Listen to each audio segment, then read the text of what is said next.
Tonight, from MetLife Stadium in New Jersey, it's Week 5 of the NFL on EA Sports.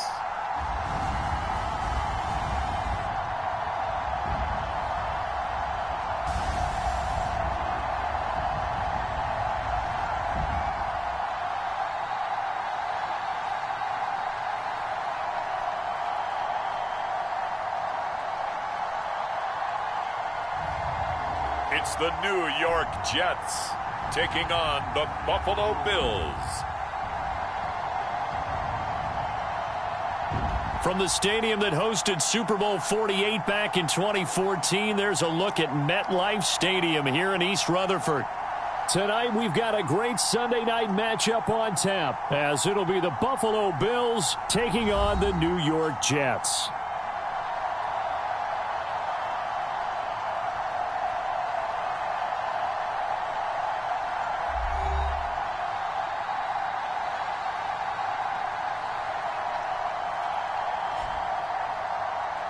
With Charles Davis, as always, I'm Brandon Gaudin. Charles, you talk about storylines in this one. I think it begins and ends with our two quarterbacks, certainly two of the best in the business. And nowadays, I don't think you get by for long periods of time without a top-flight quarterback. The way the game is played, with all the responsibility he has and how the game flows through him, if he's not...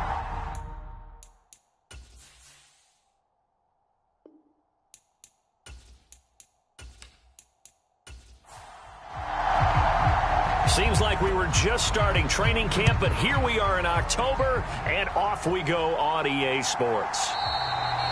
And this will go as a touchback, and they will begin things at the 25. So here come the Bills on offense for the first time. And trotting out there, a guy who's established himself as a veteran in this league, now in his 5th year at quarterback. And what a performance in his last game. Couple of touchdown passes. That was positive. But more than 2 interceptions. Yeah, that's not what he's looking for. What did Vince Lombardi say, though? Winning isn't everything. It's the only thing. And that's what he hangs his hat on after last week's game. And a short pickup to about the 27. It'll be second down. The numbers for him from a week ago. A boatload of carries, 137 yards. And the way they ran the ball in last week's game has to be satisfying to their entire staff, because they're seeing not just a back gain big yardage, but they're seeing an offensive line really in sync. Oh, they're going to run a little pop pass here. Oh, that is well read defensively. A great job of setting the edge, and that little touch pass is going to turn into a loss. You talk about this Jets defense. They were very solid last week in the victory over Baltimore. And it was the pass rush that really keyed their victory. Got to the quarterback 6 times for sacks, and plenty of other turbulence in the pocket for him as well.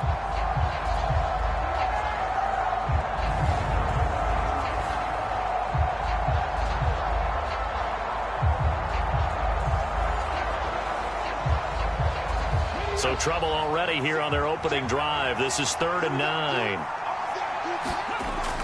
They'll look to throw. Work in the middle of the field, and he's got a man complete. And he'll be taken down, but not before they work it across midfield. That'll be marked as a 27-yard pickup.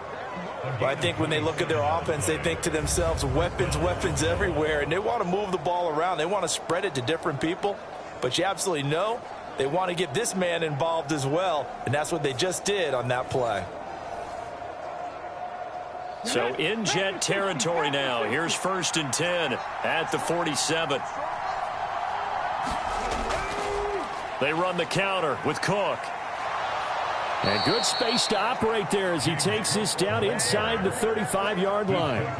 Another nice gain, 13 yards that time, and another first down. This running game so important for them, and they know that. It helped lead them to a victory last week when he was over 100 yards. Let's face it, it's their identity, and that's what they want to play to. They want to be that team that runs the ball really well each and every week, and right now we're seeing a pretty good pattern of that happening.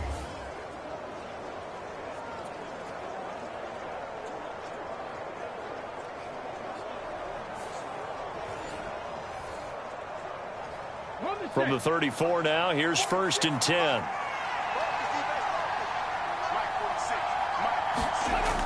He'll look to throw. Well, he tries to force it in, and it's intercepted. Buda Baker with a pick. And the Jets will take over here just shy of the 30. Well, that is a quick lesson on how difficult this defense is to throw against. An interception on their initial drive of the ball game. Now we know why their offensive staff spent the entire week awake trying to prepare for this one, because you can't totally shy away from throwing the football. But at the same time, you're looking at them and going, where are the weaknesses? How are we going to move it? One of the top defenses in the NFL for a reason. We just saw one example right there.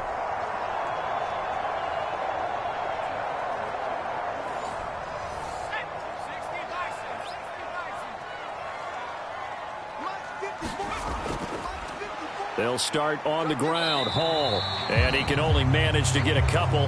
2nd and 8 coming up.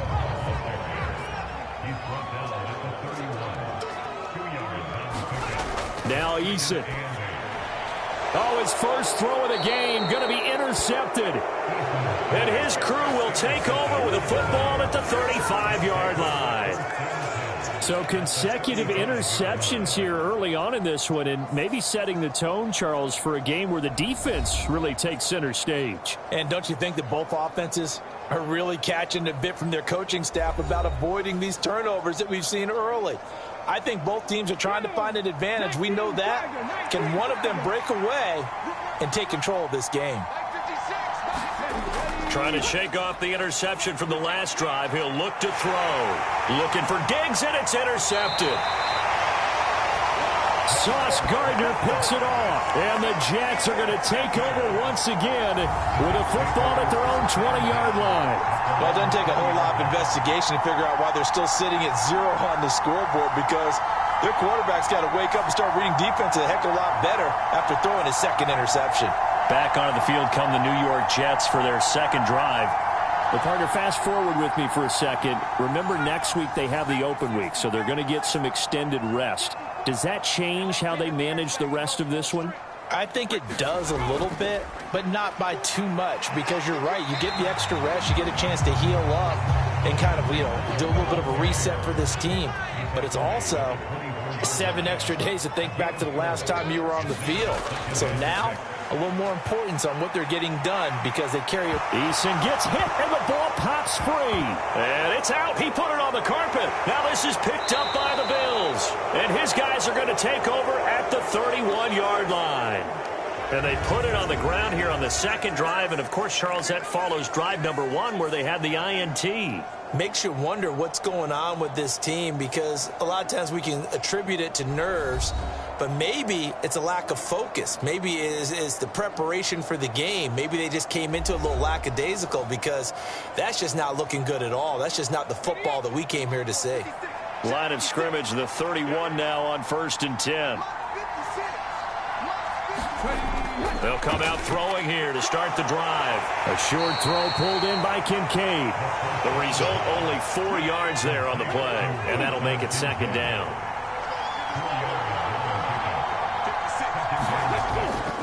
Getting the ball is Cook, running left. And a strong run there as he'll maneuver his way down inside the 15. It's a gain of 13 and a Buffalo 1st down. Exactly what they needed right there, because they needed to use the ground game to take some pressure off, because the quarterback's been struggling a little bit.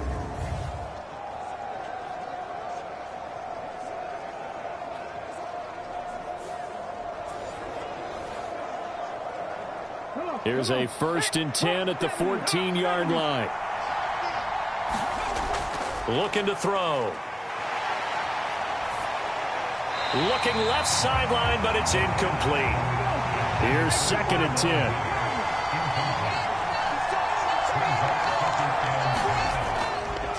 The first carry now. This is Alvin Kamara.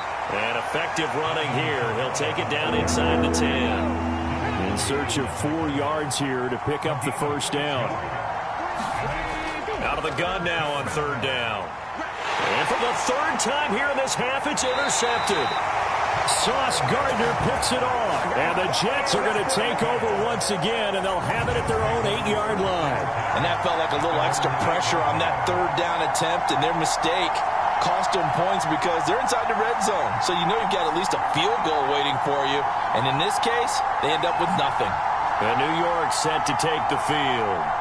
They got the ball now following a big play, keeping the other guys out of the end zone. Now they'll start deep in their own territory, 1st and 10.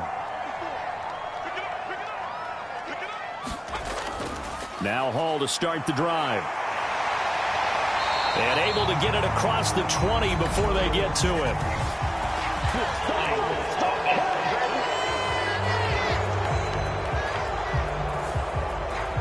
So a decent gain there on the play, but that all gets wiped out with a penalty. Well, that's a setback, but all the good play callers, they just move on. They find something else in the playbook that can attack this defense, and they go right back on the offensive on this play. And he'll be out of bounds up past the 10-yard line. Give him a gain of 5 on the completion, and it's 2nd down. Well, this defense for the Bills, they were terrific a week ago in that win over Detroit. Yeah, and what stood out to me on tape, the way they were flying to the football. So that tells me that they've got all their assignments down, and they're playing with extreme confidence. Clock rolling as we hit the midway point of this first quarter. Eason on 2nd down, eluding the pressure right. And now off to the races down the right side. And he takes us beyond the 35 before going out of bounds. Big yardage there on the scramble. It gets him a 1st down. I don't think that run was anything that was designed, but when his reads were blanketed as he went through his progressions, all that was left was for him to run and try and pick it up himself. Line of scrimmage, the 37 on 1st and 10. Just like that. Just like that. 54. Come on. 54. Check. 54. 54. Check back. Check back. Throwing is Eason. And that's to Amon-Ra St. Brown. And a 6-yard gain gets him right around the 43. Line of scrimmage, the 43 on 2nd and 4. Eason sets to throw it. They'll set up the screen for Hall. And he'll get up near the 45. They'll spot it at the 44. Here's 3rd and 3. Eason. And he will not be able to hang on through the contact. It's incomplete. The coverage strong, and now it's 4th down. Brandon, watching their tape from last week, I saw plenty of plays like we just saw there, forcing incompletions. It was key in their win last week. They're hoping the same thing happens this time out, too.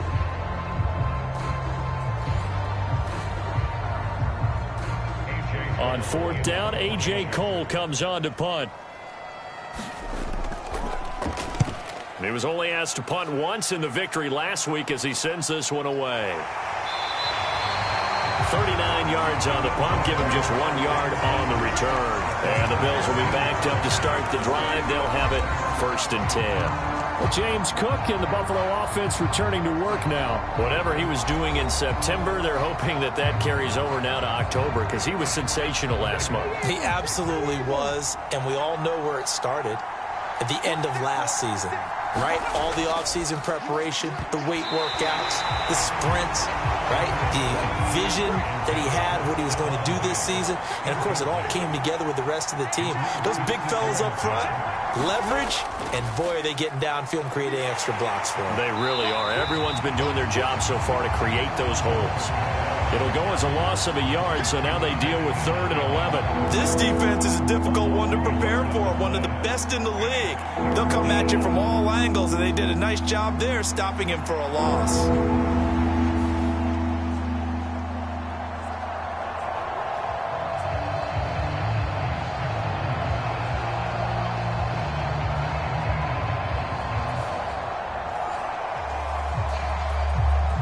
The Jets will bring in a nickel set as they try to stop this 3rd down. They'll look to throw here. And this pass broken up. Excellent coverage there on 3rd down as that was not an easy one to hold on to. Against a team coming off a win just as your team did the previous week, you talk about being physical all game long. Sometimes being physical is just being on the spot and helping force the incompletion. 4th down. Out is the punter, Cameron Johnston, to boot it away.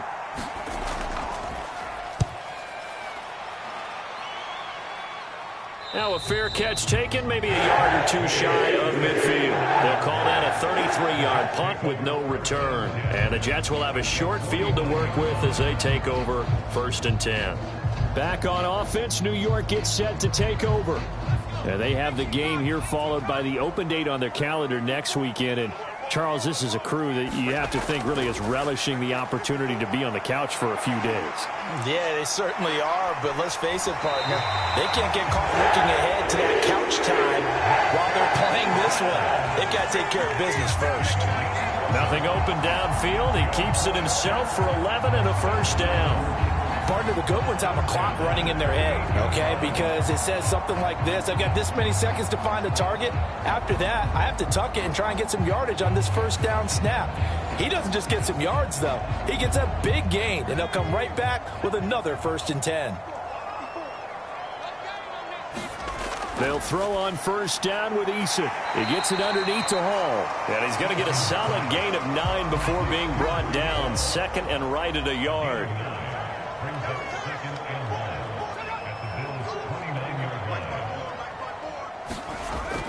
They go play action with Eason. And this is incomplete. They tried to throw on 2nd down, unsuccessful. Now it's 3rd and 1. Here's Eason to throw. And he'll be taken down, but he does have 1st down yardage. It's a 9-yard gain, and it'll keep the drive moving. I don't want to be a jinx, partner, put the whammy on him, but I think we could be looking at all-time damn the ground with the way that he's going. Only a few quarterbacks in this league are capable of a 100-yard game, and he's halfway there just in the 1st quarter. This is a record-setting pace. Hopefully, he can keep it up, and we can have fun watching it.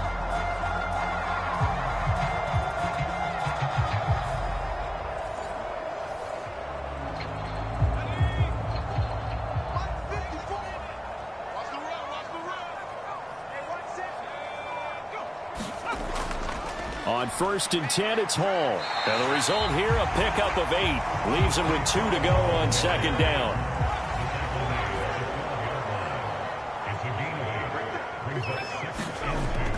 On 2nd down, a run with Hall. And he couldn't quite get there. Tackled down at the 1. It's a good gain of 11. Sets him up 1st and goal. Usually we see runs like this as the defense breaks down later in the game, but this guy is setting the tone early, running through all types of tackles and put the defense back on its heels.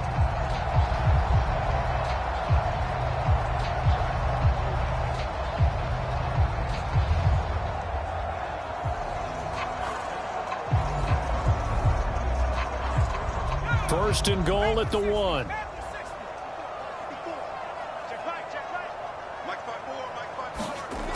They'll run with Hall. And he'll go backwards, losing yardage to the 5. It's a loss of 4 there, bringing up 2nd down. The short field shrinks even more with the type of bodies they brought in on that play. Those extra tight ends, they weren't able to secure their blocks, and that one ended up going backwards.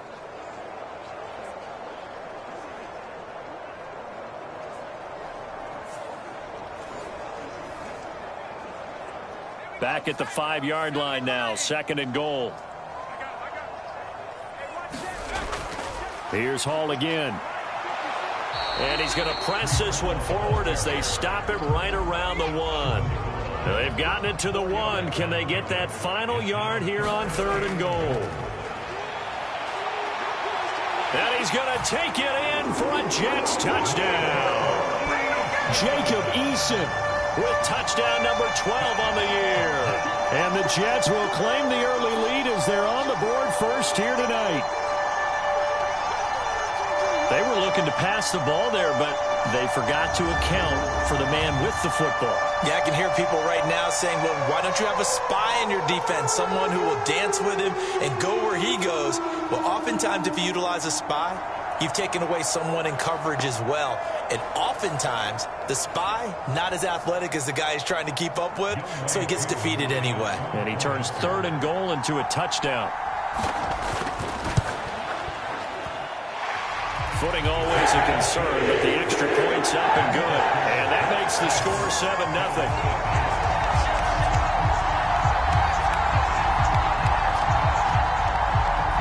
The kickoff unit is out on the field, and they will send this one away. And no thought of a return here for Hines. Here's the Buffalo offense now as they get set to take over here. These guys definitely hoping for a better showing than their last appearance. They couldn't really even move the football much beyond the shadows of their own goalpost, Charles. We'll see if they can get a better, more sustained drive going here. Yeah, and every team that we ever talk to says the exact same thing. When you start a drive from that deep in your own territory, the goal is a minimum of at least 2 first downs, because even if you have to punt then, you change the field position, right? You flip the field a little bit. They didn't get that done. This time they want to string together a nice drive and help themselves out. The Bills with the football as we start quarter number 2. As they've got it with a 2nd and 13 forthcoming. They'll set up to run the quarterback draw. And down he goes, but he takes it up to the 40. A good chunk on the ground on the keeper, 17 yards, first down. How about that there? No frills, no additives, right? Nothing crazy. Just find a way to pick up the first down. A nice run right there.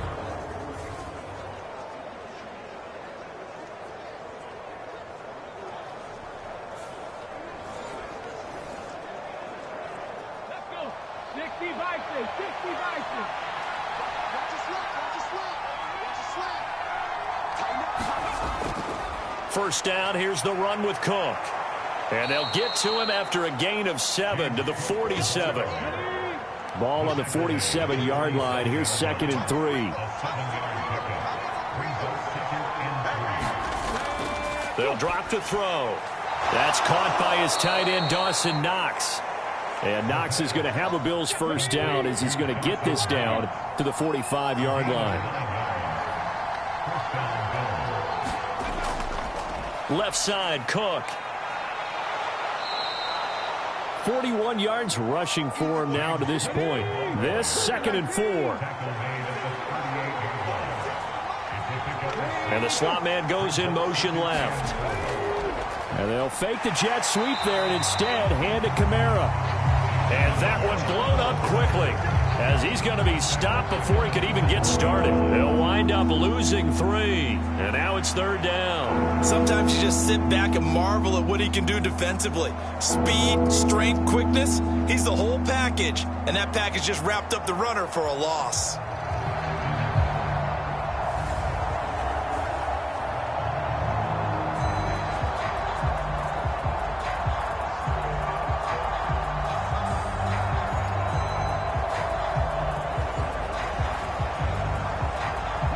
Seventh play of the drive upcoming here on 3rd and 6. He'll look to throw. Little pitch and catch to the tight end, Knox. And he'll go out of bounds after taking it a little further down inside the 40. And this will be a long field goal if the skies were clear. But here in the rain and the elements, they'll go for it on 4th. And try to push his way forward, but I think he's going to be short.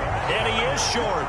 No dice for Sean McDermott and the offense. And the Jets are going to get the football back.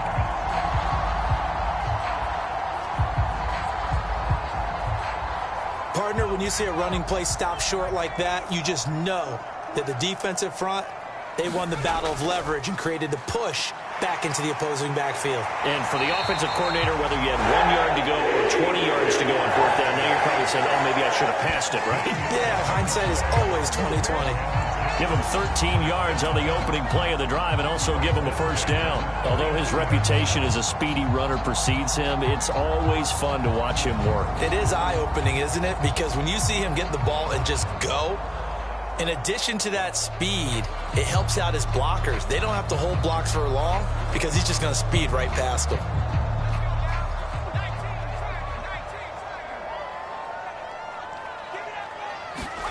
First and 10, Eason. And he gets this inside the 35-yard line. Able to make something out of nothing there. 17 yards and a first down. Partner, there's a downside to everything, and the danger of man coverage is if you're locking down your target, you often turn your back to the quarterback and you don't see him. Sometimes you open up a big lane for him to hit you for big yardage, and that was an astute play by him to scramble out, see that lane, and burn them for a first down. Back-to-back good plays have them on the move on first down. On the draw, it's Hall. And not much running room. Down to the 32. Now 2nd and 9.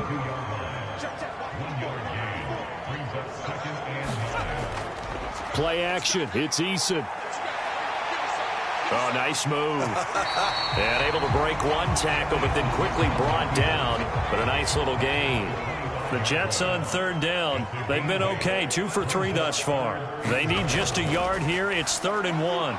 Able to find the open man. That's complete. And he's got a first down as a tackle made at the Bills' 15-yard line. They only needed 1 yard on 3rd down. They get 10 instead by going to the air.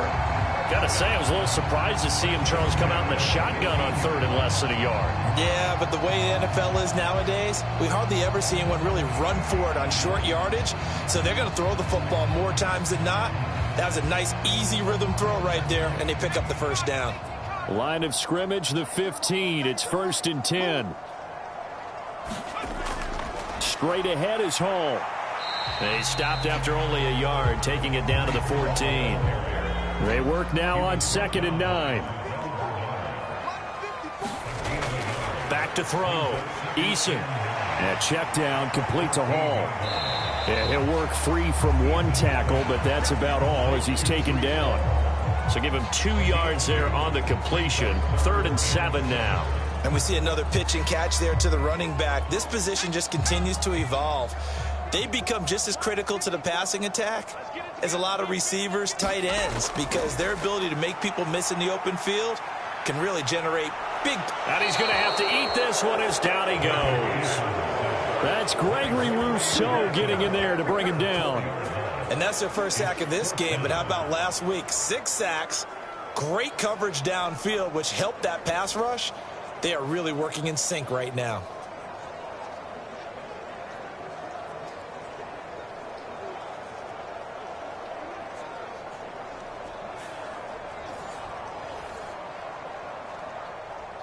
Field goal coming from Younghoe Koo. From the right hash, this from 33. Koo knocks this one through the post. And that will extend their lead even further.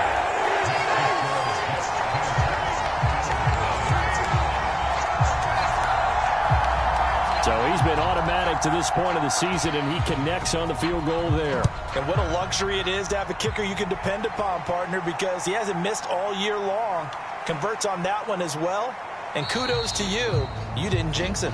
And out a little across the 25 to the 27. Here's the Buffalo offense now as they get set to take over here. It hasn't gone particularly well for them. That's obvious. In these conditions, no points so far. They've got to get that offense on track. The question, how do they do it? It is the age-old question, isn't it? And to me, finding a way to make sure your playmakers touch the ball without it being too exotic. Meaning you don't have to go deep down the field. Maybe you hit them on those short passes on the perimeter. Make sure you just turn around and... And for the 4th time tonight, it's an interception. Picked off by Tyson Campbell. Well, CD, when you mentioned earlier about spreading the ball around in this game, I don't think you mentioned the guys in the other uniform. With 4 interceptions here in the first half, and several different guys have picked him off.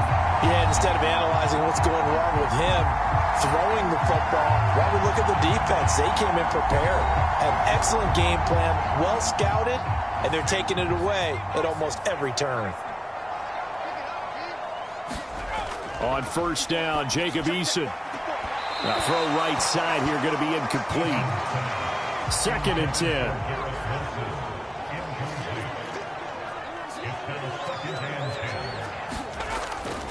Looking to throw. Eason steps away to his left. And he will slide to a stop. He does have the first down. 19 yards to pick up there. Move the chains. It's really something special when we see a quarterback top 100 yards in one half of football. And if he keeps up this pace in the second half, the NFL record for single-game rushing by a QB is certainly in sight.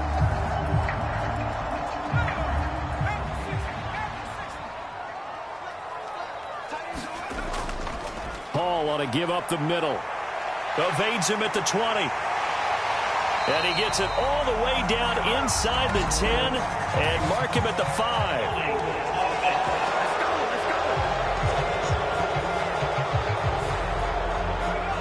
Well, that one hurts. That wipes away what would have been a big play. But you and I both know coaches aren't real big on silver linings. But at least that play call was a successful one. Now the focus offensively, that goes to... Hall has it knocked loose. Now this is picked up by the Bills. And he will return this one to the 30-yard line. I don't care what the scoreboard says, partner. You know who's winning this game right now? Mother Nature? Yes, indeed. Precipitation's winning in a big way. Sloppy, all these turnovers right now. Yeah, well, this was the forecast. We got what was forecasted, and we've gotten a lot of turnovers. So 1st and 10 now from the 30. They go back to the air here after the INT on the last drive. And they get him down, but not before he takes it across the 40-yard line. Nothing open downfield. He keeps it himself for 11 and a first down. Evident there that he learned his lesson from the last drive. No way he was going to force a throw that time. When nothing broke open, kept it, and ended up running for a first down himself. Ready, set.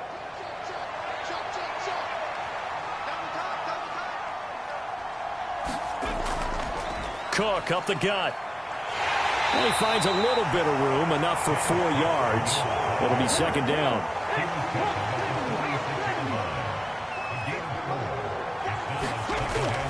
Now a shotgun snap as they'll look to throw. Little pitch and catch to the tight end, Knox. And that's going to be another first down as the tackle made at the Jets' 42.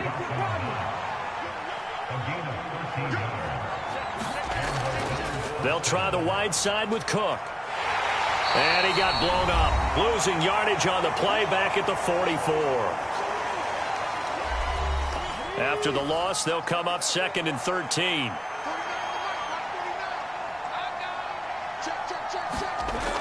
Back to throw here. He's got it complete to Stephon Diggs. And that's going to be another first down as the tackle made at the Jets' 32-yard line. The play-action fake. They'll look to throw. And he's got this to Jefferson. And all the way home for a Bills touchdown. Justin Jefferson, 32 yards. And the Bills have cut it back within a score. All the receivers in the league are plenty good enough. Otherwise, they wouldn't make it in the NFL. But the ones that go to the Pro Bowl, they have refined route running ability.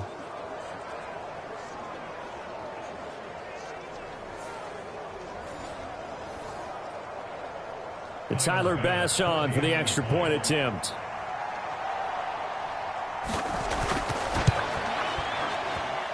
And they're back within a field goal. It's 10-7 now. A drive that time of 6 plays. And it was all capped off by Justin Jefferson's touchdown reception.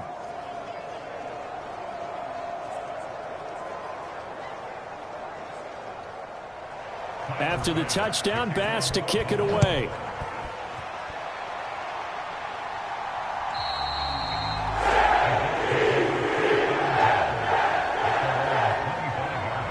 So out now come the Jets. There was still more than a minute to go in the half. Time to try to mount a drive. And I would think that they would have to. This is today's NFL. You got to push it whenever you get an opportunity. You can never have enough points with the high-powered offenses that you face. And analytics will tell you, try and score when given the opportunity. And he's upended after a gain of 2 out to the 27. They'll break the huddle, come up on 2nd and 8 at the 27-yard line. Eason's throw complete there to St. Brown. The Jets are going to use the first of their timeouts. as they'll stop it with just over a minute to go before halftime. Ball up to the 35 now as they come up on 1st and 10. From the gun is Eason. This pass out wide to Hall. Now the Jets going to use the second of their 3 timeouts, as the stoppage will come with a little under a minute to go in this first half. 2nd and 9. They'll look to throw again. And that'll be incomplete. Took a pretty good shot as he tried to pull that one in. Couldn't hang on 3rd down. They went with a dime look on defense. 2 extra defensive backs on the field and covered up essentially every blade of grass. That allowed them to disrupt the play. They'll stick with the passing game as he looks to throw. Oh, he had him. He was open, but he couldn't get it to him. It's incomplete. 1 first down here, and that's all, folks. Good work by this defense to hold things in check and force a punting situation.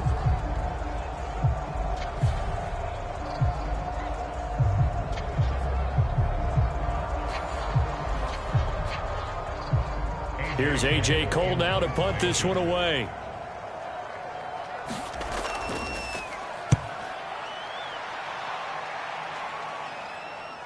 Here's Austin. They'll score that a 36-yard punt, and the Bills will take over the football with a 1st and 10. The Bills going to take over now late in this first half. And with them trailing, there is still enough time to try to string a few plays together, maybe get into field goal range. So 1st and 10 now from the 30. They'll try and start this drive in the air. Little pitch and catch to the tight end, Knox. Now the Bills are going to use the first of their timeouts, as the clock will stop with 37 seconds to play in this first half. Going right back to Knox, and again a completion. Now the Bills will use the second of their timeouts, as they'll stop it with a little over 30 seconds to go in the first half of play. 2 yards still to go. 3rd down now. They'll set up to throw. Pass taken in by his big tight end. And he is going to have a Bills first down as they're able to get the 3rd down conversion. Back to throw again. Little pitch and catch to the tight end, Knox. And he's got this down to the 35. And we're going to get a timeout with 2 seconds remaining in the second quarter. So with 2 ticks left here in the half, on is the field goal unit. From the left hash, this will be a 52-yard attempt. The kick by Bass is good. And that will do it for this first half. So thanks to the late field goal, we are all tied up heading to intermission. As we'll send you down the coast now to Orlando, that's where we find Jonathan Coachman, ready with our EA Sports Halftime Report. Coach. All right, Brandon, thanks very much. We'll get back to you and Charles in a minute. But first, time to give the folks at home a look at what's going on around the NFL. We'll get started over at the Caesars Superdome in New Orleans, where it was the visiting Browns who were able to steal one on the road. Deshaun Watson, sharp in the victory, as his guys bounce back from a tough start to the year to claim victory number 1. We'll stay in the NFC South as we head to Carolina to check on the Panthers. And they were losers in that game as they fall to the visiting Detroit Lions. Sam Darnold, a strong performance there, over 300 yards passing with 3 touchdowns in the victory. And then one more to highlight, Monday Night Football. That'll be a good one between the Seattle Seahawks and the Dallas Cowboys.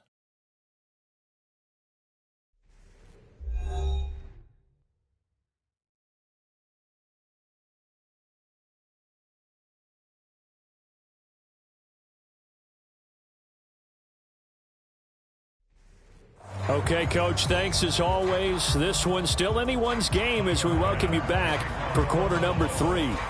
Forecast calling for more of the same. The rain set to continue as we are underway in the second half. And a nice return sets him up pretty good here right at the 30-yard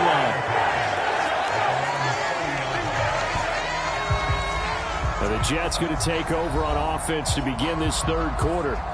Well, the first half, very even. I mean, really, in all facets, this ball game tied, Charles. So as we start the third quarter, curious to see what the second half brings us. Certainly am. I'm with you on that one. And we all know a lot of coaches from the NFL all the way down to the Pee Wee level. They love to spin it to their teams. Hey, we're starting a brand new, shorter ball game. It's all even. Let's go out and seize it. This is ours. Second down. Here's Eason. Throw right side, Wilson. Short completion, just 4 yards. And now we've got a third down and 3. Coming up here looking for 3 yards to pick up the first. From the gun on third down, Eason. A short one there to Freiermuth. And he is going to have a Jets first down by a couple of yards as they're able to convert here on 3rd and 3. And the tight end is certainly a position built to move the chains because they can control space underneath. If they've got good hands, then, of course, they're a dynamic target. But one other thing is they're right in the sight lines of a quarterback on just about every play, and that makes it easier for the quarterback to pick him out and deliver. Here's Eason off the play fake. And taking it across midfield and inside the 45. The escapability in evidence there as that one good for 15 and a first. This is a rarity in the NFL, a 100-yard game on the ground for a quarterback. Even as those passers get more athletic and mobile, we only see about 5 of these a season. It takes a special set of circumstances for it to happen, and, of course, a special player. So 1st and 10 now in Buffalo territory at the 44-yard line. Back to throw. Eason. And he can't find a receiver, and he's brought down.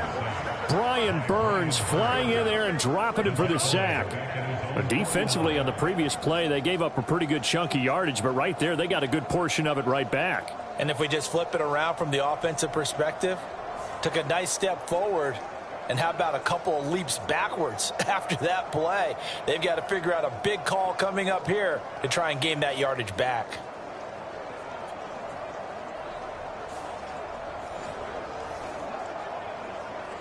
Now following the sack, they'll look to make amends on a 2nd down and 17. Eason going to throw it out of the shotgun. A short one there to Freiermuth. And he is across midfield from 149 to the other 49, a gain of just 2. 7th play of this drive coming up, but a long way to go on 3rd down. Looking to throw. Eason. And that is incomplete. Oh, he had a defender right there with him to force that to the ground. And 4th down now coming up. Here's A.J. Cole now as he's on to punt for New York.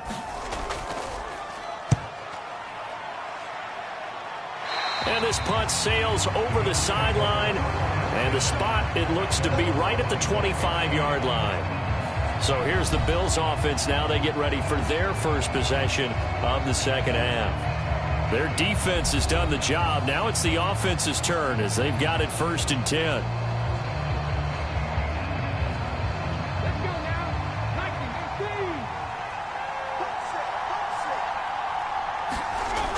Back to throw. Oh, and that is incomplete. There's a quarterback who's learned his lesson. He's thrown a few interceptions so far. That time he said, I'm making sure nobody catches this one.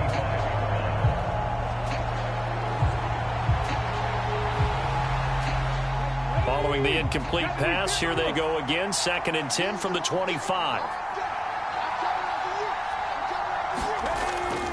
He'll drop to throw. And he will not make it back to the line of scrimmage as he's going to be taken down. It's a loss of a yard, so they'll wind up crediting him with a sack, and it brings up 3rd down. And that'll be marked down as their first sack of the game. Well, they had 6 last week, and this offense did its homework, didn't it? Because they saw all that pressure, and they really worked hard to tamp it down and beat it back. And they did a great job in the first half. And now they've gotten their first sack here in the second half. Look out. They'll try to increase the pressure. Tough spot here. 3rd down and 11. They're going to look to throw. And this is going to be caught, but they'll say out of bounds. So it's incomplete. Here's Cameron Johnston now. as he'll punt it away for the second time. Fair catch called for. No gimme in these conditions, but he's able to work this one in. No return, but it goes down as just a punt of 31 yards. And the Jets will take over. And New York set to take the field. And both of these defenses have been stifling these last few drives offensively. Just not able to get anything going, so what needs to change? I think a lot of the guys will go back and review, so to speak, because everyone has someone assigned to how did each play work. Okay, what did we use that kind of worked for us during this game? Try and get back to some of those plays, as well as the possibility of showing something you haven't shown already in this game and trying to change things up. We'll see if they take the advice of Mr. Davis. And that falls to the ground, incomplete. A nice job of bodying him up defensively, and now it brings up third down. Operating from the gun, Eason. A throw left side, caught by the tight end, Freiermuth. And he is going to have a Jets first down as he's able to get 8 yards there on 3rd and 5. Man, that one was a lot of fun right there because that was the game within the game. 3rd and short, blitz was on. What's the key for the quarterback? Get out of your hands in a hurry. And that was a quick little completion. Got the job done for a first down.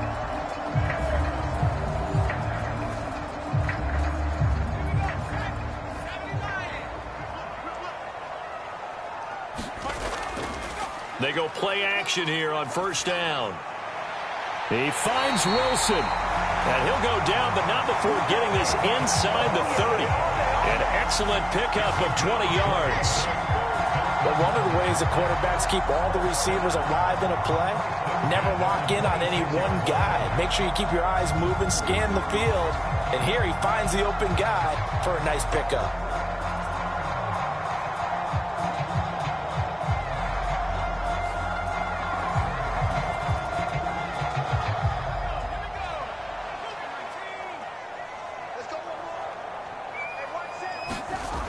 Again, he'll drop to throw. And that'll be caught. It's St. Brown. And they will eventually get him down, but he's inside the 5 all the way to the 3. A well-executed 22-yard gain. Just picking up yardage in bunches here these last few plays. They have moved right down the field, and just like that, they can be set up with a 1st and goal.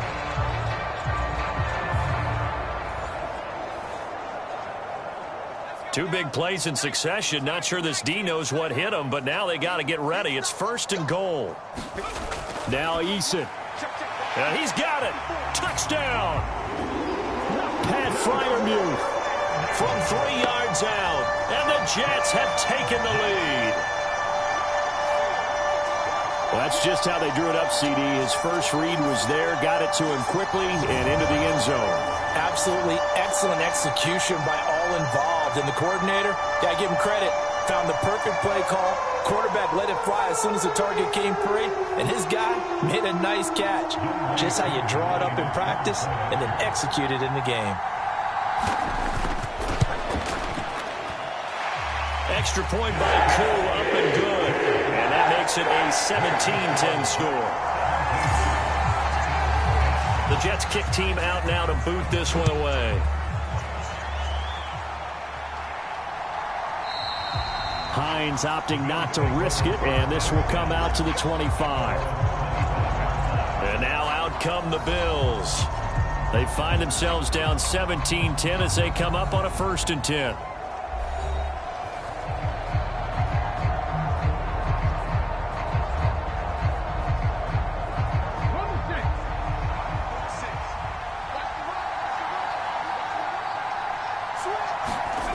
They'll come out throwing here to start the drive. And this will be incomplete. Physical play on the football there, and it's 2nd down.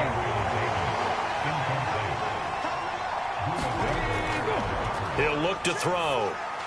And this is taken in by Darnell Mooney. And he'll be upended at the 28-yard line. Just a 3-yard gain there. Well, there wasn't much there with that hitch route. They didn't gain what they expected. But sometimes when you call a hitch, you really don't have an alternate to go to. You don't have a second route to throw it to. So sometimes you have to rifle in there and hope for the best. So 7 yards from the first down here as they come up to the line of scrimmage. On third down, he'll drop to throw. Little pitch and catch to the tight end, Knox. And this effort will not get it done. He stopped well short of the first down at the 29. Call it a gain of a yard, and it'll be fourth down. As a defense, you're more balanced when you're in zone coverage because you're able to keep your eyes on the quarterback and see the play develop in front of you. They're able to keep the quick pass in front of them and stop it right at the line of scrimmage.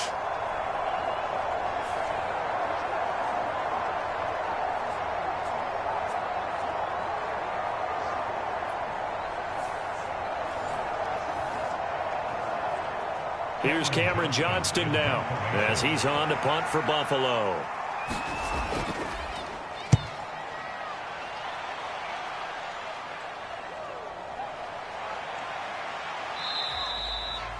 Just a 30-yard punt that time. And the Jets will take over first and 10. New York's offense back out there and set to go. Good drive last time. Really effective passing the football. Do you maybe mix it up, now go to the ground game and surprise the defense a little bit?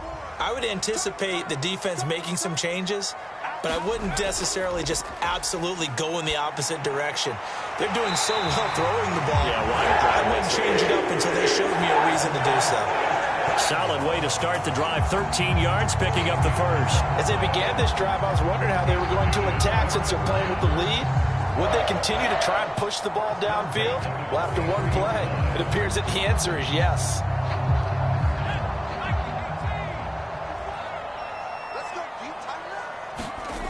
Throwing is Eason. He'll go right back to St. Brown. And he'll go out of bounds right around the 40. Ball on the 40 now. Here's second down and 7. Eason sets to throw it. And Wilson with it, complete. And he takes this just a few yards shy of the red zone before going out. His 5th catch tonight, and it's good for a first down. And a good quarterback facing zone coverage. If he has just a little bit of time to survey the scene, that's what's going to happen. No doubt about it. If there's no pressure, he's going to continue to pick them apart because he'll have all that time to find someone open downfield. You can only cover for so long. So maybe they want to go to a zone blitz scheme, get a little bit more pressure. Remember when Carolina did that against Denver? They lost the game ultimately. They dropped the defensive end out, and he ended up with an interception in that game in Super Bowl 50. Maybe some sort of scheme like that to try and get more pressure at the passer. Call it a gain of 4 on first, and that'll make it second down. Eason. And he can't find anywhere to go with it, and he goes down. The big Vita Vea pushing his way through to wind up with a sack. That time, finally, a measure of revenge as they get him down behind the line. It almost felt like relief, didn't it? Because with the success he's had throughout this game, you'd almost expect him to get free and pick up 10 to 15 every time he takes off. Not in that case. That has to feel good for the defense. Here's 3rd and 9.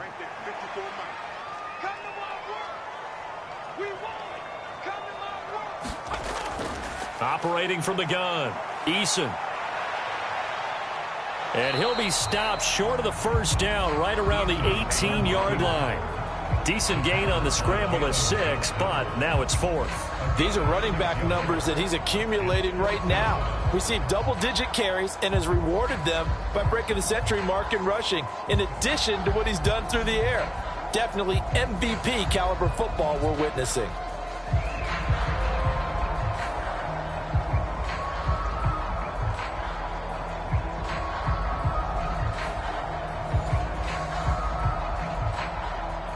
Field goal coming from Younghoe Koo.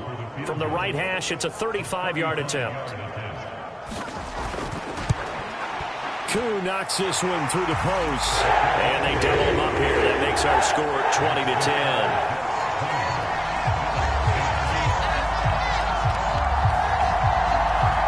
So the lead grows here incrementally, but I think the way their defense is playing, you feel okay with just getting 3. They've definitely been stout so far, but now that could all change because if one guy gets loose for 70 yards, this is a different game. But as it stands, field goals are good. Just keep adding to that lead. The Bills ready to take over. And Charles, a very uninspired effort. The last time we saw them out there was a quick 3-and-out, then they punted the football. Yeah, and you never want to get stopped so soundly during a series, but what would be even worse now is letting it happen again right here. They've got to get going. And he is met at the line of scrimmage, and he goes down right there. Well, they had the run for no gain. Now they'll try again from the 25 on 2nd and 10. Looking to throw. And this will be caught by Mooney. 9 yards, and that leaves him just short, so it'll be 3rd and less than a yard. Now back to throw. Pass to the sideline and pulled in. And he is going to have a Bills first down as they're able to move the sticks with a gain of 4 on 3rd and inches. They'll look to throw here. He'll be taken down. The Jets get in there for the sack. Miles Garrett. A milestone sack for him as it moves him past Hall of Famer Lawrence Taylor, who finished his career with 132 and a half. Back now here at MetLife Stadium. The Bills have the football, but they trail here as we begin quarter number 4. 2nd and long. And Diggs has it. Call it a gain of 6 on the play, and that brings up 3rd and a full 10 yards. From the shotgun, he'll look to throw. And he slides and covers up at the end as he's going to be able to pick up decent yardage. And they're indeed going to go for it here on 4th down. So trailing here in the last quarter, let's see how this plays out. That is caught, and he'll be taken down, but he does have first down yardage.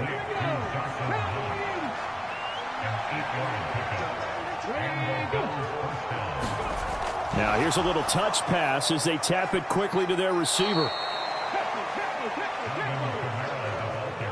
From the 41, here's 2nd down and 5. They'll drop to throw. And this throw incomplete. And the defender all over him that time, and it's going to lead to 3rd down. He'll look to throw. Flush to his right. And he'll take this beyond the line of scrimmage as he slides to a halt. Bit of a pressure spot here for Tyler Bass. From the right hash, this from 53. The kick by Bass is good. And that will tighten this one up a bit. Now a one-score game at 20-13.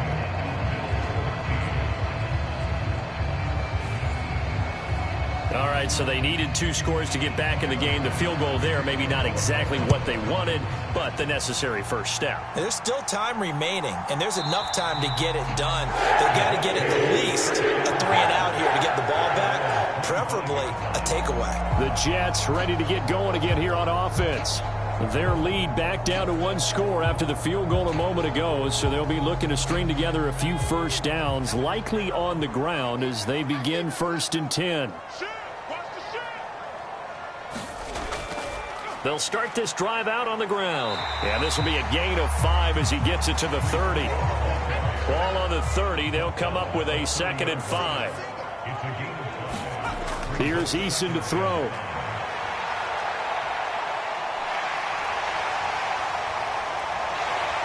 And he'll be taken down, but not before they work it across midfield. Good work by Eason that time, and it'll be a first down. Partner, even I can figure out who deserves the lion's share of credit for their lead right now because he has been terrific in a dual threat role, really chewing up yardage and getting them points with his legs. Simply put, that defense has had no way of stopping him, and that's why his side is on top. So 1st and 10 now in Buffalo territory at the 49-yard line. Here's a give to Hall. And the reinforcements come in as they're going to stop him behind the line. That's going to go as a loss of 4, and it'll be 2nd down. Well, coaches stress their defense being physical. They don't just mean the big guys. How about the guys on the outside, the cornerbacks? It's not just their job to patrol the airspace. They can get involved in the run game as well.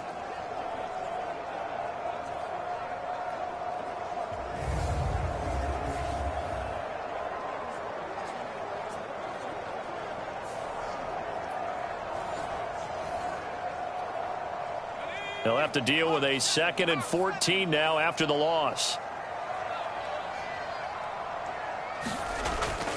Hall again. And he'll take it across midfield and into Buffalo territory. The offense on 3rd down tonight, they've hit on half of them, 5 for 10. This will be 3rd and 6.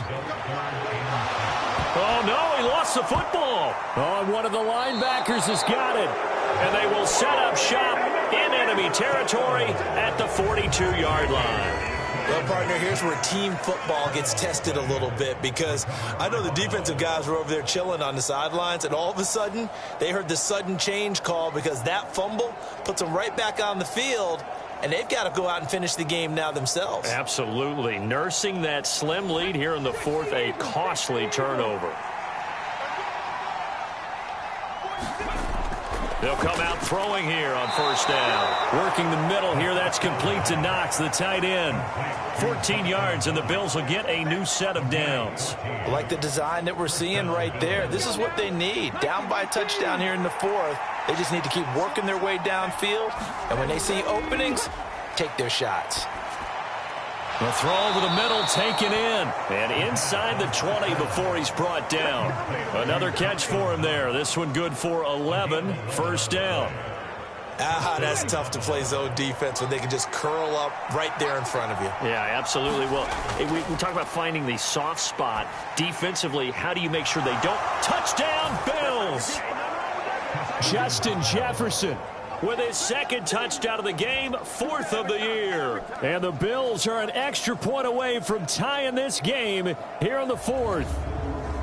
And we are set up for a fantastic finish now. A 4th quarter touchdown here. We're an extra point away from a tie football game. And I know they're thinking about possibly going for 2, but I'd go ahead and kick this one and just get it back to level. Tyler Bass now for the point after.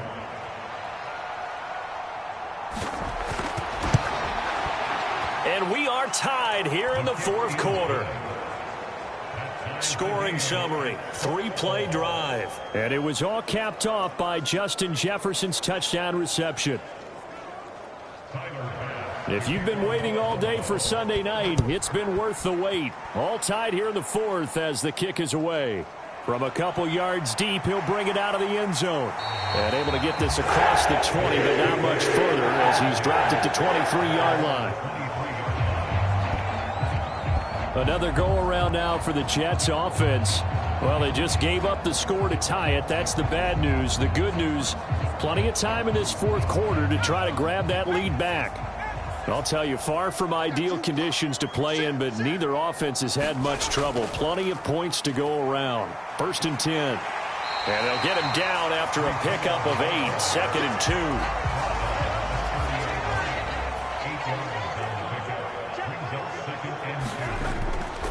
They'll go again with Hall. And this won't be enough to pick up the 1st. A gain of 2, 3rd and 1.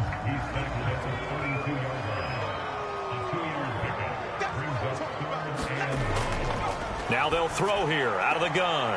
Able to find the open man. That's complete. And he gets this up across the 35 before he's out of bounds.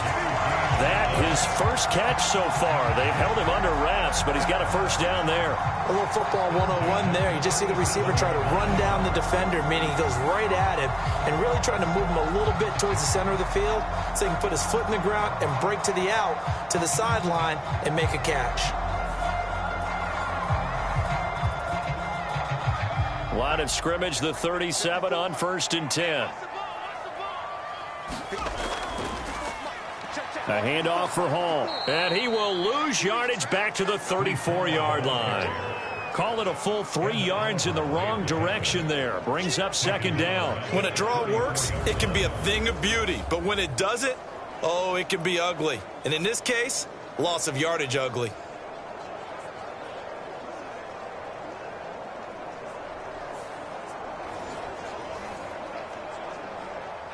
So their task a little bit more difficult now. 2nd and 13 that they're walking up on. Operating from the gun. Eason finding his target. It's Trey McBride. Now a stoppage here as we've got a Bill shaken up on the play. We'll get an update when we return to MetLife Stadium.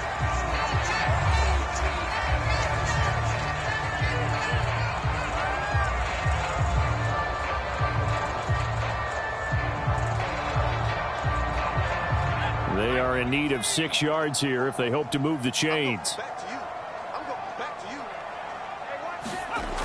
On third down, Eason staying on his feet, fighting through, and he's got space. And he'll work it across midfield inside the 45. Opted to run for it. The decision a good one, picking up the first, getting 14 yards on the scramble. From here on, any score could be the winning one, and he is certainly aware of that. Look at the way he locked in on that marker and made a mad scramble to get to it for the first down. So 1st and 10 now in Buffalo territory at the 44-yard line. This is Hall. And he's going to take this ahead for right around 3 yards, but no more than that. 2nd down.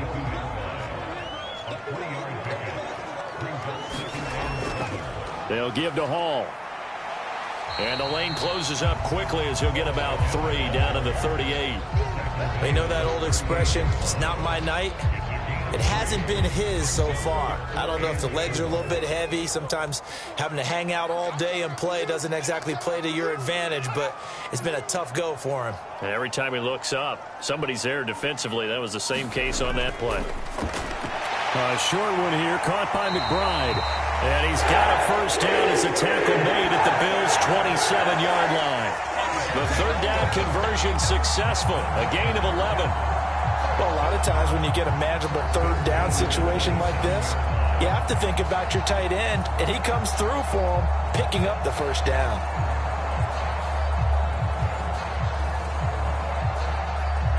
All 3 timeouts plus the 2-minute warning. Here's 1st and 10.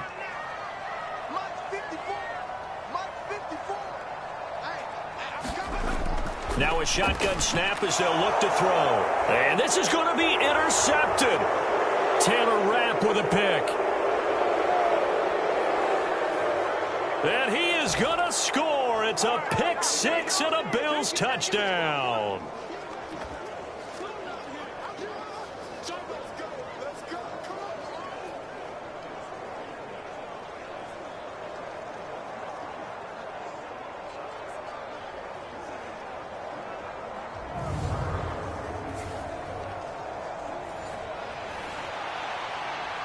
Still an important piece of business to take care of, the extra point. And they will take a 7-point lead now.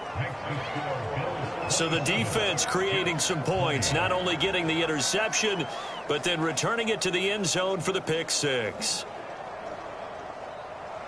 So they'll get another shot on offense following that pick 6, and now the kick is away.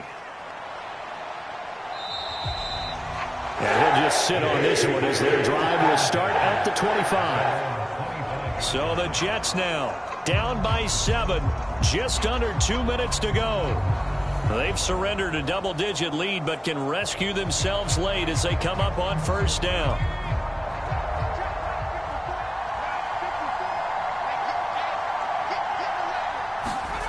Eason to throw. They'll set up the screen for Hall.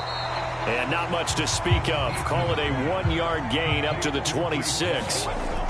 Eason. St. Brown on the catch. The Jets are going to use the first of their timeouts as they'll talk it over here before what will be an important third down. Now Eason.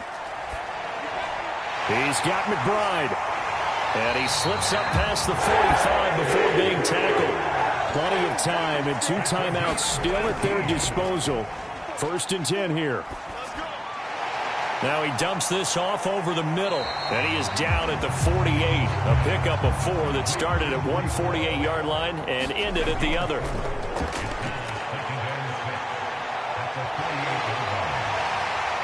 And he's corralled, but not before getting it inside the 35. They'll come up 1st and 10 here.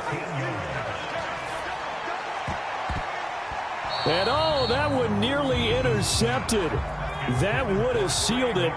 Instead, it'll be 2nd down. He'll look to throw.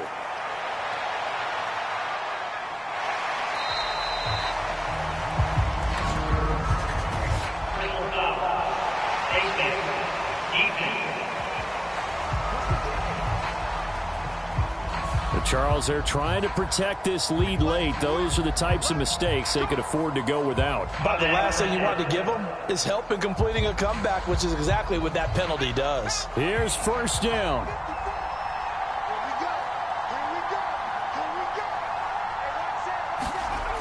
He's back to throw. That's pulled in by Wilson. And down inside the 10 here before he's out of bounds, right around the 7. Tell you what, he's been able to put the ball in some tight spots all game long. That throw, no different. Yeah, a lot of people would call it a gutsy type of a throw. I think he looks at it as, I can do it, so it's not that big of a deal to me, and I'm going to keep firing. Back to throw. And he loses the football a second time. Now this is picked up by the Bills. And a big turnover there as his guys will get the football back. And they were hoping to get down there, get the score, and get this thing into overtime. How deflating. Absolutely. I mean, let's face it, heartbreaking. They had an opportunity, had a chance, and probably were feeling pretty good about what was going on, and that was taken away from them by their own mistake. Yep, the opportunity squashed. A nice burst there as they'll get about 7 that time on the first down run. So now with 6 seconds remaining, we get a timeout on the field. Now 2nd and 3.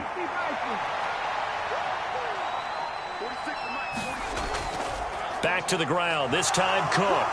And he will have a Bills first down, and that should be that. The Jets going to go ahead and use their final timeout. And as the two teams talk it over on their respective sidelines, we take a break. And they take a knee. That was an excellent come-from-behind victory, Charles, especially there in the fourth quarter. Both offense and defense were clicking. They're going to feel good about this one. Boy, are they ever, because the deficit they faced certainly wasn't small. They obviously did not give up on that one, and in the end, how about that come-from-behind victory? They'll cherish this one for a while. So for Buffalo, they boost their record up to a strong 4-1, and they will head back home next week. Meanwhile, for the Jets, the loss will move them back to 3-2 on the year. And perhaps fortunately for them, they'll get an early bye next week and come back to action in Week 7. So for Charles Davis and our entire crew, I'm Brandon Gaudin. Next game, guess what? Charles and I will be here again. It's the NFL on EA Sports.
today.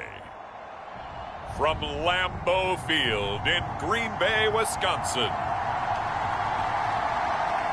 it's Week 5 of the NFL on EA Sports.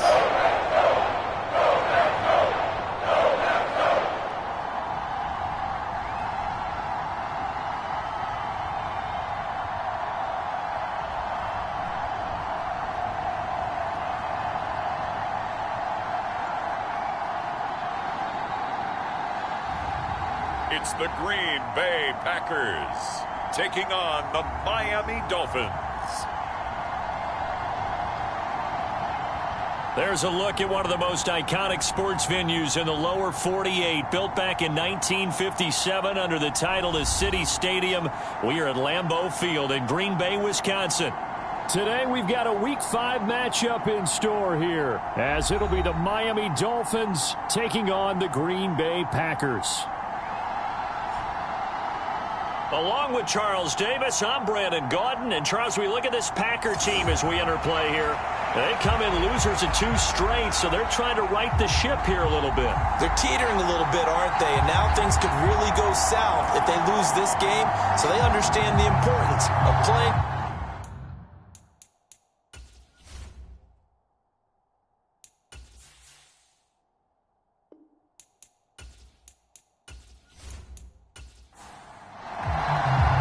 Seems like we were just starting training camp, but here we are in October, and off we go on EA Sports.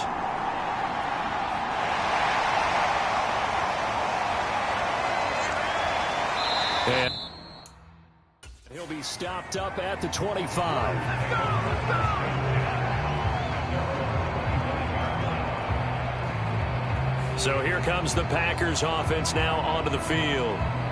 And at quarterback from the University of Oregon, it's Justin Herbert. And the numbers were not pretty. I mean, they don't look right. When you throw 2 interceptions, no touchdown passes, there's no way to really make that work. But I thought there were a lot of positives in watching his game tape. I think he's close to putting out a good performance. Let's see if he can flip those numbers around in this game. And, of course, rally his team to a win. Herbert on the first play wants to pass it. Got his man complete over the middle. That's Cook. And they're able to get this one across the 35. So from the 36 now, 1st and 10. Back to throw here, Herbert. He'll get that complete to Albert O. So the completion good for 7 there. And it'll be 2nd down.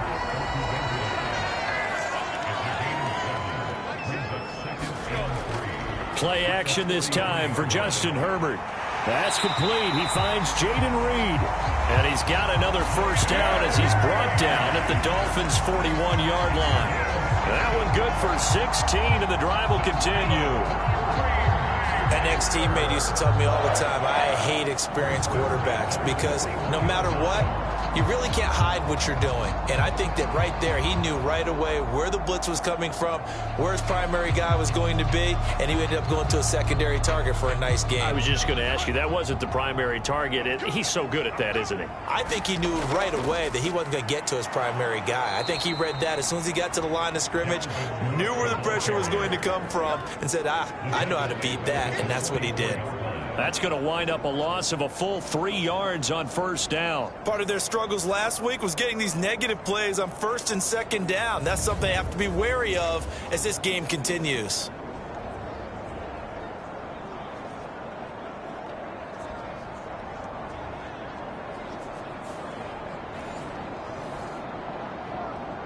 After the loss, they'll come up 2nd and 13. They run it and hit behind the line. He lost the football. It's loose. Oh, and one of the linebackers has got it. And the possession is theirs at their own 43-yard line. And without a doubt, not the way they pictured that opening drive unfolding. No, they were making progress. They weren't exactly in high gear, but they were making a few yards along the way. And now that they've coughed it up, you got to go back to the sidelines and regroup a little bit. So now here are the Dolphins getting set for their first drive. And they will be led out by their 6'3" quarterback. Well, he did go 2-2 in the last ball game. Well, actually, he went 2-2-1, with the one being the victory. Yeah. That's the bottom line there. But wasn't it funny at practice? He threw one when we were watching, threw an interception, and the defense got on him a little bit, good-naturedly, but they're letting him know, you got to cut down those interceptions. We can't bail you out all the time. Yeah, 2 touchdowns, 2 picks, but as you said, they got the win in that effort last week. The numbers for Walker last week.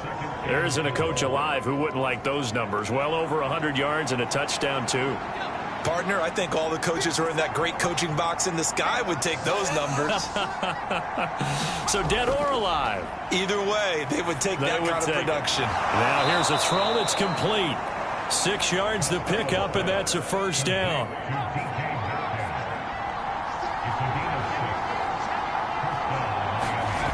Back to throw. Costello. Got an open man. That's David Njoku, the tight end. Second down at 6 now from the 42. Looking to throw. Costello. Throwing middle, and it's complete. So they'll come up first and 10 now from the 33. Up the middle, here's Walker. And he works his way free all the way down to the outskirts of the red zone.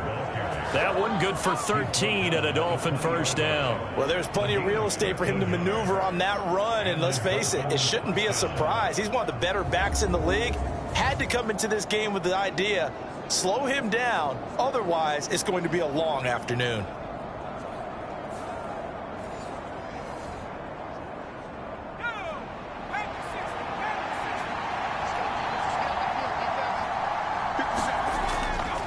They go play action here on first down.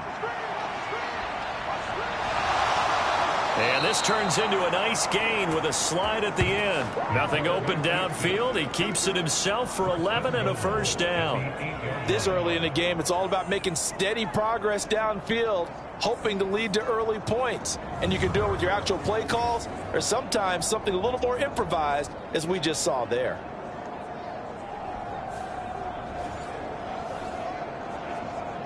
First and goal, a chance to convert that early turnover into points. Here's Walker. And a nice pickup there. He gets about 5 down to the 4-yard line. Second and goal from inside the 5. Now they'll switch it up here and look to throw. Escaping. And he'll take this into the end zone for a Dolphins touchdown. It's their quarterback. His 9th touchdown of the season. And the Dolphins have taken the early lead on the road here at Lambeau. Well, these guys have won 3 straight ball games and another good start to this one out to the 6-0 lead. And I've talked with so many different coaches, as have you, along the way, and they always talk about winning streaks and the mood of a team and how much easier it is to actually prepare during that time. Guys are sharp, guys are focused, everyone's feeling good, and we're seeing it early in this one. Extra point by Carlson, up and good. And it's now a 7-0 game. So that drive in total 8 plays. And it results in a 4-yard touchdown run.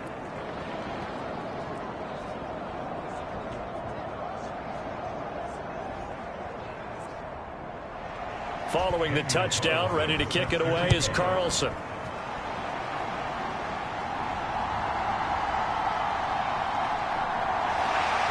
And they'll start this drive just across the 30. Pretty nice work on the return.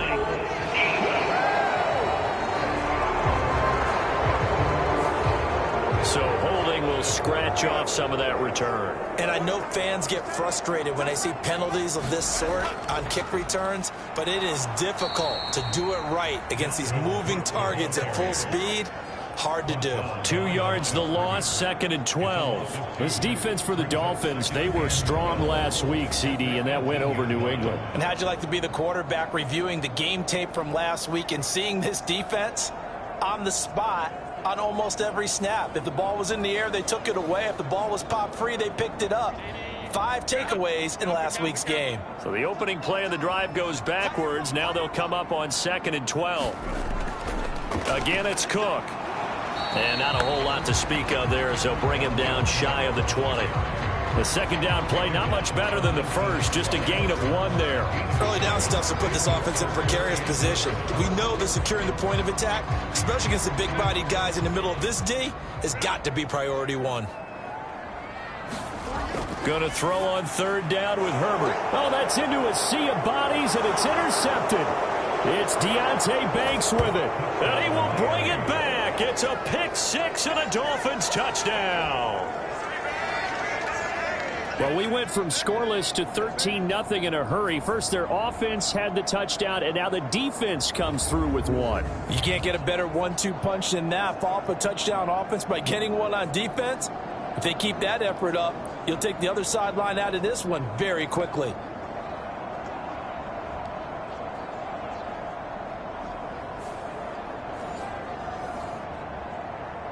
Carlson now to add the extra point.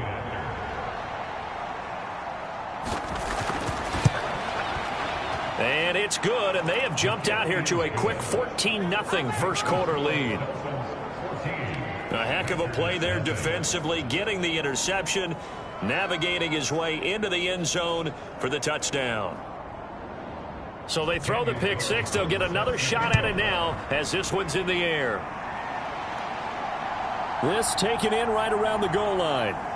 And he will be brought down here inside the 20. Good coverage as he's dropped at the 17.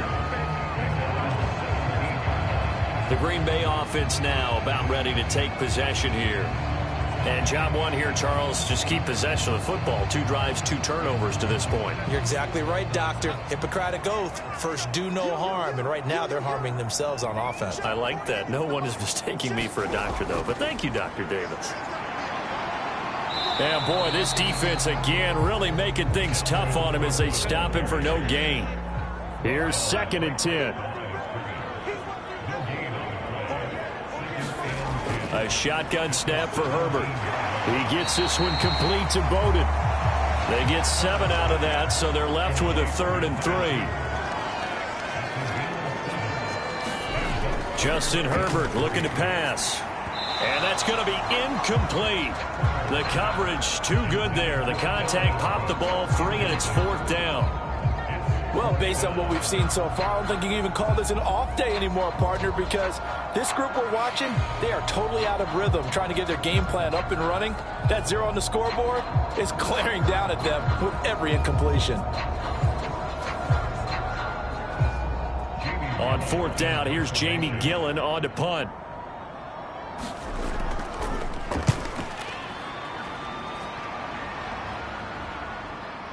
This is taken at the 23. That'll wind up being a 50-yard punt, though they do get 10 back on the return. And it'll be Dolphin football. So Miami coming out for their 2nd drive. They've got things going their way early. 14-0 lead and the football. 1st and 10.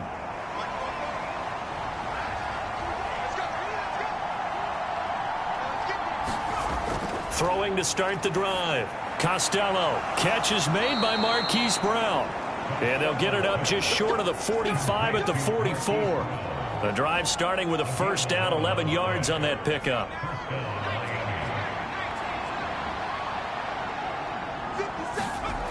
Back to throw. Costello. It's a short one here, complete to his tight end. It'll go as a gain of 4, and that'll bring up 2nd down.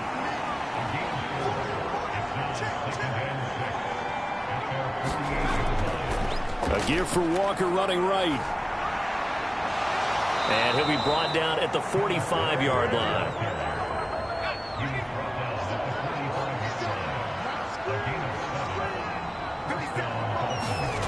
On 1st down, Costello. Looking middle, and that's complete. And he's got this down to the 35.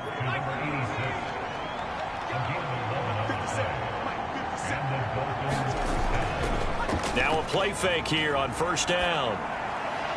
This short pass into the hands of Njoku. And he gets it down a yard or 2 shy of the 30 before he's out of bounds. Calling a gain of 3 on the play, and it'll be 2nd down. You look at this Packers defense. They enter play one from the bottom, number 31 in the league, Charles, against the run. And that's been an Achilles heel for them all season long, being able to play against the run, being able to slow teams down. But it's not just that. When you give up big chunks of yardage in the running game, it also opens up the passing options for the team you're playing as well. So typically, when you don't play the run well, you're getting hit in all phases. They'll stick with the passing game as he looks to throw. And he gets it inside the 10 to the 9. They're able to convert on third down, and that sets up a 1st and goal. Everything's going right here in this first half, and they've got a good lead. And part of that can be attributed to their success on third downs. This is another conversion here, and they can look to really open things up now with this 1st and goal.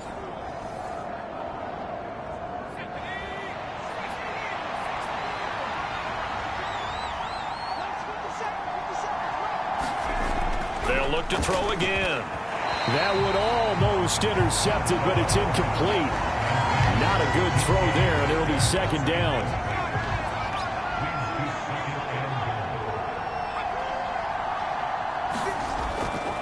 Running left is Walker.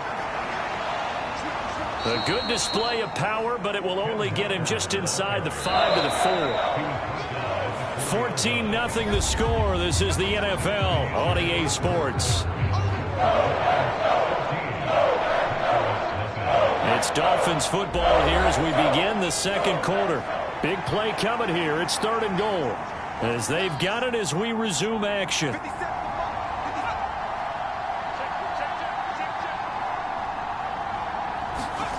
They'll look to throw on 3rd and goal. He's got it. Touchdown, Dolphins. A great effort there.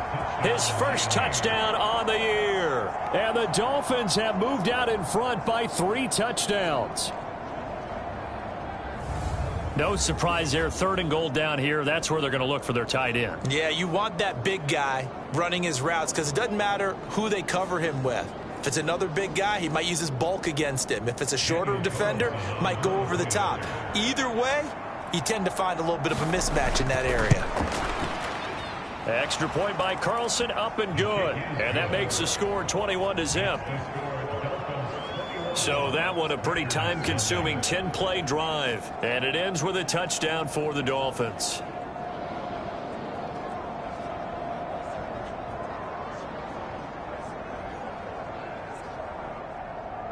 Following the touchdown, ready to kick it away is Carlson.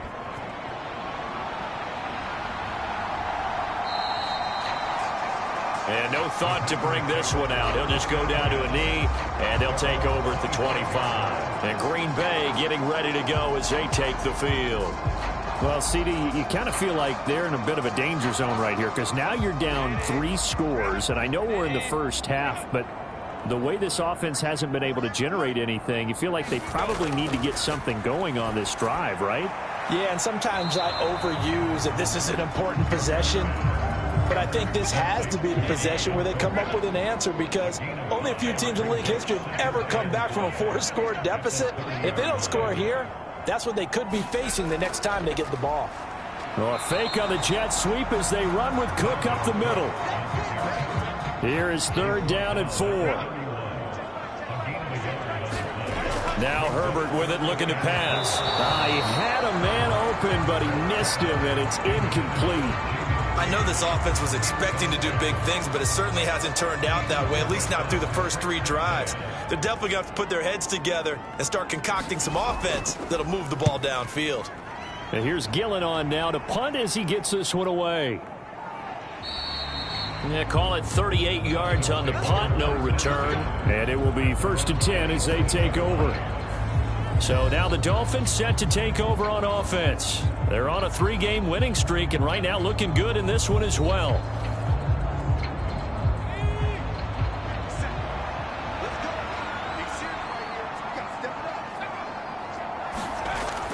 They'll run with Walker to begin the drive.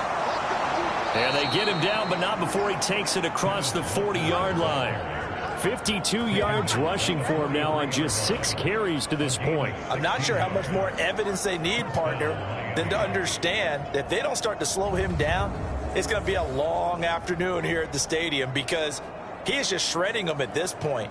And let's face it, coming into the game, they knew he would be the focal point of their attack. This is going to take an 11-man unit on the defensive side to start making plays. Back to Walker on first down. And he'll be taken down just shy of midfield. From just shy of midfield, here's 2nd and 4.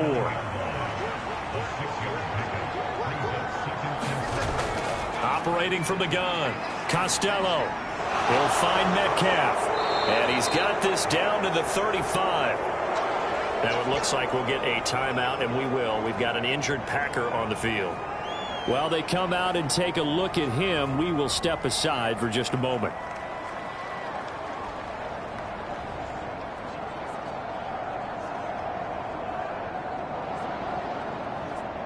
So into Packer territory now. Here's 1st and 10 at the 35-yard line.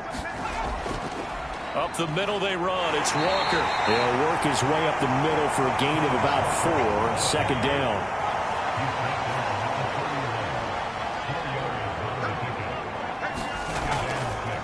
Off play action. Costello. And he's just going to get rid of this thing. To no one here. He throws it away. And now it's 3rd. The 25-yard line is what they need here. This is 3rd down.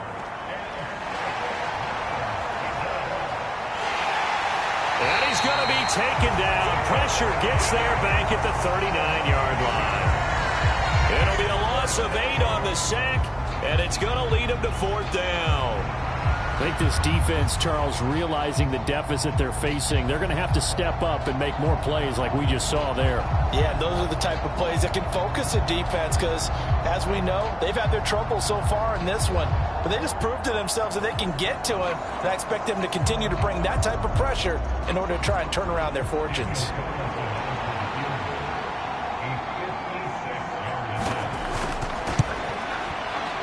And his kick is good. He got every bit of that one as it's good from 56 yards out. And the route is on. It's 24-0. So as it turns out, that sack doesn't wind up costing them, Charles. They at least get points, get 3 of them. Yeah, that's where your kicker can really come to your rescue because, you know, after the sack, there was a little consternation there. Are we out of field goal range? Are we going to be able to get 3?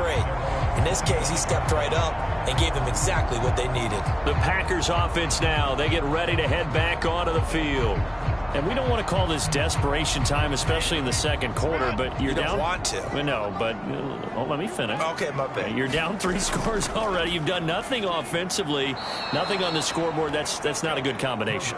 I think you just called it desperation time. I think you did. But let's face it, you mentioned this to me in a break earlier in the game. The energy level hasn't been there right from the start. We've noticed that. They've got to find a way to get on their toes and start punching instead of retreating, to use a boxing analogy.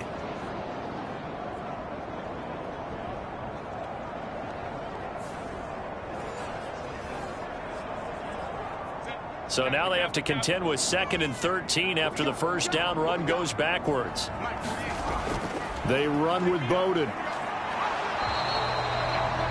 Just a yard there, so it brings up a tough 3rd and 12. We'll see what they have drawn up here. A little bit behind the line. 12 yards needed to gain a first down. Now it's Herbert. Well, had his hands on it, couldn't bring it in. Pretty symptomatic of how this game's been going. The passing game not in sync here early, and now it's 4th down. Well, this first half has not gone according to plan so far offensively, or even defensively for that matter. They could use a big-time spark somewhere, but it's not going to come on this drive as they have to punt this one away. On is Jamie Gillen to punt this one away. He's been a busy man here in this first half as he gets it away. And a fair catch taken back near about the 35, 36-yard line. We'll call that a punt of 38 yards officially. And they will take over 1st and 10. Kenneth Walker headed back out there. And he's well on his way to a 100-yard game. He's already more than halfway there. We're only in the 2nd quarter. And what I've always loved about running backs is they'll tell you, I had no idea how many yards I had. Right. Those guys have an innate sense of where they are in a ball game and how many yards they've accumulated, because you know they're always working towards 100. He's been working well towards 100 here. Ball at the 40 here for 2nd and 5.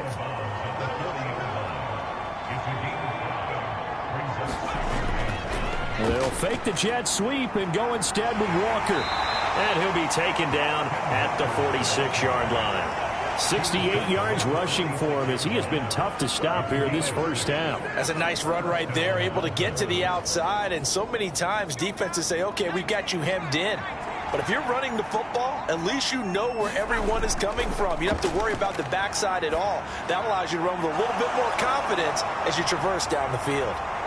And he takes this one down almost all the way to the 30. Good work after the catch. Going to net him 23 and a first. And this was a nice example of an offensive coordinator scheming his guy open. Just a little underneath route, just trying to free up some space. And it worked awfully well. Got him not just space, but plenty of room to run after the catch to pick up really nice yardage. So into Packer territory now. Here's 1st and 10. Down at the 31. Straight ahead, Walker. And he's able to work his way down inside the red zone to the 19-yard line.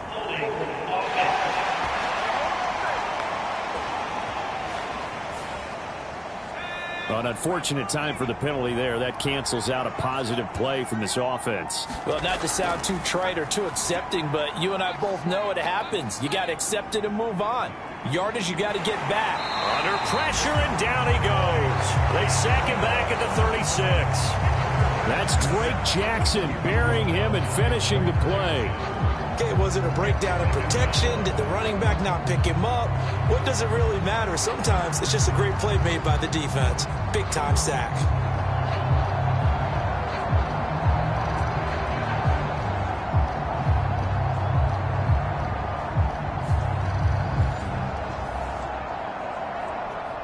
Protection certainly going to need to be a bit better here on 2nd and 16. From the gun, it's Walker. And they move this all the way down to the 9. That one 28 yards on the ground. That was excellent from start to finish, from the blocking to the running, just well executed. And now let's look ahead, because after that, how about a little play action, maybe a little bootleg, and get the quarterback out on the corner and give him a little run-pass option. And they're right down here looking for 6.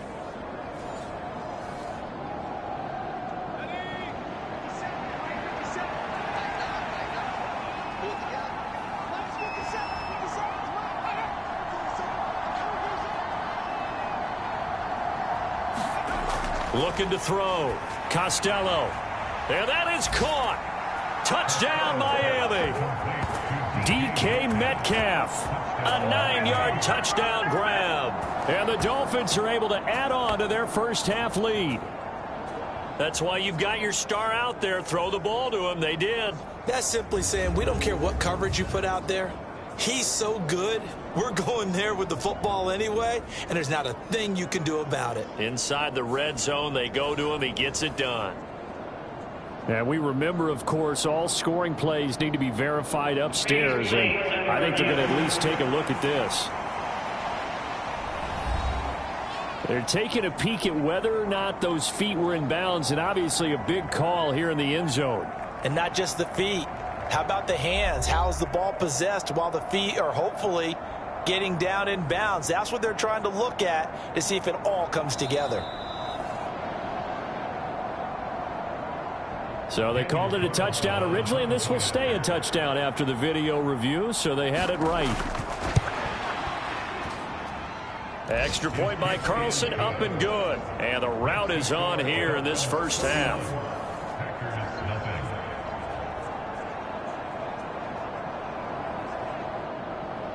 Following the touchdown, ready to kick it away is Carlson. The return man down to a knee, and this will come out to the 25-yard line. The Green Bay offense ready to take over. And still no points on the scoreboard. You're coming off of the 3 and out. They're just looking for anything to grab onto right now, aren't they? I'm wondering if someone's going to take charge in the huddle. You know, we always look to the quarterback, but sometimes it's another player on the team, a star, a veteran, someone with some excitement and energy. It's like, all right, guys, let's shake things up and let's go, because they still have an opportunity to make things happen. Shake it off. Ball on the 30. They'll come up with a 2nd and 5. Herbert off of play action. That's to Cook out of the backfield. 2 yards on the pickup there, and that'll leave him with a 3rd and 2. Play action. It's Herbert. And this pass broken up. The contact well timed there, and now 4th down. So they're forced to punt on 4th as this one's away. Able to push his way through. It'll be a 41-yard punt. Give them 5 on the return. And out will come the offense as they take over. Kenneth Walker headed back out there. He's been good. His guys are winning. So far, the recipe working here in the 2nd quarter. He doesn't like to just tote the rock. He wants to carry his team on his back, and that's what he's done throughout this game. Yeah, he's done that. He'll be hoping to continue that trend. A quick throw knocked away and incomplete. Now a 2nd and 10.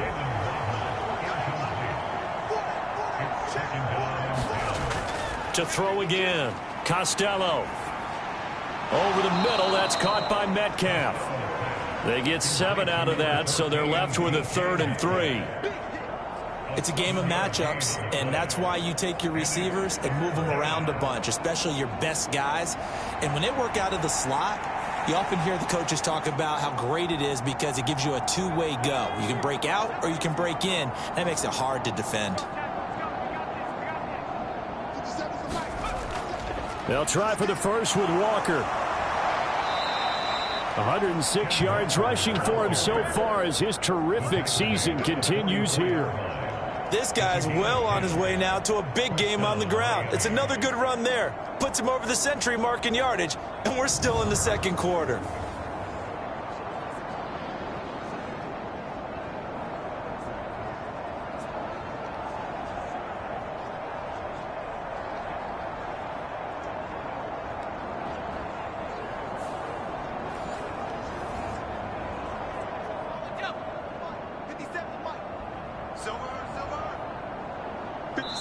And we've hit the 2-minute mark in this first half of action.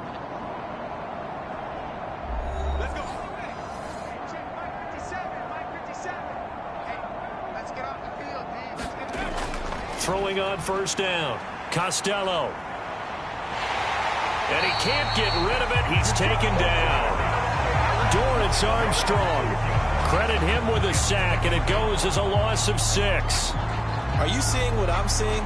That's 3 sacks now, and this team came into the game in the bottom 5 in the league in sacks. Yeah, What's going on? It's not been their bread and butter. I don't know. Is a blind squirrel finding a nut, or is this something they can build on? Well, they found some momentum. They found a crack in that offensive line, and they're putting it to good use. 57's Mike. Mike 57. Hey, we got to get this stop here, D. To throw on 2nd down. Costello. And a quick throw here. That's complete. A good pickup there, 13 yards as they get closer for 3rd down.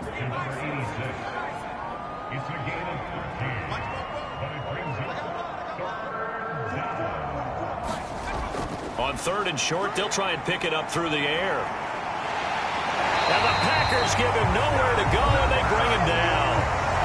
The Packers going to use one of their timeouts as they'll stop the clock with 26 seconds to go until halftime. On is the punter Townsend as he gets this one away. And a little too much mustard on that one. It hits a couple yards into the end zone.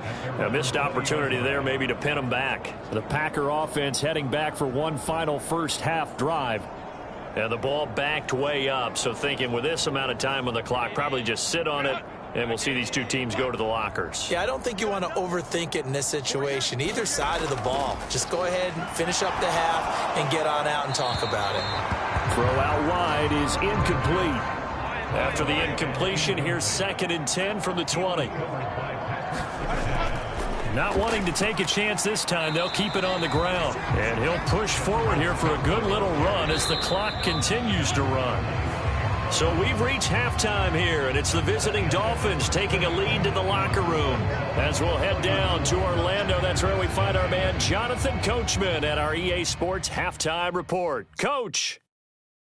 All right, Brandon, we'll get back to you guys in a bit. But first, let's take a look around the NFL here on this first Sunday of October. We'll start up at Gillette Stadium in Foxborough. And those two are tied up as they play the second quarter.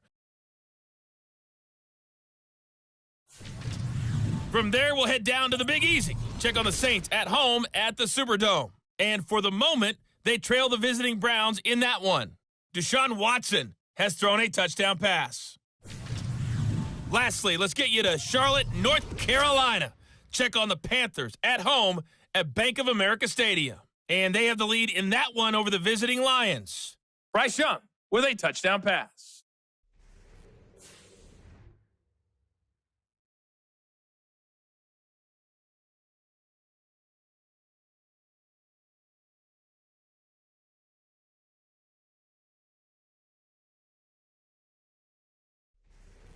Okay, Coach, thanks as always to you and the gang in Orlando as we welcome everyone back in for quarter number 3. The Dolphins in front, and they'll be in possession of the football first as the second half gets started. And we will not see a return to start the half as this will be a touchback. Out comes the Dolphins now. They'll go on offense first here in this third quarter. The first half definitely went their way, and this would seem to be a great opportunity to kind of put this game a little closer out of reach with a score here. Yeah, and it's a wonderful opportunity for them because if they can add 7 more to their lead before the other guys even see the football, that could be the decisive blow in this game. I think that's how they're eyeing it. That's how they're approaching it. Here's 2nd and 7 now from the 28. Out of the gun, they'll look to throw. It's a short one here, complete to the tight end. And he gets this one just shy of the 40. They'll mark him down at the 39. Walker now on 1st and 10. And some good acceleration there as he's across midfield to the 48-yard line. 123 yards for him on the ground now as he has been terrific here this afternoon. He had a really solid first half running the football and picking up where he left off here in the third quarter. How about the yardage he's piling up right now? This feels like a full game, not just this series that we're watching right now. I know people are screaming, where are the adjustments from halftime on the defensive side of the ball? Sometimes they're just not there. Sometimes you just have to find a way to tackle someone. So into Packer territory now. Here's 1st and 10 at the 48-yard line. And going right back to Walker. And he'll get this down only to about the 46. Just a yard on the pickup there, and it'll bring up a 2nd and 9. On that last run, he's now hit the 6,000-yard mark for rushing yards in his career. And moves him squarely into the top 100 rushers of all time. In fact, he can boast that he's rushed for over 1,000 yards more than Gale Sayers did in his career. And Gale Sayers was a Hall of Famer in a short career. They'll need to get this to the 38. That's where the first down marker is here on 3rd. Back to throw.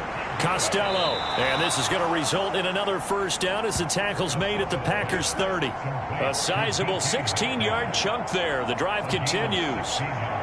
Whatever the discussions were at halftime to try to slow down this offense, it has not worked to this point. Yeah, I have a vision right now of everything that was discussed at the half just being torn in shreds or being erased off of the Microsoft Surface tablets because none of it is working. They are really locked in on offense.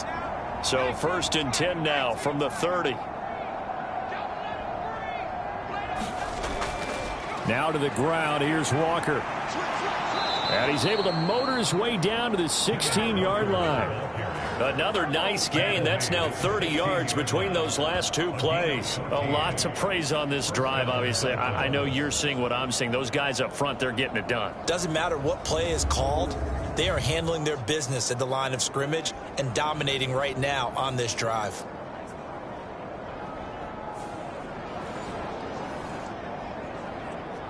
So the ball down to the 16 here for 1st and 10. Out of the gun, Walker with it. And all the way down inside the 5 to the 4. 11 more yards that go around, a first down as well. Looks to me like maybe there's a little attrition setting in with this drive, because when you see that type of a run, I get the feeling the defense gets a little bit tired. And that's the last thing they need, especially when they look up at the scoreboard.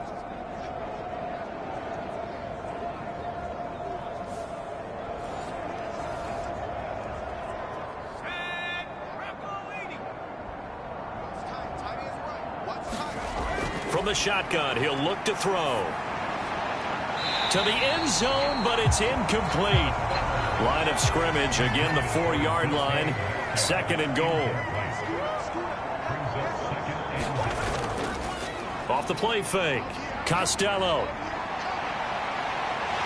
And he'll be brought down here at the 3-yard line. All that gets him is just a yard, and now it's third down. Oh, partner, just a second earlier, and they might have had him because they certainly thought they were going to close in and drop him behind the line of scrimmage, but he had just enough time to dodge the pressure, and he ends up getting yardage before. Under pressure, down he goes. Sacked at the 10. Lucas Van Ness getting 3 there to bring him down. Third and goal, they decided to throw for it, but how about the play defensively? Couldn't find anyone open, left him nowhere to go with the football, had to absorb the sack.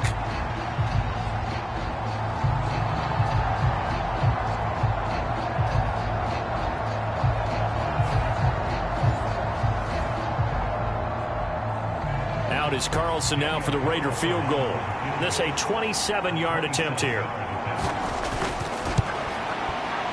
Carlson able to put this one through, and the Dolphins will add on to their lead.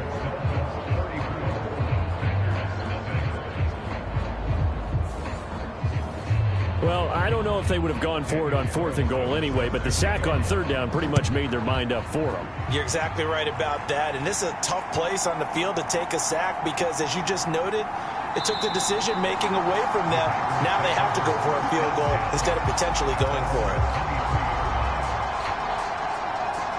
So here are the Packers now. They get set for their first possession of half number 2.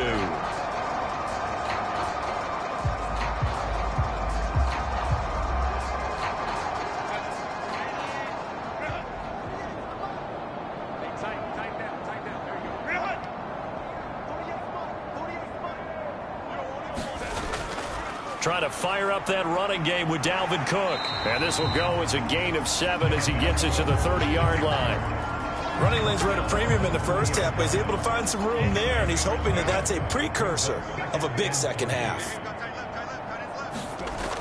Second down, they go right back to Cook. And tackled down after a gain of 3. Leaves him with 1 yard to go on 3rd down. So they just need 1 yard here to pick up the first down.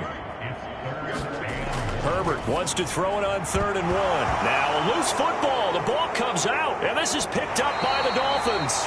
And his guys are going to get the football at the 37-yard line. We have seen this before, and we know coaches preach about this and work on it all the time. Catch the ball. You know there's going to be some traffic somewhere. They've got to put it away and secure it as they try and get downfield. Miami set to take over.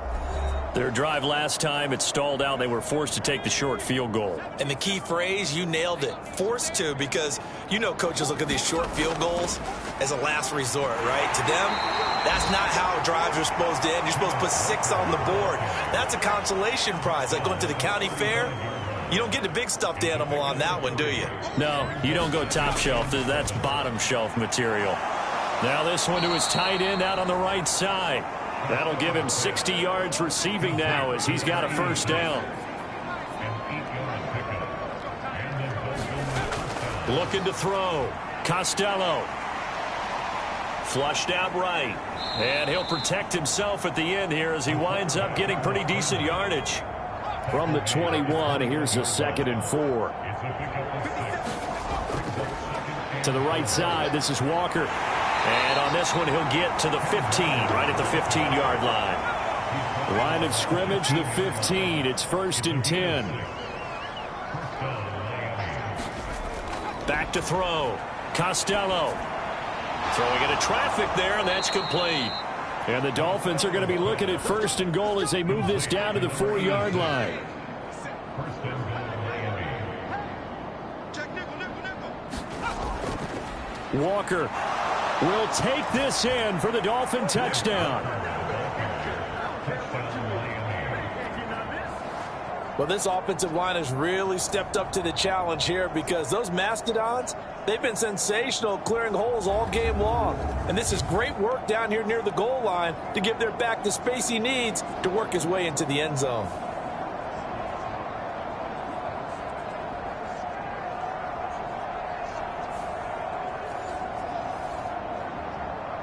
Carlson on for the PAT.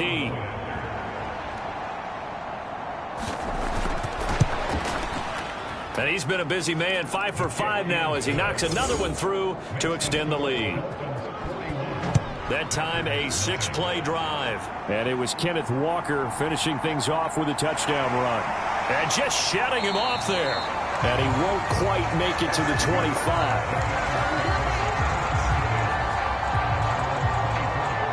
The Packers ready to take over offensively. Well, we're still in the third quarter, so there's some time to kind of clean this up and make it look more respectable now. Or win, that's probably gone out the window, Charles. But I don't know. Do you look at this as a time to just improve and maybe start to look towards the future?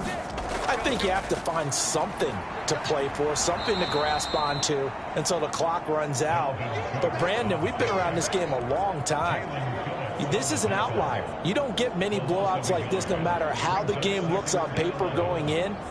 This one has turned out to be everyone's worst nightmare realized.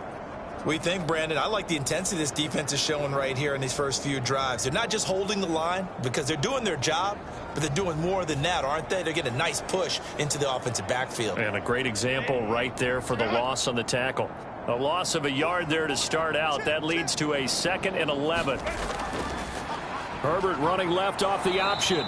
And maybe the wrong read there as he's going to go down immediately.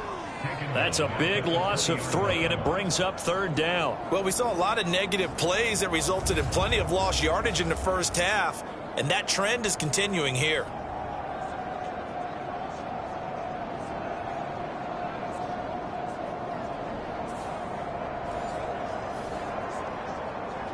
A 3rd down now. Those last 2 plays indicative of how things have gone for them. Just nowhere to go on the ground and struggling to put up points. Herbert now. He'll dump this off to Cook.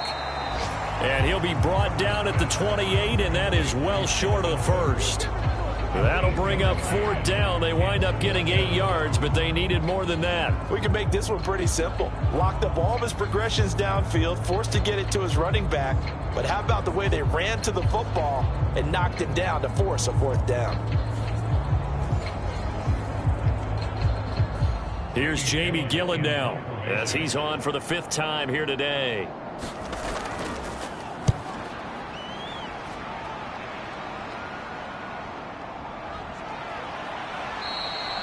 It'll be a 44-yard punt, 6 on the return. Kenneth Walker headed back out there. He's had a good performance, moved the ball effectively on the ground. Of course, he has the 1 touchdown. And when you're able to move it as effectively as you've described, that leads to finding a way into the end zone, and now he's just trying to do it for a 2nd time. And, of course, with that comes additional yardage. Yeah, looking for additional yardage, and again, that 2nd score here in the 3rd quarter.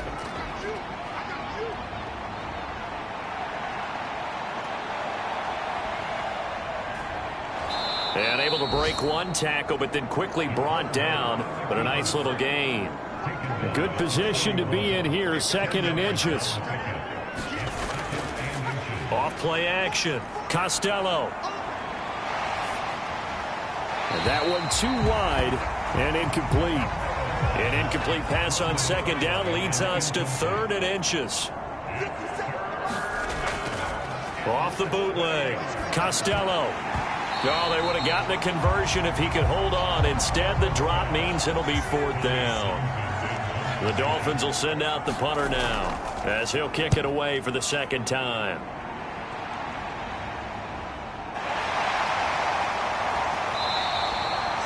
It'll be a net of 40 yards there following a 43-yard punt, 3-yard return, and it'll be Packer football here. 1st down and 10. The Green Bay offense now about ready to take possession here.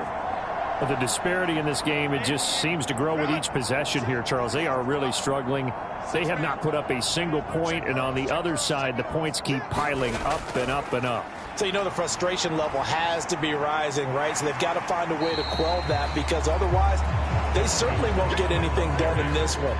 Keep diving deeper into the offensive playbook, but bottom line is don't quit competing.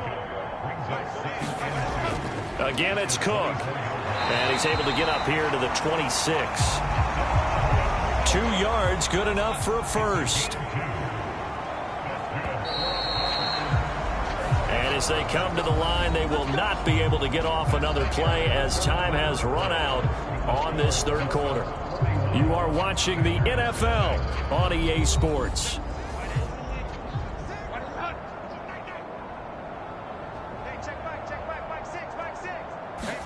Herbert setting up to throw on first down. Oh, he dropped it. And that's pretty indicative of the way this one's gone. 2nd and 10. From the shotgun, here's Herbert. The quick throw knocked away. It's incomplete. And this offense on 3rd down today, as bad as you can be. 0 for 7 thus far. This is 3rd and 10. Out of the gun, Herbert. He finds his man, and it's a fumble. Oh, one of the linebackers has got it, and they're going to set up shop at the 27-yard line. Okay, this isn't one where you want to take the game tape and hold it up as an example, do you? I mean, you talk about frustrating all the way through, and that last error, I think that crystallizes it, doesn't it? Absolutely. That's been representative of their entire game still being shut out. And now before the ball changes hands, they're going to take a look at this just to make sure that they have it right.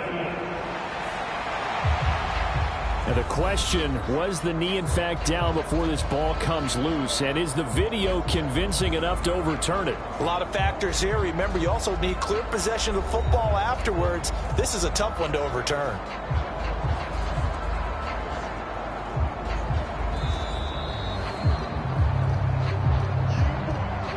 So that one overturned. They say the knee was down, and that will not be ruled a fumble. On 4th down, the punt team is on as this is sent away. It's taken to the 26. That'll go as a 39-yard punt. Give him 9 on the return. The Dolphins offense now heads back on the field. We've paid this offense plenty of compliments already, but, I mean, they are deserving as they start another series. To be leading by this much with so much time left to play in the 4th, Charles, it's really, really been impressive to watch. It has been, and you have to think to yourself, the preparation that went into this, but the absolute focus that they kept throughout in order to have this kind of a result, this is Super Bowl-esque, and they've got to feel awfully good about what they put out there today. Sticking with Walker on 2nd down. And able to get a couple as he's across the 40 to the 41. Historically, this is such a tough, loud venue, but you can hear a pin drop right now. A lot of fans long gone, not used to seeing a lopsided score like this. And he brings this up to the 46, good enough for the first. They get 5 out of that one, and it moves the chains. No doubt those are the types of carries they're looking for here, Charles. The lead in the 4th quarter. This is when coaches that have a reliable running game, they breathe a little easier on the sideline. Yeah, they love the idea that they can take the air out of the football at this point of the game. That means they're really counting on that offensive line, counting on the runners, taking care of the football. Because you're going to tell your quarterback, hey, no time to be a hero. We're not going to throw it here. Just eat up that clock. And if you have the ball, they can't score. They run again with Walker. And this will be taken across midfield and into Green Bay territory. Here now, 2nd and 4.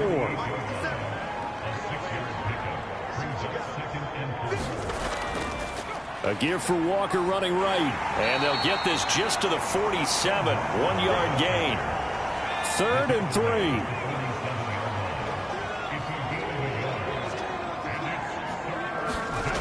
3. Looking to throw. Costello. And they're going to get this down near the 35-yard line. 12 yards there as they keep this drive rolling. It's another first down. Partner, I have to tell you, just one word keeps coming to mind from watching them this afternoon, and that's impressive. They have been impressive from the opening kickoff, and they haven't let up here even into the fourth quarter. In motion left comes Brown. And they're going to give it to him on the jet sweep. And this is not going to work as planned. He's going to be met and dropped behind the line of scrimmage. He'll lose a yard there, and it's 2nd and 11. That's the danger, Charles, of running plays like this for your wide receiver. They can hit big or they can be duds. Yeah, you're exactly right about that, because if they're forced to try and go around defenders behind the line of scrimmage, sometimes you can give yardage in order to gain it. But in this case, they gave yardage and didn't get it back. Looking at a 2nd and 11 now after the loss. Up the middle, here's Walker. Now the ball comes loose, and the Packers pick it up. And they're going to set up shop at the 27-yard line. In today's NFL, most teams don't have as many goals for the game like we used to have, where you checked off your boxes. But 0 turnovers, that's a universal. And while it won't likely cost them in this game, they're going to regret the fact that they coughed one up here. Yeah, their first blemish. They had mistake-free football prior. And now, as with every potential turnover, they're going to take a second look at this just to make sure. Now the question, was the knee in fact down before this ball comes loose? And is the video convincing enough to overturn it? A lot of factors here. Remember, you also need clear possession of football afterwards. This is a tough one to overturn.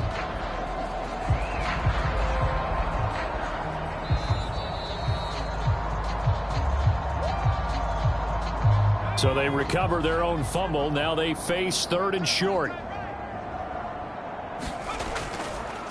On the handoff, this is Walker. And he's able to get the first here as he's taken down at the 25.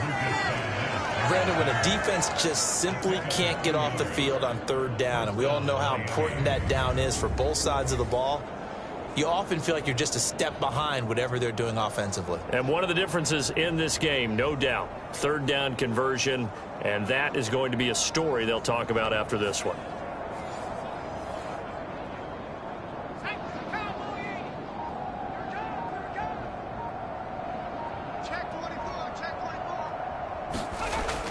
Back to Walker on 1st down. It's a 6-yard gain on the ground, and that'll make it 2nd and 4.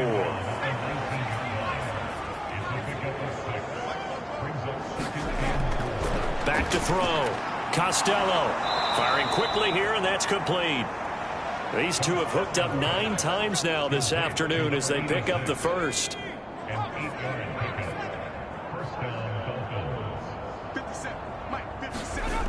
Looking to throw. Costello over the middle. It's complete.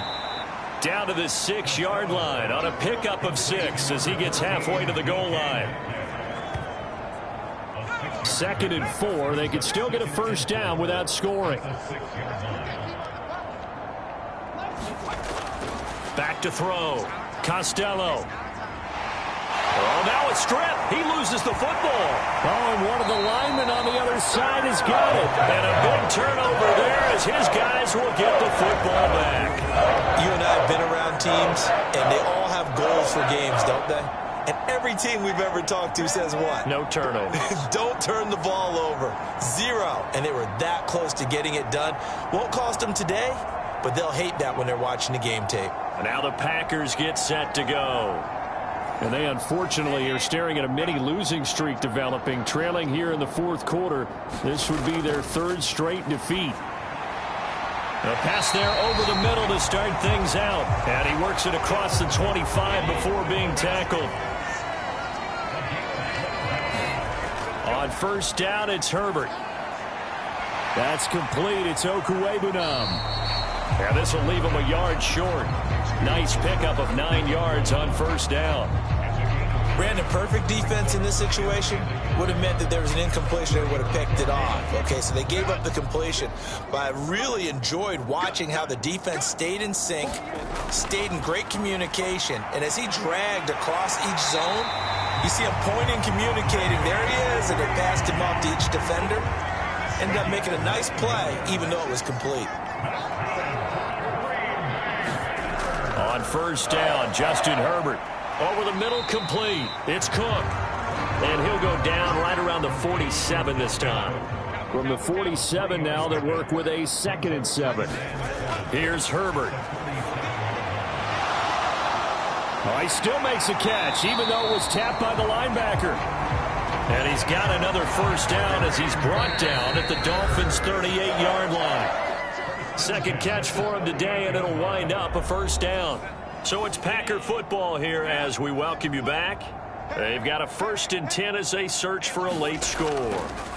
Herbert back to the air, setting up the screen for Cook. And the play goes nowhere, losing yardage back near the 40 at the 39. He'll go over the middle to Reed, complete. And give him 6 yards here as he stopped near the 35 at the 34. And on 3rd and 5, this will be the 8th play of the drive. And that is incomplete. Field goal unit and Joey Sly now. On the right hash, officially this will be a 51-yard attempt. Sly able to put this one through. And they'll get back 3, but this remains a large deficit.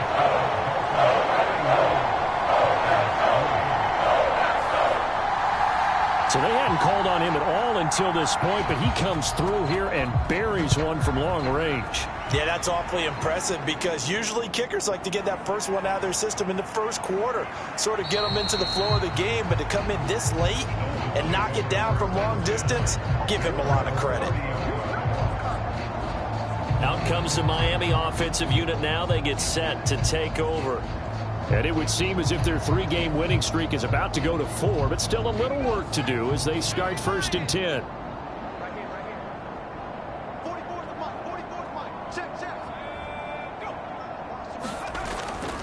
Now a fake on the jet sweep, and they'll instead run up the middle.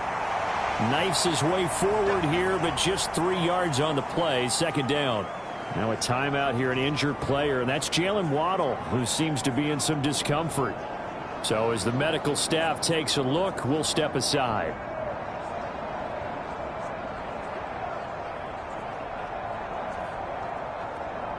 And they'll come up 2nd and 7.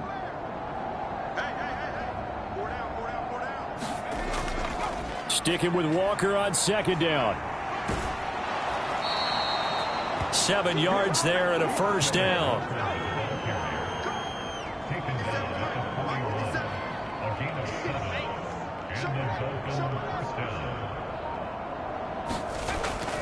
Walker with another carry. And not a whole lot of room to operate there on the first down run. He gets maybe 3.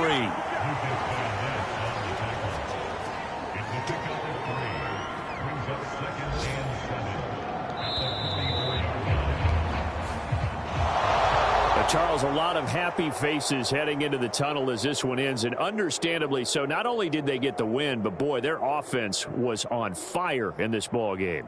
And partner, I have no idea what the top speed is on one of those high-end sports cars. What's the top gear you can get into? This offense, they certainly were there in this one, huh? Everything clicking for them in this contest, the kind of performance that they're going to cherish. So for the Dolphins, they boost their record up to a strong 4-1. And they'll get another road test next week as they head to New England to take on the Patriots. Meanwhile, for the Packers, they'll fall to 1-4 with a loss. And they'll get a chance to redeem themselves at home next week. I'm Brandon Gaudin. Certainly have to thank Charles Davis, my broadcast partner, and our entire crew. We'll catch you next time right here. It's the NFL on EA Sports.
today. From Arrowhead Stadium in Kansas City, it's Week 5 of the NFL on EA Sports.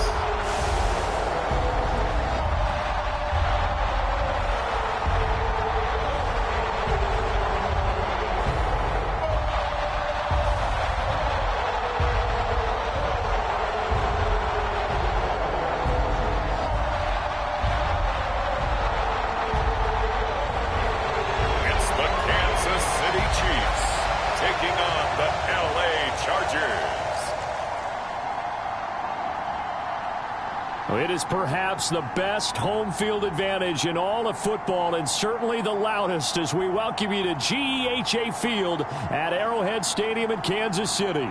Today we've got a Week 5 matchup in store here, as it'll be the LA Chargers taking on the defending Super Bowl champions, the Kansas City Chiefs.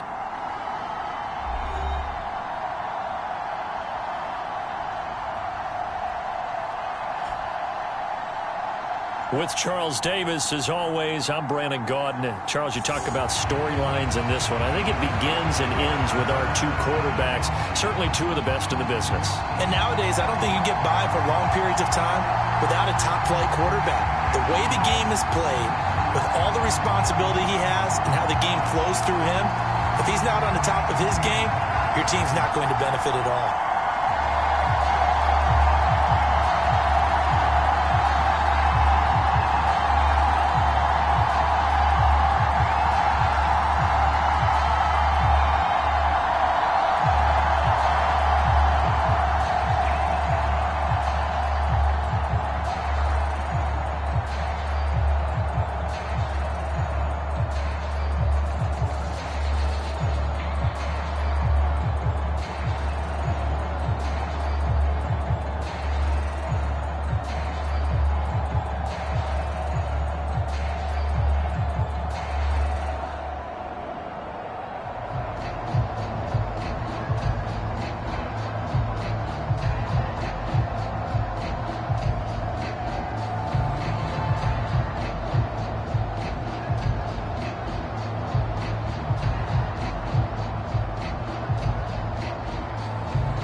Seems like we were just starting training camp, but here we are in October, and off we go on EA Sports. And here comes a return from just beyond the goal line. And they'll get him down right at the 25-yard line, so the same result, and he opted for the touchback. The KC offense set to go, led as always by the gunslinger, a former MVP in this league. It's Patrick Mahomes. And he's been playing at an elite level here in this early half of the season. Tops in the league in touchdown passes at this point. This is definitely a wide-open offense, so we'll see if he can keep his string of good games going right here.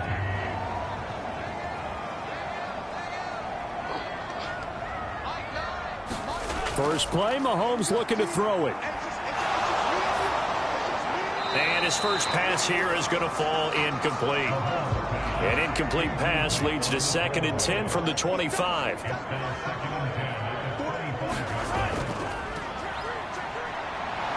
And that play going absolutely nowhere as he's belted before he could get out of the backfield. This will be a loss of 3, and now a much tougher 3rd down looming. Well, this defense for the Chargers, they were terrific a week ago in the win over Seattle. And I don't know what the actual percentages are, and I don't know the analytics when you create 5 turnovers or takeaways in a game.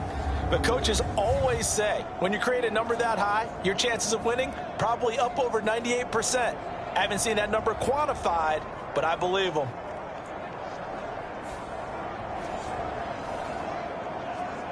And this opening drive not going to plan. This is now 3rd and 13. Working from the gun, Mahomes. Nowhere to go here. He lost the football. And picked up by the Chargers. And they are going to take possession of the football inside the 15 at the 14-yard line. That's a down and distance coaches always talk about trying to avoid, isn't it? I mean, that's 3rd and long, and you just know they're pinning their ears back and coming after him, sometimes even with extra pressure. And he knew that. I mean, he knew they were coming. He just fumbled it. Yeah, he knew it. The offensive line knew it. Everyone did, yet the pressure was still there, and he ended up coughing it up.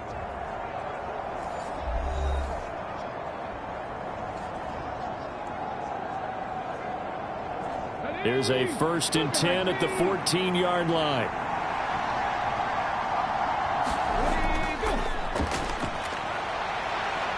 And stopped a few yards shy of the goal line at the 3. It's a good gain of 11, sets him up 1st and goal. How best to describe that one? I'd say right down Broadway on that run. A straight-ahead running. I think that might be something we see a lot of between the tackles today. Well, he's enjoying things so far here this afternoon. Sees a crease and bursts through it for a solid gain. Here we go now on 1st and goal.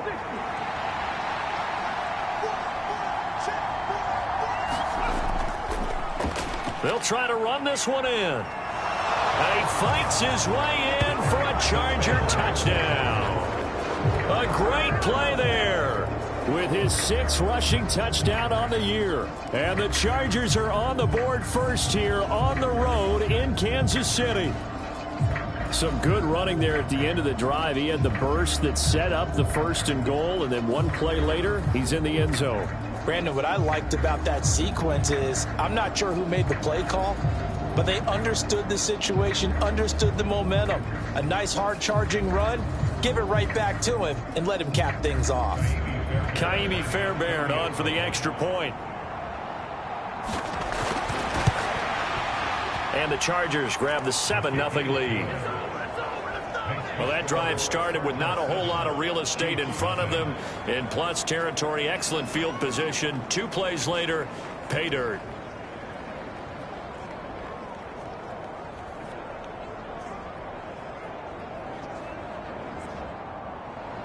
After the touchdown, Cook now to kick this one away.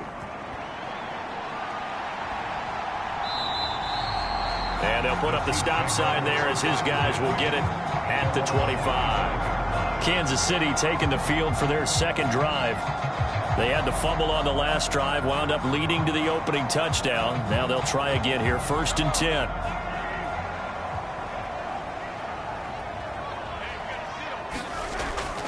They'll start this drive out on the ground.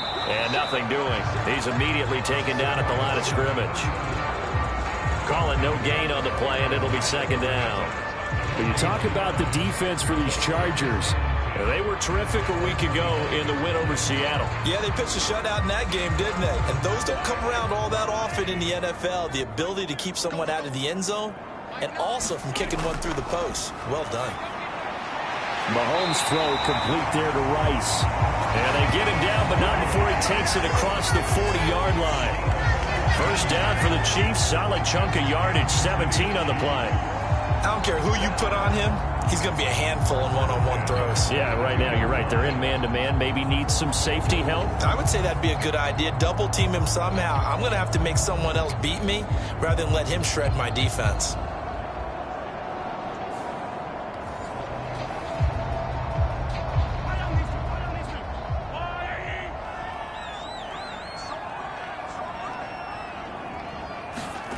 On 1st and 10, here's Mahomes. Got his man complete over the middle.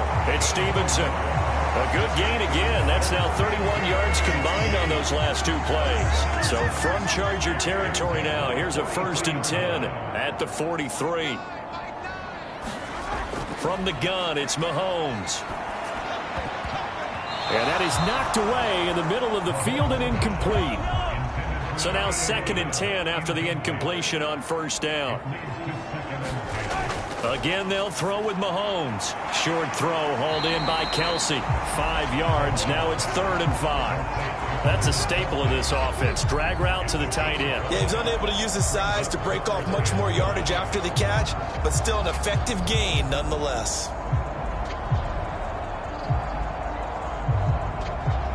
They'll need 5 on this play to move the sticks. Now here's Mahomes. Work in the middle of the field, and he's got a man complete. And he will have a Chiefs first down by about a yard as they find a way to convert there on 3rd down and 5. We've seen quite a bit of the short passing game here early on first quarter, haven't we? We have, and I think it works a couple of ways for this team because, number one, you throw the short game until they stop it. And if they're not going to stop it, you keep throwing it, and occasionally you'll break a tackle and turn it into a bigger gain. Also, if they start to creep up, start to pressure receivers, now you go over the top, take it deep, and now you get some of those big shots downfield. On first down, they'll go to the ground attack. And he's down into the red zone at the 16 after a gain of 16. 1st and 10. A big hole there. How about him handling the point of attack? Just positioning himself so that run could go right off of his backside and deep into the secondary.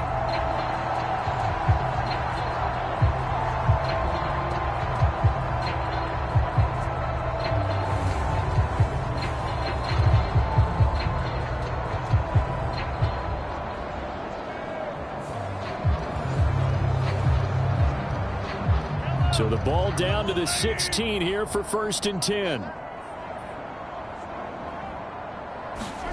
Operating from the red zone now, Mahomes. He finds his man, complete. That's Stevenson. So the completion good for 6 yards, and that will bring up 2nd down. Mahomes going to throw. The quick slant caught, and in for the Chiefs touchdown. A great effort there. His 4th touchdown on the year. And the Chiefs are within an extra point of tying up this ball game. A nice connection there, finding his target, and that'll put 6 up on the board. Just like they drew it up in their playbook and reiterated it on the sidelines, right?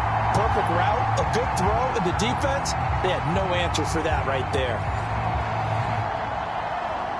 Riley Patterson now for the extra point.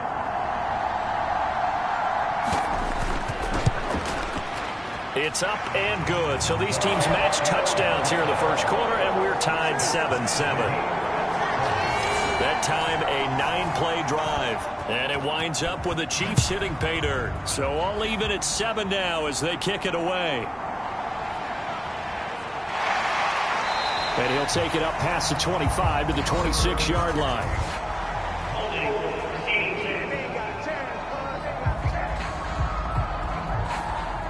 So the special teams penalty cost some yardage there as they come out on 1st and 10. Up the middle they go. It's Porter. Ooh, the juke. And he's going to get this one across the 30-yard line. 15 yards is the pickup there, and the drive starting very nicely. 1st down. For a lot of guys playing this game, there's no better feeling than running right through a tackle. He's able to lower his center of gravity and churn his legs for a really nice pickup.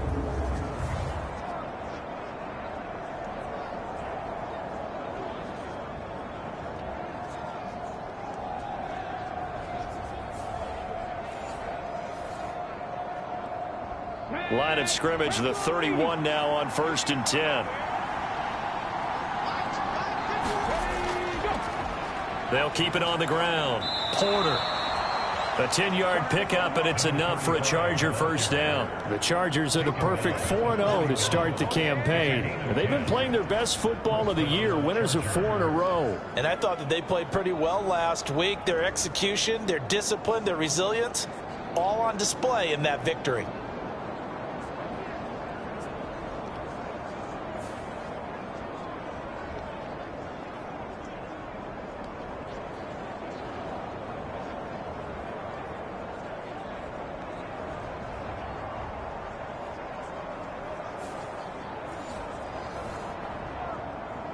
Back-to-back good plays have them on the move on 1st down.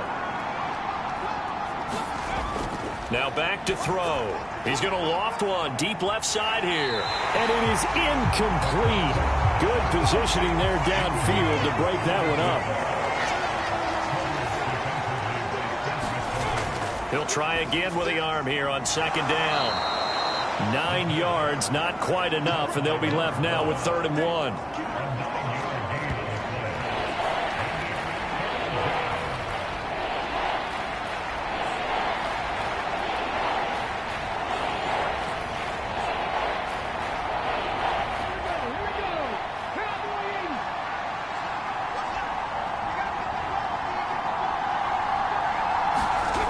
From the midfield stripe, they'll look to throw. And he'll be taken down, but he does have first down yardage. They get 6 on the pickup there as the drive will continue. I don't care how many times we see it. I still get a kick out of watching quarterbacks and receivers do the pass tree in pregame warm-up. But I always remember that when we go to practices, we see that after practices as well. They really tune it up, don't they? They tune it up. They know why they do it for these situations. First down. And they build that trust, and that's why they're able to find him in this type of a situation. They'll run on first down. It's Porter. And he is going to be stopped cold behind the line of scrimmage. 2 yards the loss, 2nd and 12. With his size, he's a tough man to bring down, but they do a nice job there stopping his progress and not allowing him to get back to the line of scrimmage.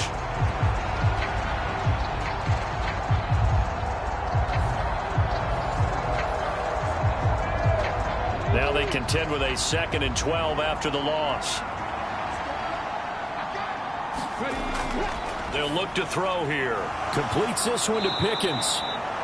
And able to break one tackle, but then quickly brought down. But a nice little gain. This will be play number 8 here on the drive. It's 3rd and a yard. Now a handoff up the middle. Porter. And he's able to pick up the first before he's taken down at the 27. The drive stays alive. A 3rd down gain of 8. We use the word relentless a lot with guys who are aggressive on the field. In this case, it really fits, doesn't it? How about his ability to break tackles and his feet never stop moving?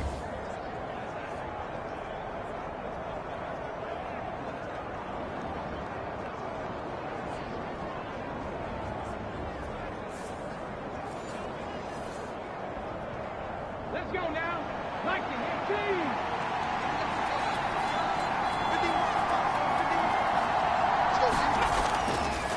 Right back to him on first down. Give him 5 on the carry there, and it'll be 2nd down.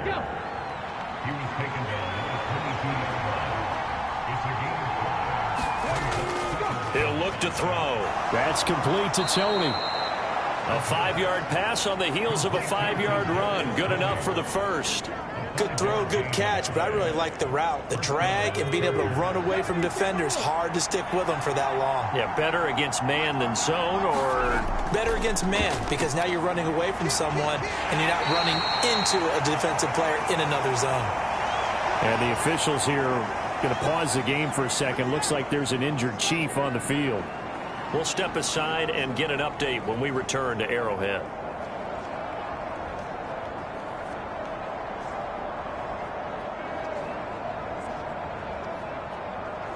Second down and 6 now.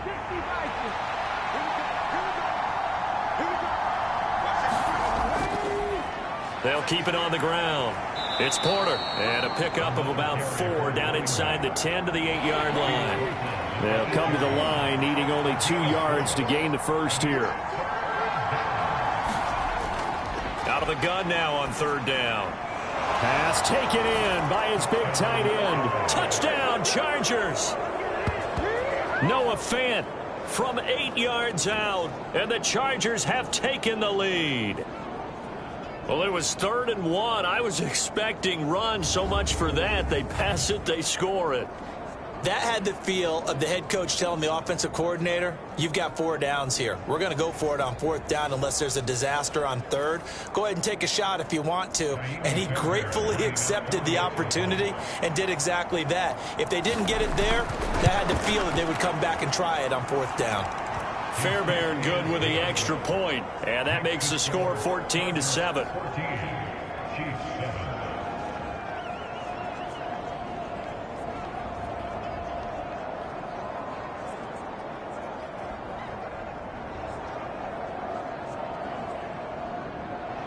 After the touchdown, Cook now to kick this one away. And no effort to bring this one out. It's a touchback. And now here comes Kansas City. So remember, Charles, last time they were out here, they scored, but they just saw the opposition score, and they're trailing right now, so they're trying to keep pace here. They need a touchdown drive. Well, if you're a fan of offense, you're loving this, but if you're a fan of defense, this is tough to watch, and it's also tough To keep that up when you just watch your opponent march down the field on a scoring drive that lasts into double-digit snaps.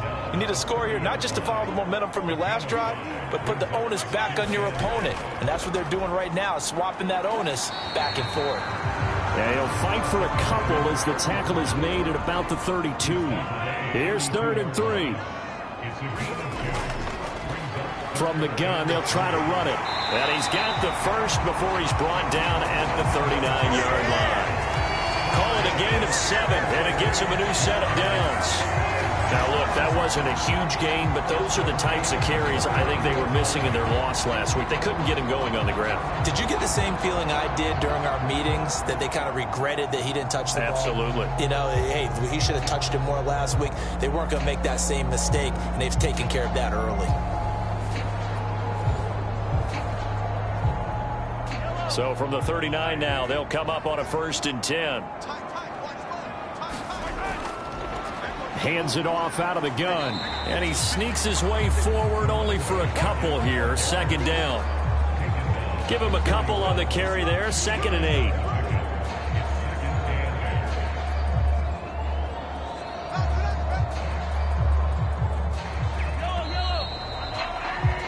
Through one quarter, 14-7 our score.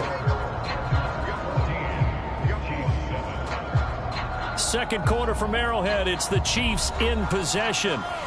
2nd down and 8. As they've got it as we resume action. Now they'll throw with Mahomes. Quick hitter here. It's complete. And he'll be brought down just shy of midfield at the 49-yard line. 2 first downs have him up near midfield now on 1st and 10. One back in the backfield. He'll get the carry. They nearly sprung him that time as he takes this all the way down to the 37. 43 yards rushing now on 8 carries for him so far. Partner, there are strong running plays, and then there are plays where you simply outclass the defense, and we saw the latter there. They ran straight up the heart of that front for an excellent gain and 1st down. Simply put, you've got to put up more of a fight defending the middle. Otherwise, this is going to be a long game. So from Charger territory now, here's a 1st and 10 at the 37-yard line. And he'll snag about 5 yards down to the 32. Here's a 2nd and 5. To throw, it's Mahomes. No, he doesn't have it. Maybe some alligator arms there going over the middle. 3rd down. Fair to say, hasn't been his best game throwing the football, but also not getting a lot of help out there either. Yeah, you nailed it pretty well, you know. He's got to throw it better, got to get more help.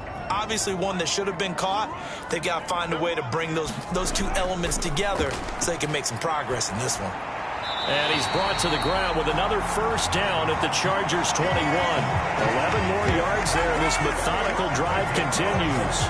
And this has been a nice answer to the touchdown drive against them a few minutes ago because they've come out and reestablished the tempo. A nice throw there, and they're putting together a very strong drive as a response.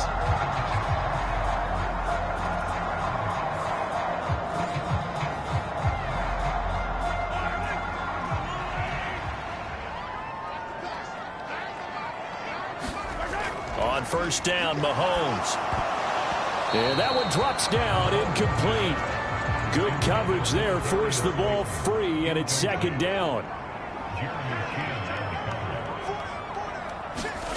Now it's Mahomes again. And this throw a bit late as he couldn't reach back for it. Well, this drive, they're a perfect 2 of 2 on 3rd down conversions, but they need a full 10 yards here. Dancing to his left. Fighting him off. And he's going to be taken down short of the 1st, right around the 15-yard line. Decent gain on the scramble to 6, but now it's 4th. Like any team playing, they're looking for touchdowns to try and help their cause. But in this case, he does get them a little closer at least if they think a field goal turns out to be the better call here.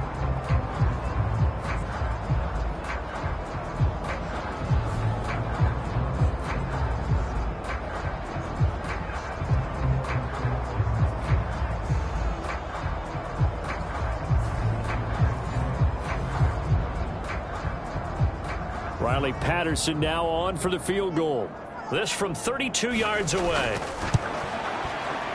Patterson's kick is good. And they'll cut the lead back down to 4 now at 14-10.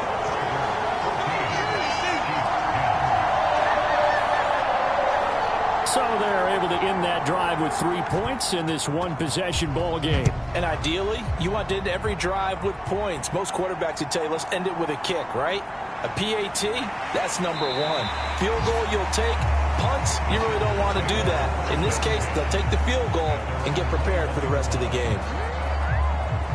So here are the Chargers to take over. They're working on a 4-game winning streak, and they lead this one as well right now as they start 1st and 10.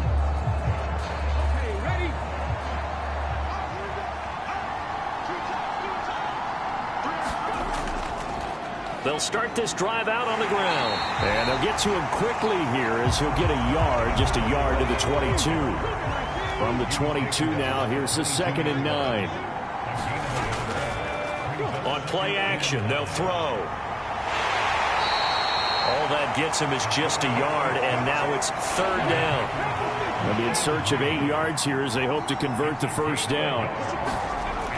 On 3rd down, he'll drop to throw. And that'll be caught by Tony.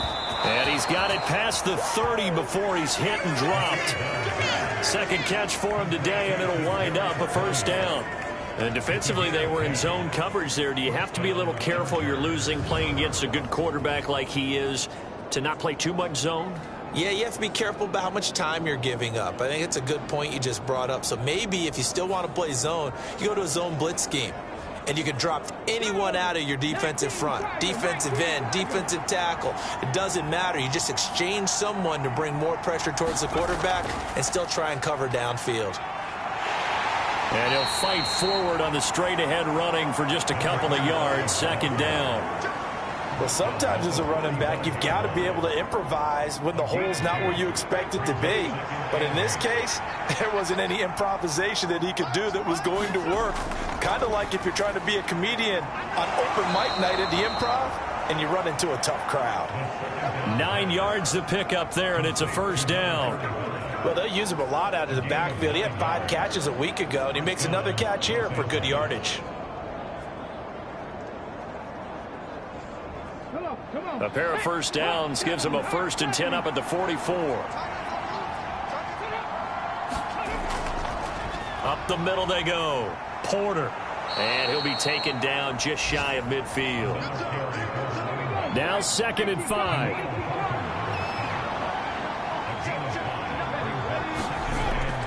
Back to throw. This one swung out here to Jones. 6 yards to pick up, and that's a 1st down.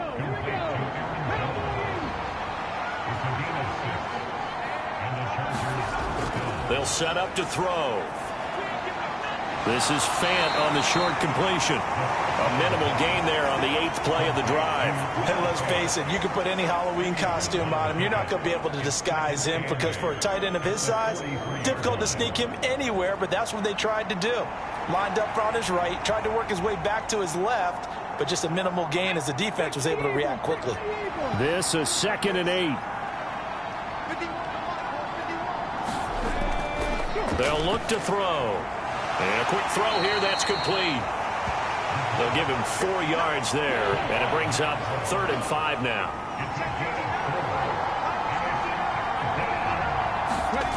Back to throw again. And this pass broken up. Excellent coverage there on 3rd down, as that was not an easy one to hold on to. I see the surprise in your face there, partner. That is a rare incompletion from him. He's been on point this entire game. He has percentage completion-wise way up, not that time.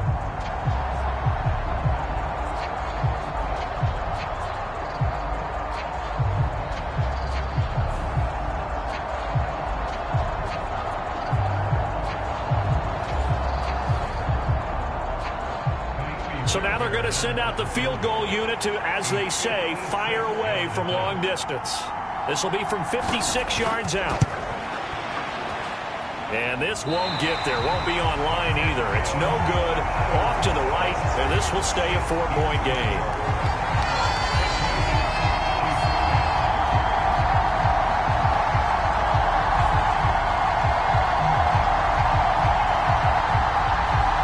Kansas City's offense now set and ready to go. And they had a long drive last time, but they had to settle for a field goal, and I'm sure that's how it felt to them, settling. They probably should have gotten in the end zone. Yeah, not out-and-out joy, right? Because that's what you get when you put the ball in the end zone. But there are benefits to that type of a long drive. Your defense gets a chance to take a break, adjust a little bit, maybe get themselves ready to get back out on the field and play a little bit better. So they'll take the benefit even though they wanted the 6 points. Yeah, maybe wore down the other defense. We'll see. On second down, here's Mahomes. And they're not able to hook up there. Incomplete. Had an open man that time, but ended up putting a little too much heat on it, don't you think, partner? Absolutely. Just needed a touch more air under it. Instead, he fired an absolute bullet.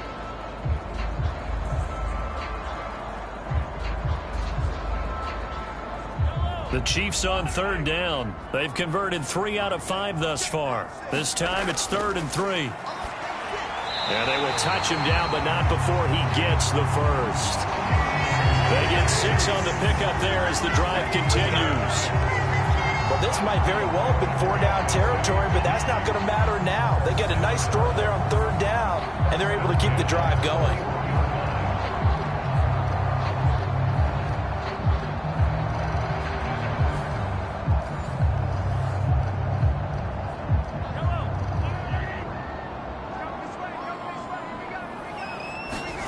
And again, it's Mahomes. It's Kelsey on the ground. Yeah, that's good for a gain of 6, and that's going to bring up 2nd down.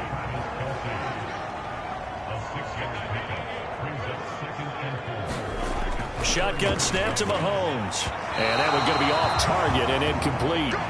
Not sure what happened out there, but it looked like the timing was a little off on that throw. Well, you know I'm a defender, so what am I going to say? Great defense. Darn right. They did something to disrupt that timing.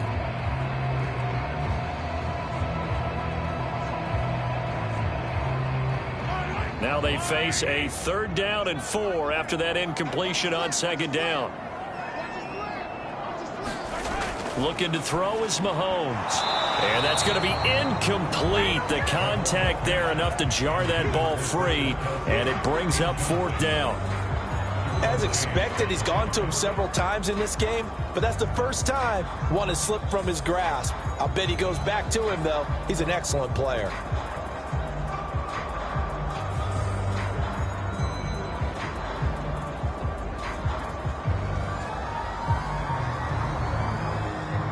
Riley Patterson now on for the field goal. This will be kicked from the 42. It's a 52-yard attempt. Patterson's kick is good. And the lead is down to 1 now at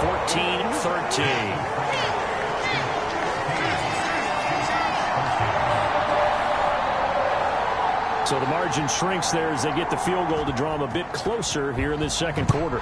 Yeah, nice snap, nice hole. They just want to keep this game close, so give them credit for finishing that one off with 3. And he'll elect not to return this one, so they'll bring it out to the 25 on the touchback. L.A. readies for its next possession.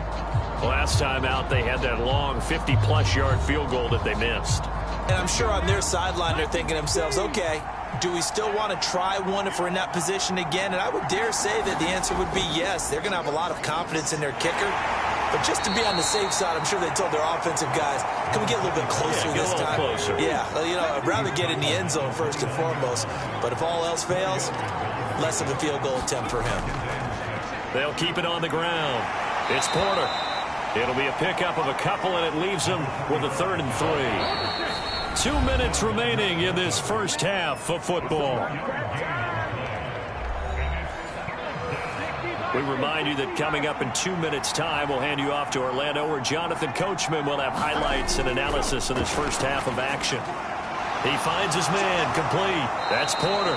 And he is going to have the Chargers first down as they're able to get the 3rd down conversion. And that's a gutsy call there on 3rd and short, because that's a play that's got a good chance of being blown up in the backfield for a big loss of yardage. But nice job out wide to gather in that screen pass, use his blockers well, and pick up the first down.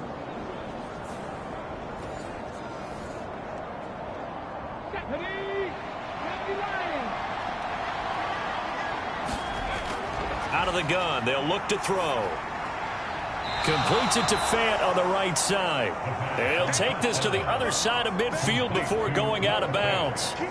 And that's good for a pickup of 10 yards. And they'll be left with a second and about a foot. Now that tight end position, it just seems to continue to evolve every year in the NFL. Yeah, you're getting really terrific athletes. A lot of them maybe were wide receivers at one point.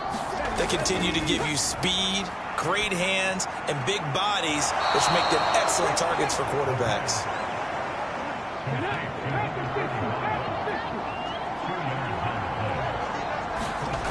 They'll stick with the passing game as he looks to throw. And he gets this inside the 35-yard line. 13 yards as they've got the connection working. His second catch in a row, first down. Now a timeout called for by the offense as they'll stop it with just over a minute to go before halftime. They'll look to throw again. Oh, it's a screen pass. That's complete. And he's going to get 7 out of this before being taken down at the 27. Now the Chargers will use the second of their timeouts as the stoppage will come with a little under a minute to go in this first half. Again, he'll drop to throw. He's got his big tight end, Fant. That one good for 7 as this long drive continues and the chains move again. Back to throw now on first down. Open man right side is Tony. And the Chargers are going to have a first and goal as he's taken down at about the 8-yard line. Well, they obviously red man covers their partner, and he got downfield, broke down the defender, made him What do you mean by that, Brooklyn? Yeah, he made him think he was going to run a different route. Probably thought he was going to take it upfield. And they're going to get to him. A sack. Sack back at the 9-yard line. Chargers going to use their third and final timeout as they'll stop the clock with 12 seconds to go in this first half. 2nd and 9 now. His pass caught at the 4. Oh, and he's going to be brought down a few yards short of the goal line, and they're going to be unable to stop the clock from here. So close yet so far, and that's going to be how this first half will come to an end.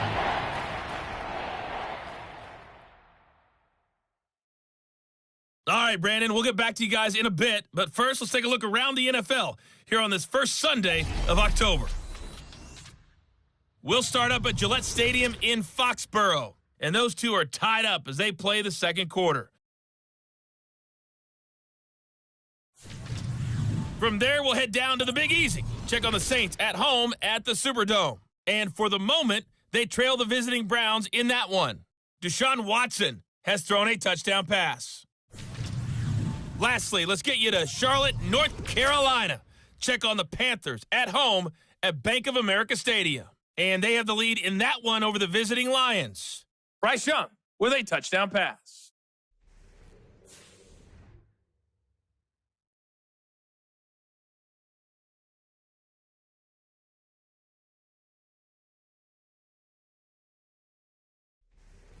Okay, Coach, adjustments likely going to play a big role in this third quarter in what's been a tight contest so far. So the Chargers will start the second half with the lead and the football as we're underway in the third quarter. And no run back here as the third quarter will commence with a touchback. The Chargers getting ready to go here to start this third quarter.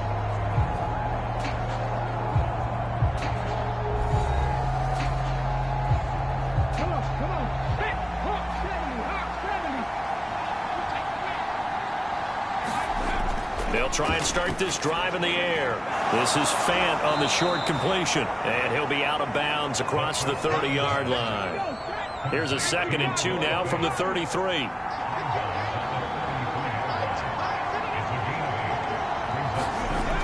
On a jet sweep, here comes Tony. 7 yards there and a first down.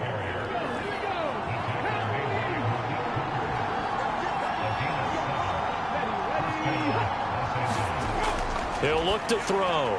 This is Fant on the short completion. This will be stopped about 2 yards shy of the marker. 8-yard gain, 2nd and 2.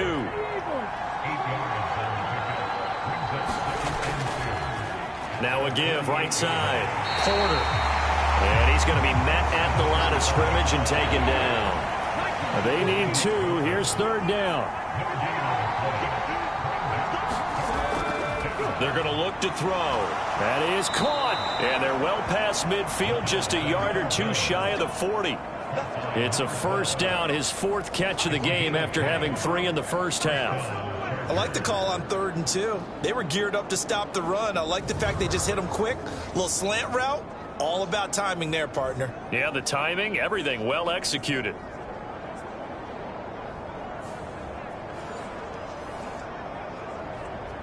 So now 1st and 10 in Chiefs territory at the 42-yard line.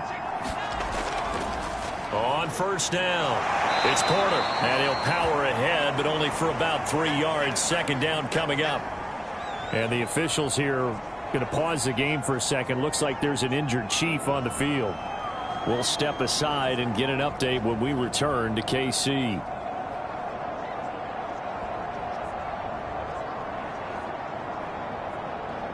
Here's 2nd and 7.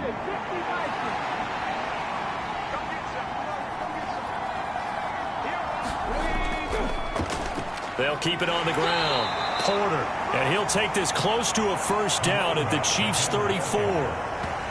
So where'd all that running room that he had in the first half go? Because it looks like it's drying up a little bit here. Someone made some adjustments, it appears, at least on this drive. They're trying to keep the drive going. This will be play number 8. It's 3rd and 2. The play action fake. They'll look to throw. And the Chiefs are going to get him.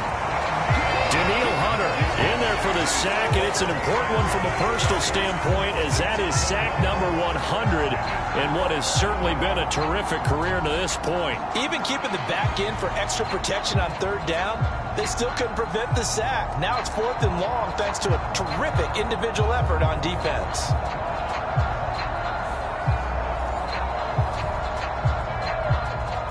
So now on comes the field goal unit, and wow, this is no ordinary try here. And I don't think this has the carry. It does not. It's no good, and this is going to remain a 1-point game.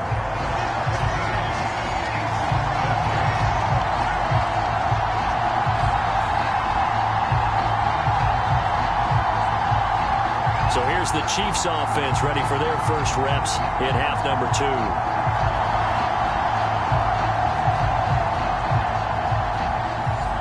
And this is a commentary on today's kickers and just how good they are that a coach would think about running his guy out there to try a 59-yarder. Here it backfires on him, but as a kicker, you have to appreciate the confidence that they showed in you. From just across the midfield stripe, here's a 2nd and 7.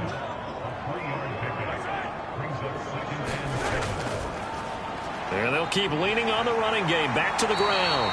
And some solid footwork there as he'll take this down to about the 38.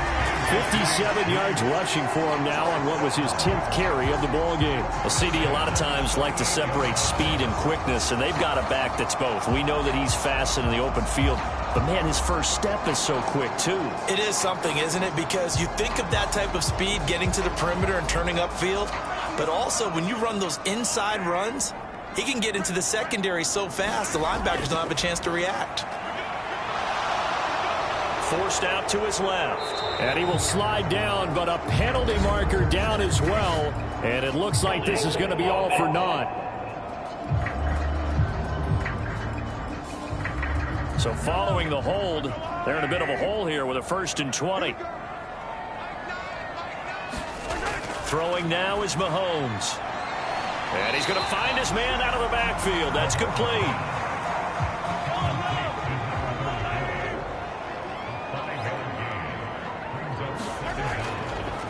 One back in the backfield, he'll get the carry.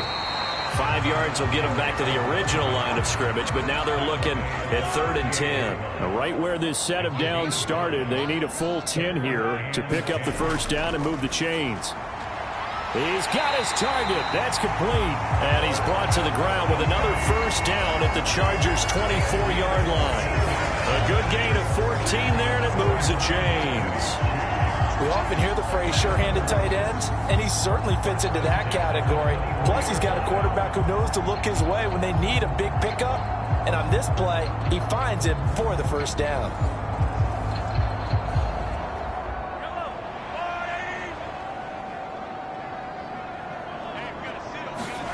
Mahomes now on first down. And that's going to be incomplete. Too tough to hold on to that one. It's second down. Here's Mahomes to throw. To the right side, it's Kelsey. He'll get only 3 there, so it leaves him with a 3rd and 7 ahead.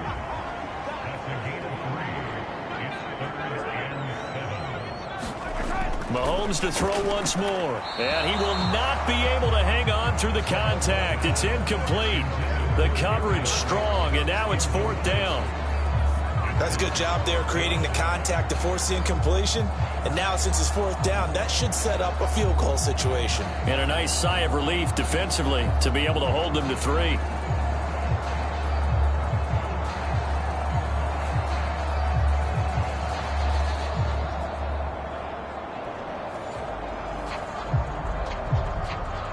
Riley Patterson now on for the field goal. Right hash, 37-yard attempt. Patterson's kick is good. And they have regained the lead.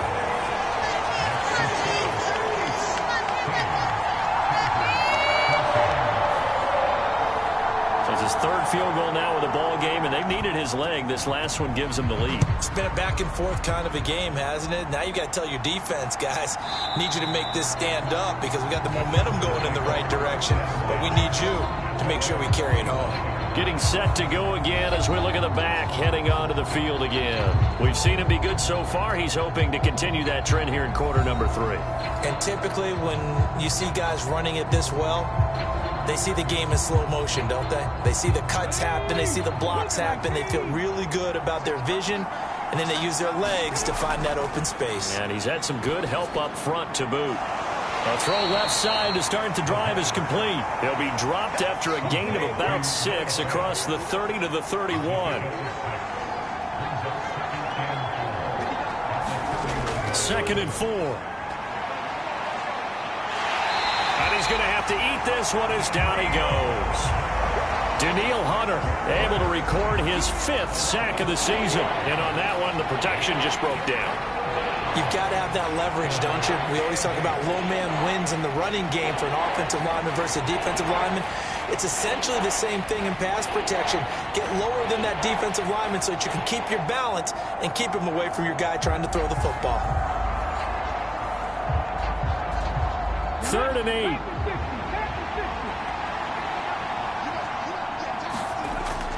Back to throw here. Fighting through pressure. Oh, and now some space to operate. And they'll get it up just short of the 45 at the 44. Able to make something out of nothing there. 17 yards and a 1st down. After the sack, you could understand it maybe being a little bit nervous back there, a little skittish, but he looked awfully decisive when he took off and ran. Very decisive and picked up that 1st down in the process.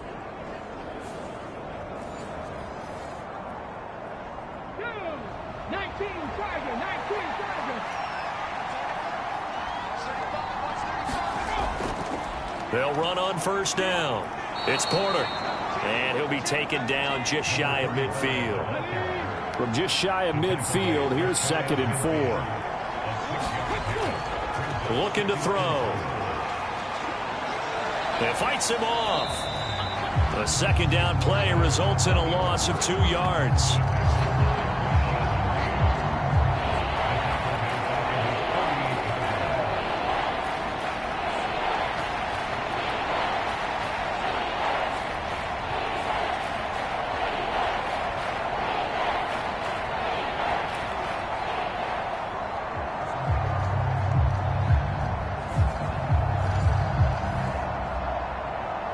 Here's 3rd and 6.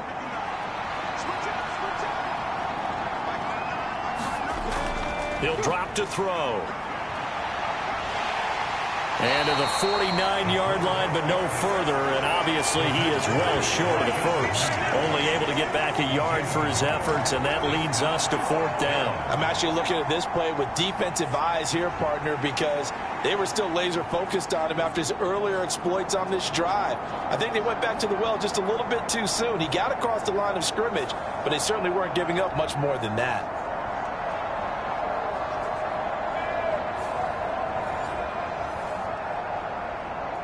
Here's Logan Cook now. And surprisingly, this is the first punt of the game for either team.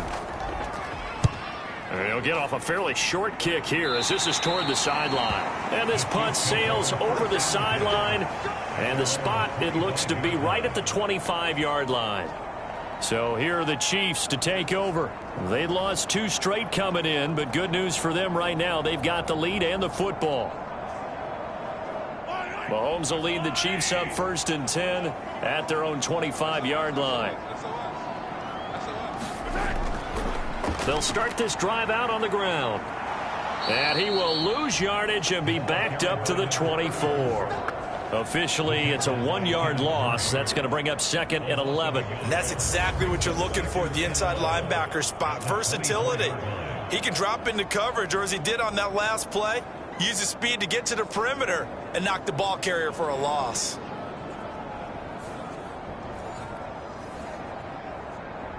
After the loss to start out, here's 2nd and 11.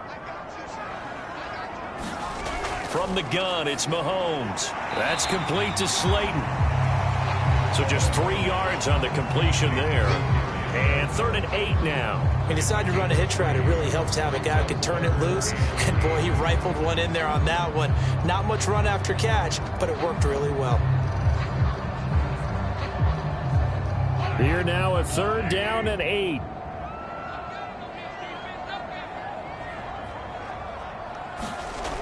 Working from the gun, Mahomes.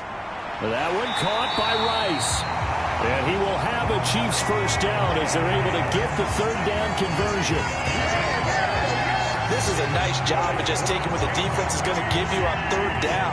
You're not looking for a big play downfield. You just want to find something that can get you past the marker. They found it and were able to keep the drive moving.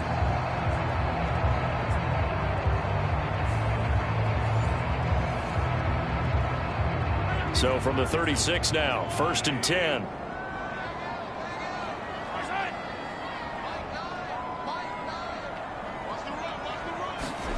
Mahomes now to throw. Throwing quickly there, but it's incomplete. 3rd quarter of a 2-point game. A good one so far. Here's 2nd and 10. Now here's Mahomes. Pitch and catch here to Travis Kelce. And he'll go out of bounds, it looks like, right at the 40. And they're not going to get to the line to run another play. So we will switch ends as the 3rd quarter has come to a close. You're watching the NFL on EA Sports. This offense so far on 3rd down, they're hitting at 60%, 6 out of 10 thus far. This will be 3rd and 6. Mahomes going to throw. Able to find the open man. That's complete. And he will have a Chiefs first down as they're able to get the 3rd down conversion. And that certainly appears to be a critical conversion right there, because not only do they keep the drive going, they take valuable time off the clock as well. They have to feel really good about that last completion.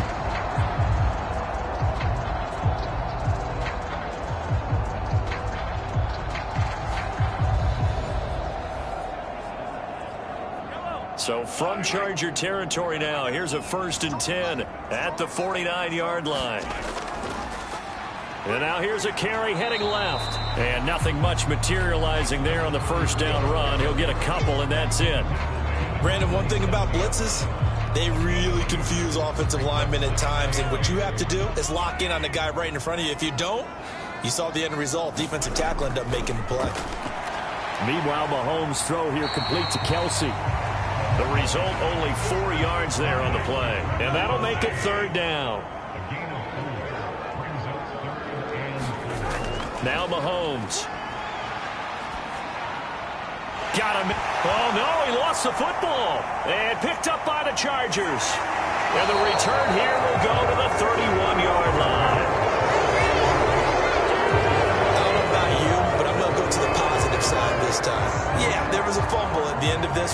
sustained drive. And if they keep stringing those together, you got to like their chances. And credit the defense, though. You're out there for that long, you start to get tired, but they were able to get the turnover. Did you just credit the defense? I like to credit the defense and the offense. I like you. And the analysts. That's perfect.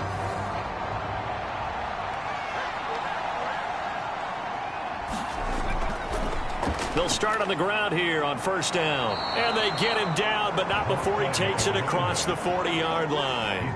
97 yards rushing for him now as he has been tremendous all day long. Another carry for their leader and a good one. It's crunch time. They'll need him to continue to be productive in both the run and passing game in order for them to try and snatch a victory.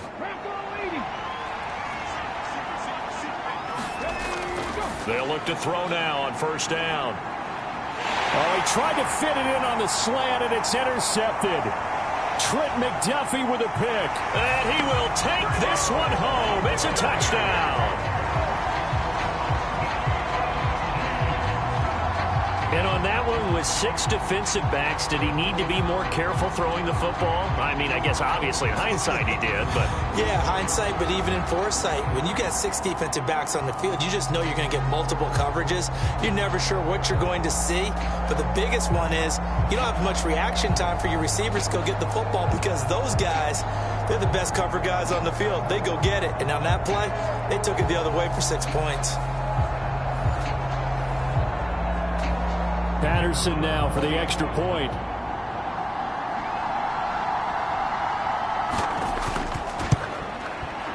And that makes it a 9-point game. So the defense creating some points, not only getting the interception, but then returning it to the end zone for the pick six. So they'll get another shot on offense following that pick six, and now the kick is away.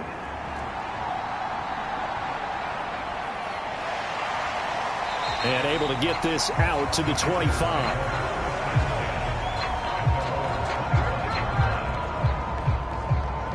Chargers offense back onto the field. We'll see if they can band back together after the pick six. It hurt badly, but still within striking distance. A 2-score game with a good chunk of time on the clock.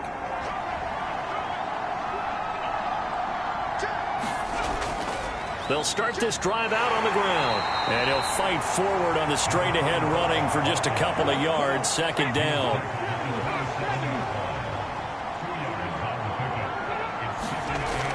They'll drop to throw. That's caught by his tight end, Gerald Everett.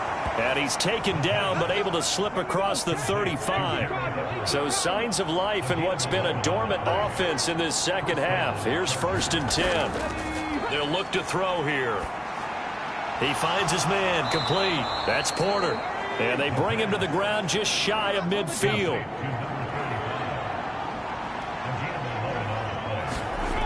Now on first down, he'll drop to throw it. That's complete to Tony.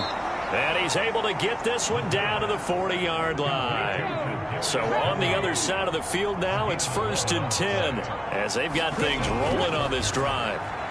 Now this one complete on the slant route. Now the result here, a pickup of 8. Leaves them with 2 to go on second down. So that's now 4 completions in a row. A good bounce back following the interception last drive. Certainly not letting it affect him, that's for sure. And we all know interceptions are going to happen. So the big trick, don't let it affect you going forward. Most of the good quarterbacks, they just tell the ball boy, get that one out of the rotation, give me a fresh ball, and let's go. He's got his offense moving again. Now they nab the rookie there for the 5-yard penalty. So much going through his head. You know it just has to be, right? All of his assignments and realizing every game he plays, one of the better players in the league will be opposite him. Now back to throw. He finds his man, complete. It's Porter. They'll wind up getting 7 on the play. And now 1 yard to go on 3rd down. They'll set up to throw. And that is incomplete. Oh, he had a defender right there with him to force that to the ground. And 4th down now coming up. When you run into slant, timing is everything. And against that man coverage, there was no space available. And incompletion as a result.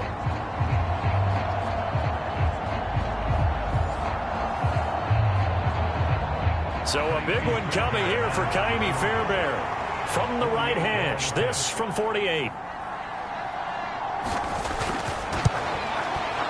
The kick by Fairbairn is good, and that'll move him back within 6 now.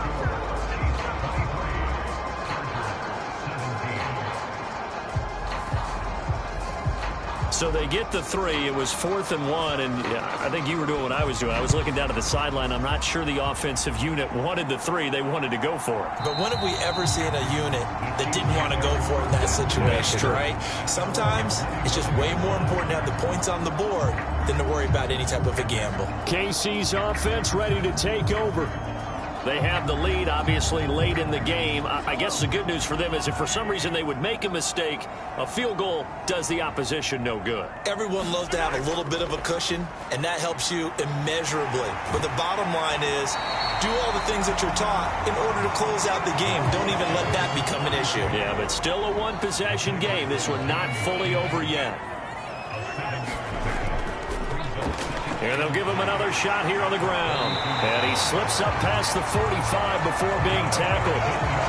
85 yards on the ground for him now as he's done that on 15 carries. Well, that's a carry they have to be satisfied with. And throughout this game, they've been satisfied with what he's given them. Whenever they've needed a big run, a first down, he's the guy they've turned to. And it doesn't matter what the defense thinks. They feel like they've got the confidence to keep handing it to him and keep picking up good yardage.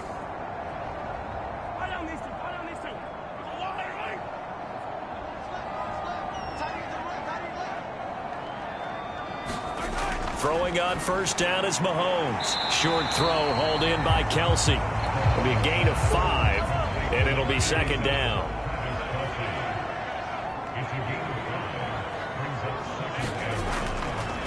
From the gun, he'll hand this off. And he'll get this down only to about the 46. They'll come up now 3rd and 3.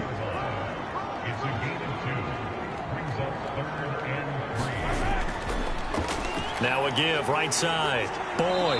And a nice move will yield nothing as he's stopped behind the line. This defense not budging. Back-to-back carries of just 2 yards. Part of the thinking when you bring in extra tight ends, you're hoping that each of your guys gets those one-on-one blocks and creates a crease for your runner. You know what the converse is, though? You've got to win those one-on-one blocks. And when you don't, that's the result you end up with.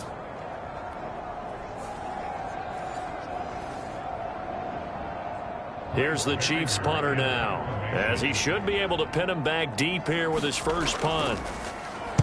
He punted 3 times in the loss last week as he sends this one away. And a great job on special teams to down it as this will be marked out inside the 5-yard line. You need to get the ball away here in the 4th quarter while you're just holding a slim lead. But that punt, absolutely ideal. They pin them inside the 5-yard line. They give their defense a really nice opportunity. Now the Chargers offensive unit ready to see what they can do here. Their defense accomplished step 1 of the mission. They forced the punt. Now they'll look to erase that deficit and take a 4th quarter lead. And he can only manage to get a couple. 2nd and 8 coming up. They'll look to throw. Over the middle, that's hauled in by Tony. And he's brought down, but not before they get it across the 20-yard line.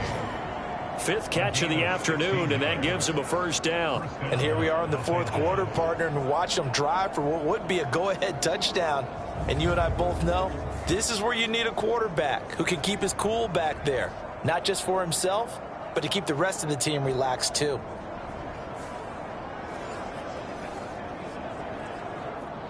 Now they can breathe a little easier, some room to operate as they've got it 1st and 10 now out past the 20. They'll set up a throw. This is Fant on the short completion. That'll go for a gain of 7, and it's 2nd down.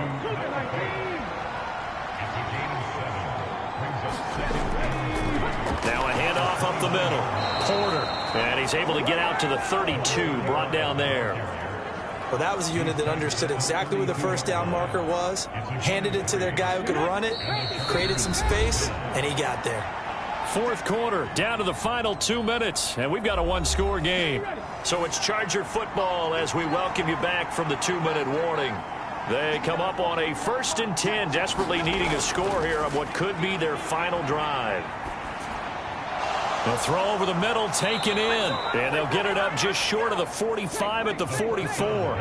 Plenty of time. All 3 timeouts still remain. Here's 1st and 10 now. And taking it across midfield and inside the 45. This is 1st and 10. Back to throw. That is taken in by the tight end Fant. And he's going to get out of bounds with the first down. So that's going to double their pleasure for sure. They get the first and save a timeout. That's what they need right now. Get the first down, get out of bounds, stop the clock. Just playing smart football, understanding the situation, making the plays necessary, and making sure that clock stops at every opportunity.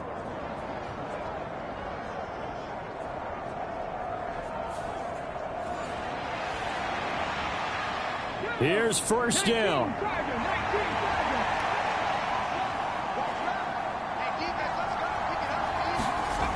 Back to throw. A quick throw, but incomplete. 2nd and 10.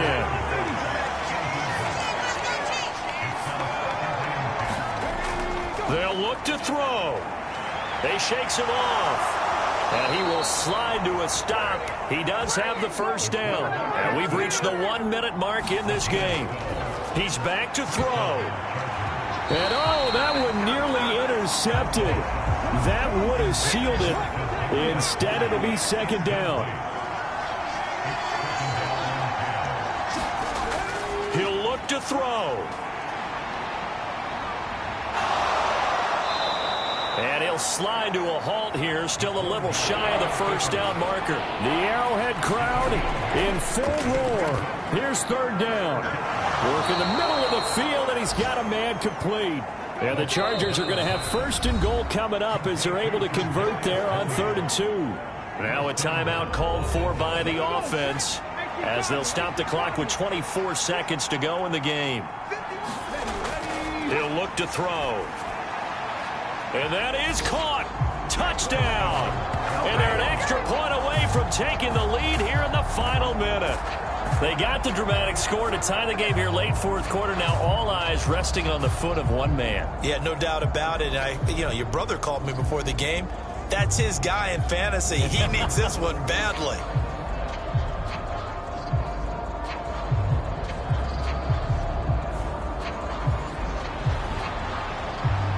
So they're not home yet. Still a critical extra point here to break the tie. And they have got the lead. So that one a 13-play drive in total. And it ends with the Chargers getting into the end zone. After the touchdown, Cook now to kick this one away. From a yard or two deep, here comes a return. And he'll be brought down at the 28-yard line, so the decision to bring it out of the end zone gets him 3 more. Here's the Kansas City offense now as they get set to take over. The last series for him, a little disappointing, forced to punt. And now they'll try to do better here and come away with some points as they begin this drive, 1st and 10. Mahomes to throw it. Now he'll dump it underneath to his running back, complete. The Chiefs now going to use the first of their timeouts as they'll stop it with 11 seconds remaining in the ball game. Mahomes connects with Slayton. And he gets this to the other side of midfield across the 45 before going out.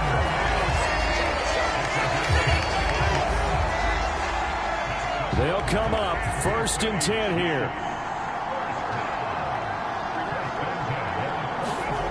Mahomes looking downfield for Kelsey.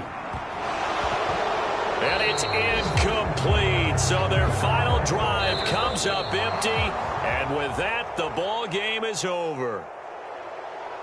What a game we were treated to in this one. And on that final play, they had a chance. They had the ball just beyond midfield for one final shot, but couldn't get it done, and they suffered the loss.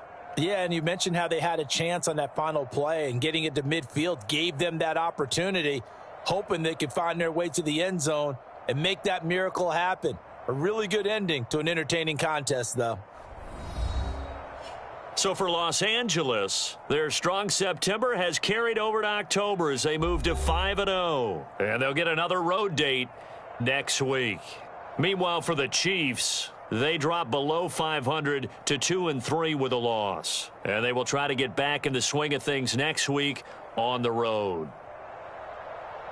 So that'll do it for us. For my partner, Charles Davis, and all the hard-working men and women on our crew, I'm Brandon Gaudin. You've been watching the NFL right here on EA Sports.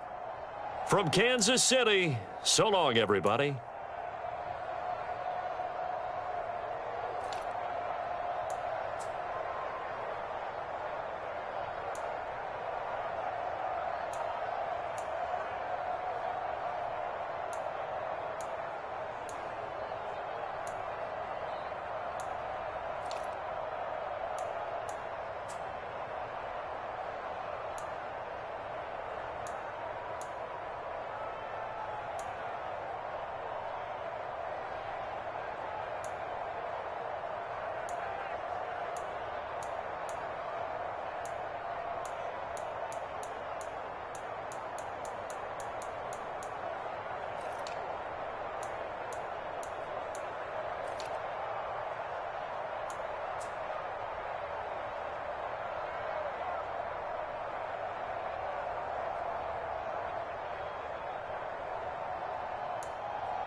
Today, from Raymond James Stadium in Tampa, Florida,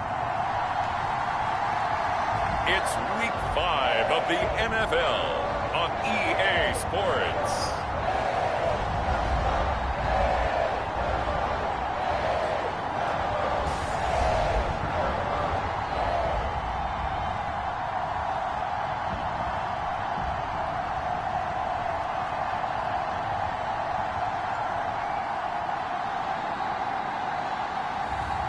It's the Tampa Bay Buccaneers taking on the Baltimore Ravens. Still a bit warm here in Florida, but really all things considered, a wonderful fall afternoon for football here in Tampa at Raymond James Stadium. Today we've got a Week 5 matchup in store here, as it'll be the Baltimore Ravens taking on the Tampa Bay Buccaneers.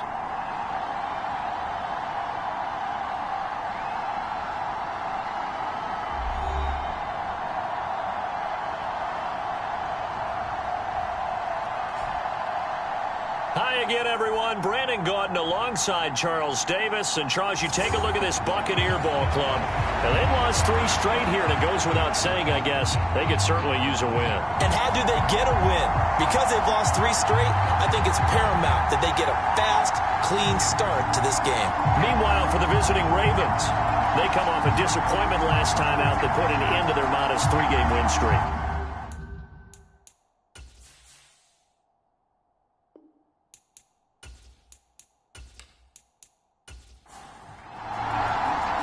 Seems like we were just starting training camp, but here we are in October, and off we go on EA Sports. And he'll go down as this drive will start at the 25-yard line. So out come the Bucs now for their first drive. And they are led out there by their mobile quarterback. And there was a positive in last week's loss. No interceptions thrown by him. But he only threw 1 touchdown pass, and you know he wants that to improve. He might even consider that as part of the reason that they couldn't take the win last time out. I believe we'll see a more aggressive version of him this week whenever they're nearing the end zone. A good start to the drive here as that's caught out on the left side. And they work this well upfield across the 45. 23 yards on the play. Certainly no settling into the drive there. They came right out on the first play and attacked the middle of the field for a big gainer and a first down.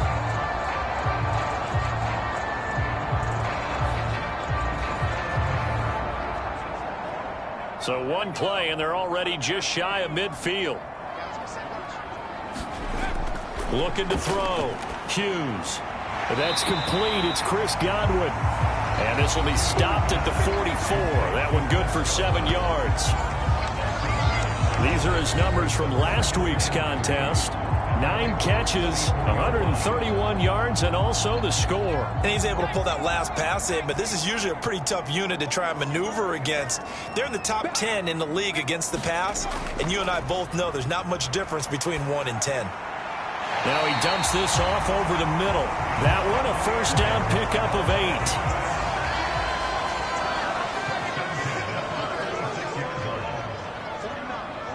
Cooks motions to the left. He's going to get it on the jet sweep. And a nice little start as he's able to get this up to the 28. Now a 2nd and 2.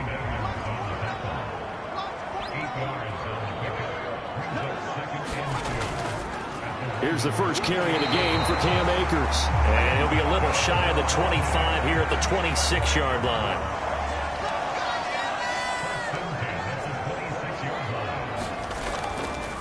They run the option here on 1st and 10. Only a yard on the keeper, and it'll be 2nd down.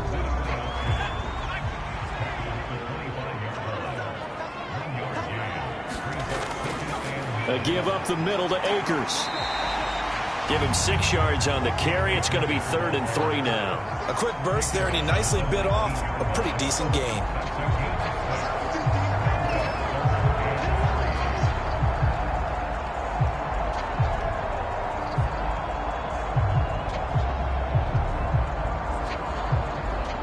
This will be play number 8 of the opening drive. It's 3rd and short.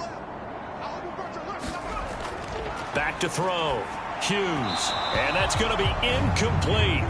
The coverage too good there. The contact popped the ball free, and it's 4th down.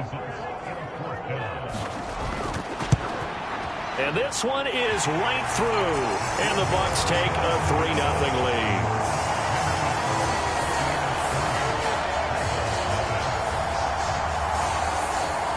So the opening drive does yield points, maybe not the 7 they wanted, but they'll take the 3. Accumulating first downs does not go up on the scoreboard, but it does go into the DNA of a team that's trying to establish itself to start a game. That has to feel pretty good for them. They'll take the 3. Yeah, they had 3 first downs and 3 points. So here are the Ravens now as they get set for their opening possession. And they'll be led out by their 3rd-year quarterback. And it'll be interesting to see pretty early in this one exactly where his head is, because the best quarterbacks shake off performances like he had last week. Way too many interceptions. Didn't throw a touchdown pass. Team lost the game. Let's see if he can bounce back and get things going in the right direction. He'll be trying to forget those 3 picks, as you noted. And he slides and covers up at the end as he's going to be able to pick up decent yardage.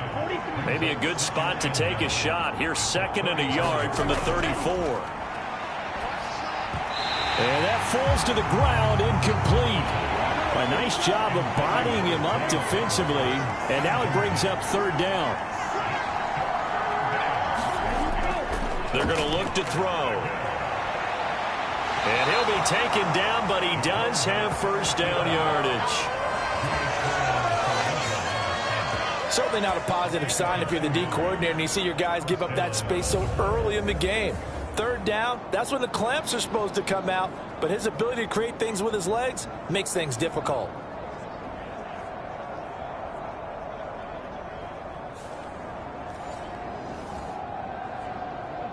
So from the 36 now, 1st and 10. Off the play fake, he'll look to throw. A short throw caught by Andrews. Now that play is blown up, losing yardage back at the 35.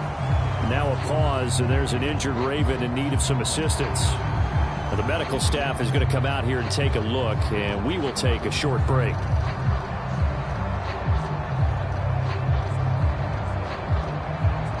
Second and 11.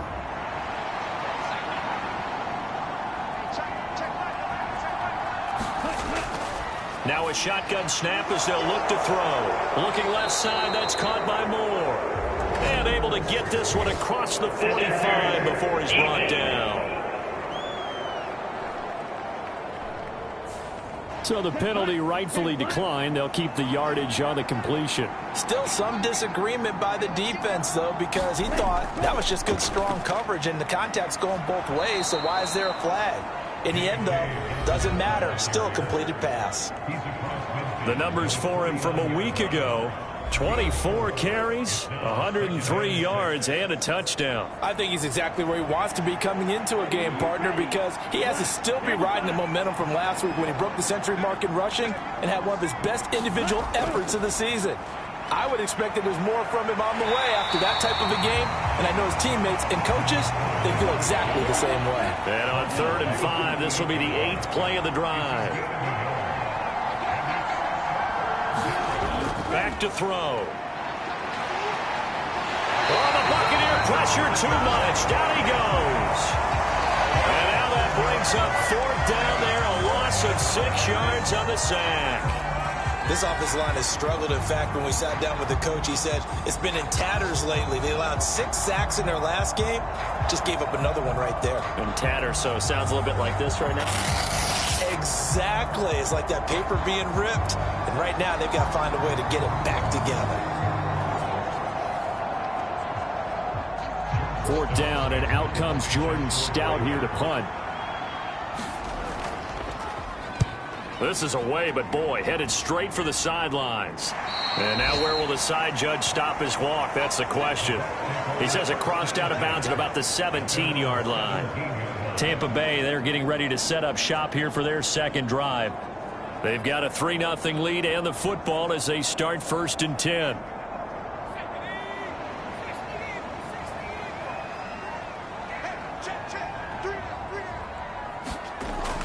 They'll begin on the ground with Akers.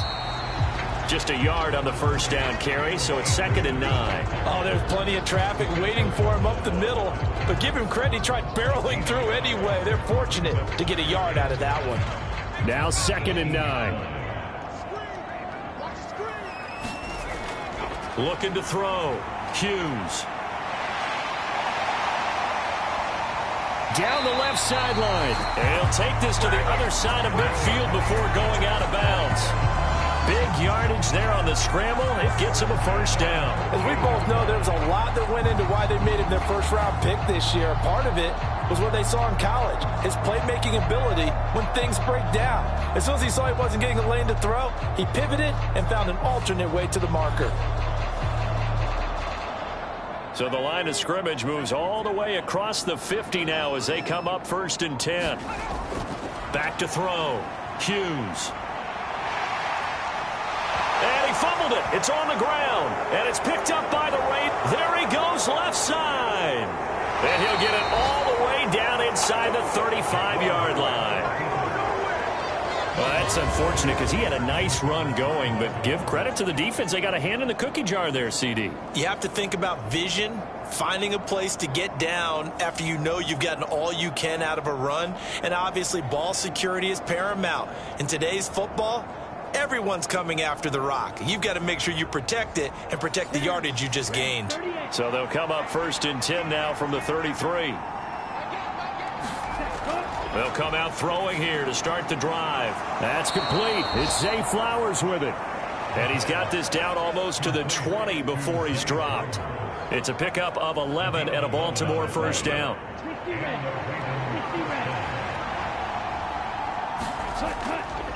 The play action fake. They'll look to throw. And he will slide to a halt at the end of that one. Nothing open downfield. He keeps it himself for 11 and a first down. I can't be sure how much of that was planned pre-snap, but it certainly opens up some avenues for their offense. And if he can stay a threat to break off those kind of runs, it'll pull defenders away from coverage and open up some choice throwing lanes for him moving forward. Back-to-back good plays have him on the move on first down.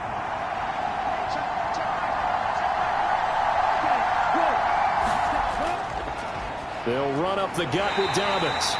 And he will maneuver his way down to about the 7. 2nd and 7.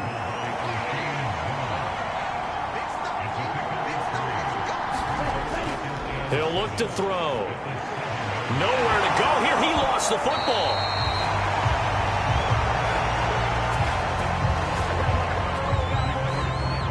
Points 1, 2, and 3 in their defensive game plan was to get to the quarterback and knock the ball free. They did it there. Luckily, offense hangs on to it. Yeah, that's got to serve as a wake-up call, though, because they can't afford to let the ball go over to the defense and miss opportunities. And I'm not saying it happened here, but you know what a good rule of thumb is when a play like that occurs? You know who usually recovers it? The guy who missed his block and let his quarterback get hit.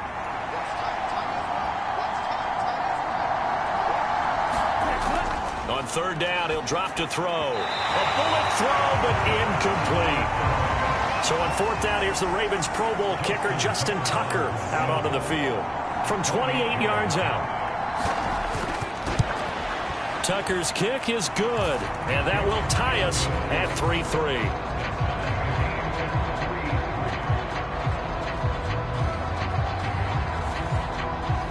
So the defense are able to force their first turnover of the game, and then they add on to that by getting the field goal. And you don't just want to take the ball away from your opponent, partner. You want to make them hurt as well. And if you don't score yourself on defense, turn it over to your offense and have them put points on the board.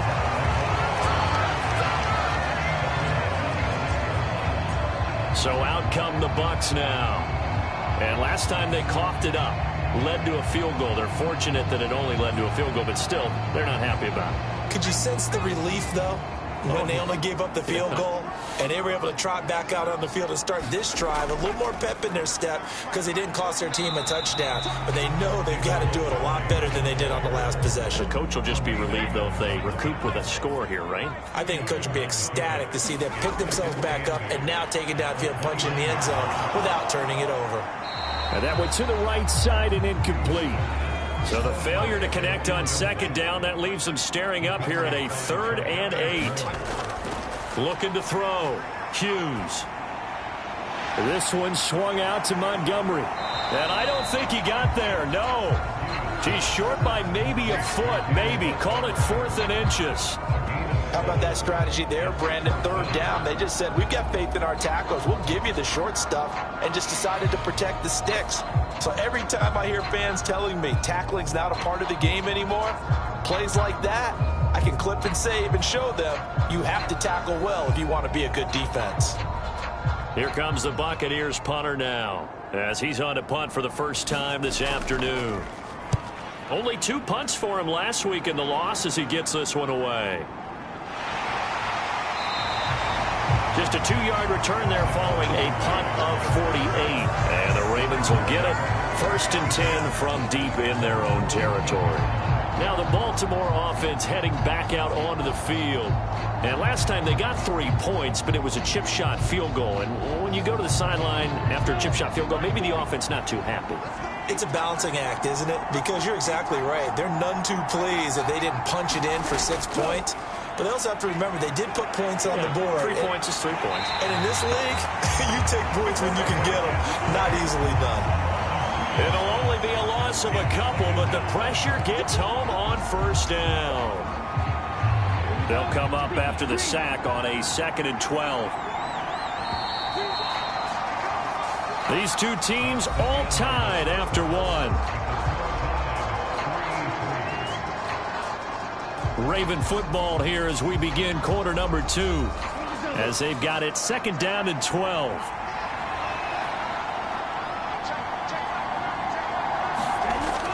He'll drop to throw. Buying time to his left. And able to break 1 tackle, but then quickly brought down. But a nice little gain.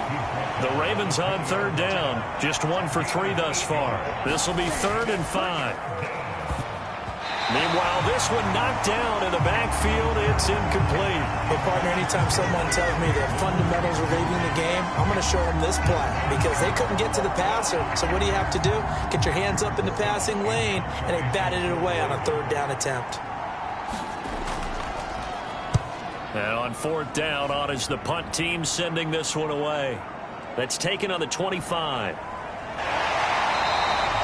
A good return there, 17 yards. And the Bucs will get ready to go on offense. And Tampa Bay trots out there now. And it's been very much a slow start for them. 3 drives and just the 3 points, CD. Yeah, if you're into the points per drive ratio, that answer is 1. And that's not going to get it done in a ball game. They've got to find a way to finish these drives in end zones, not having balls go through goalposts. They'll get this up to about the 44. From the 44-yard line, here's 2nd down and 8. Back to throw. Hughes. Left side, caught by Matthews.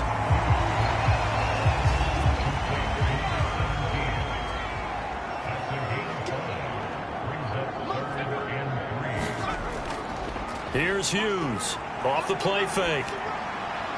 He's got his target. That's complete. And he goes down, but not before getting this inside the 25. A very solid gain of 27. So he turned to a trusted, familiar face in that 3rd down situation. It paid off.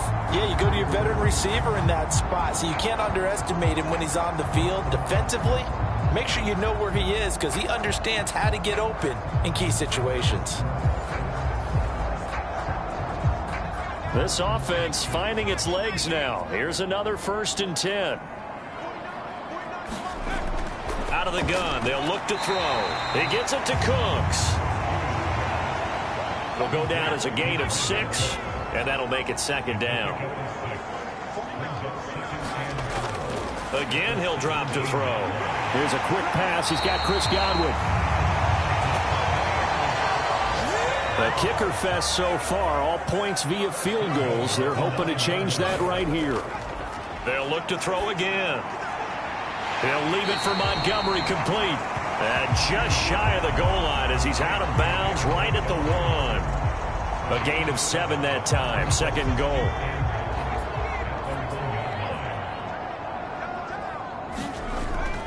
Akers. Touchdown, Buccaneers. Everybody in the stadium knew what they were going to do right there, CD. 3 tight ends on the field, all that extra bulk, and they run it in. And you saw where that one went, right? You run it over your best blocker. I can just see the head coach right now. I want to run this one over the big boy. And they got it done.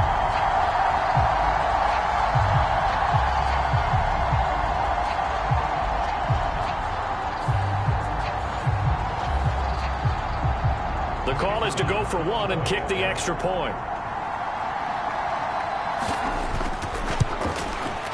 And it is up. And it's good. That'll make our score 10-3 now. So that winds up a 7-play drive all told. And it was Cam Akers who capped it off with a touchdown.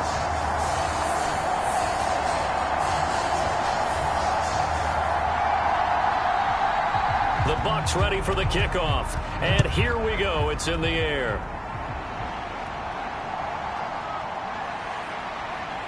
And they will wrangle it down a couple yards shy of the 30.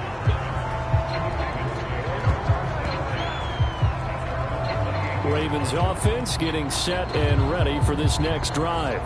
Just a lone field goal for them so far, trailing 10-3 as they come up 1st and 10.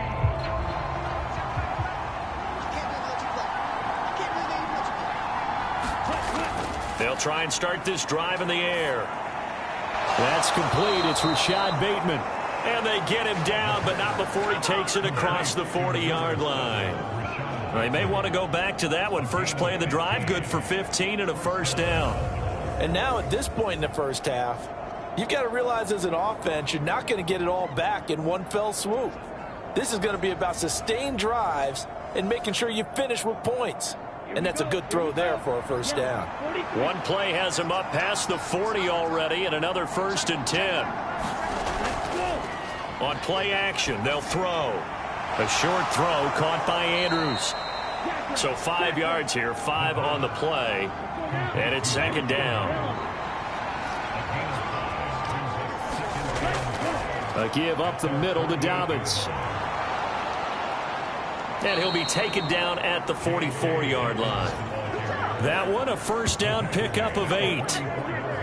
The Ravens at 3-1 here through their first 4 games. And they come in off a disappointment last time out. That put an end to their modest 3-game win streak. And a big part of the problem, too many 3-and-outs on offense. That led them to only scoring 10 points in their last game. They're going to have to find a way to sustain some drives and finish them with points. So from Buccaneer territory now, it's 1st and 10 at the 44-yard line. And good work there in open space. And he's got this all the way down now to the 32. 12 yards to pick up there. Good for a Raven first. They're making it look easy out there. Another first down. So far on this drive, let me do this little bit of math here. 4 plays, 3 first downs. That's a pretty good recipe for success.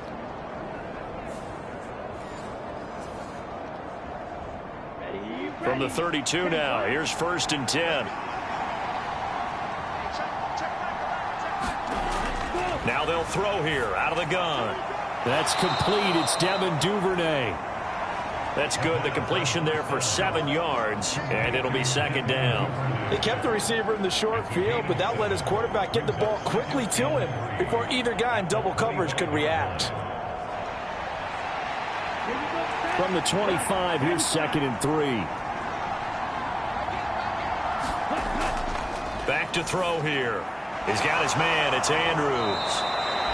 And this is going to lead to another first down as the tackle's made at the Bucs' 15-yard line. Give them 10 yards there as this offense is on a roll. This drive continues to plunge forward. Line of scrimmage, the 15. It's 1st and 10. They go back to the ground with Dobbins. And he's brought down just outside of the 10 at the 11.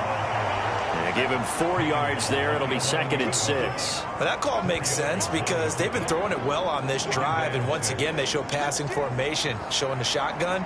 Then they ran out of it. That's a nice play by them defensively, though, to hold it to a short gain. 2nd and 6. They'll go again with Dobbins.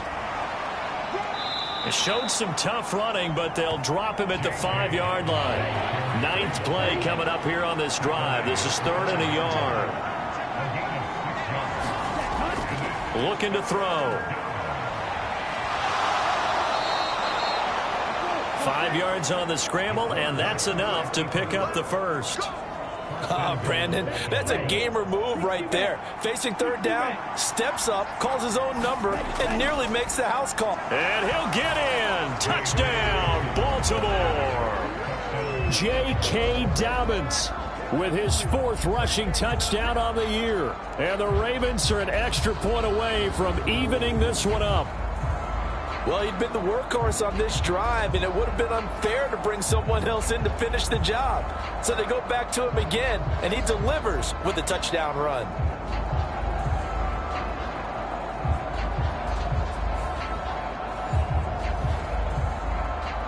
Justin Tucker for the extra point.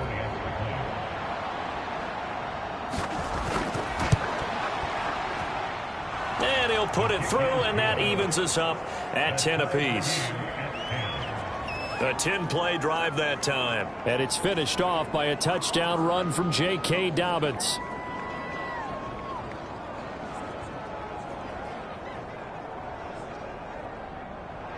All level now at 10 apiece as the kick's away.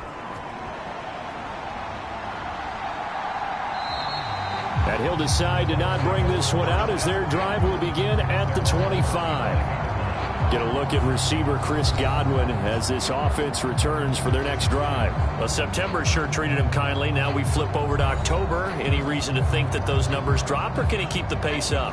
Well, he can keep the pace up, but it's going to get a lot more difficult now. To me, it's a lot like baseball, all right? When guys, when they first hit the league, whether it's a pitcher or a hitter, and they go through the league the first time and they're hot, they're going, wow, what a phenom.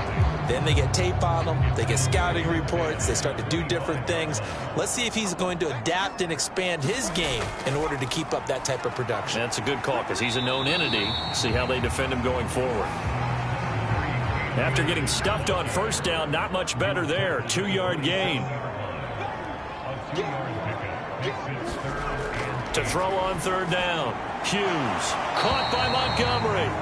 And they'll take him down at the 31-yard line. 3 yards, all they could muster there, and it'll bring up 4th down. I know it was a gain, but you have to sense probably a little bit of disappointment there because when it's out there in open space, I think they expect to get more out of a play, don't you? Especially when you're getting it to your guy out of the backfield. You're expecting him to be able to create something, be a little more shifty. Yeah, no doubt about it. Good open field tackling held it to an okay gain.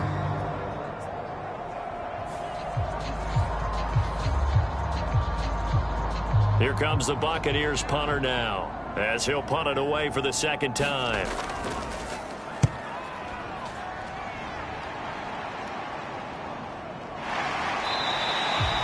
That'll be a 41-yard punt, just 1 yard on the return. And the Ravens, they'll take over. J.K. Dobbins leading the way as the offense returns to the field. Whatever he was doing in September, they're hoping that that carries over now to October because he was sensational last month. He absolutely was, and we all know where it started at the end of last season, right? All the offseason preparation, the weight workouts, the sprints, right? The vision that he had, what he was going to do this season, and of course it all came together with the rest of the team. Those big fellas up front, leverage, and boy, are they getting downfield and creating extra blocks for him. They really are. Everyone's been doing their job so far to create those holes. They'll set up to throw. They set up the screen for Dobbins. Only able to gain a couple there. And that'll bring up 2nd down. All tied up at 10. 2 minutes left in the first half.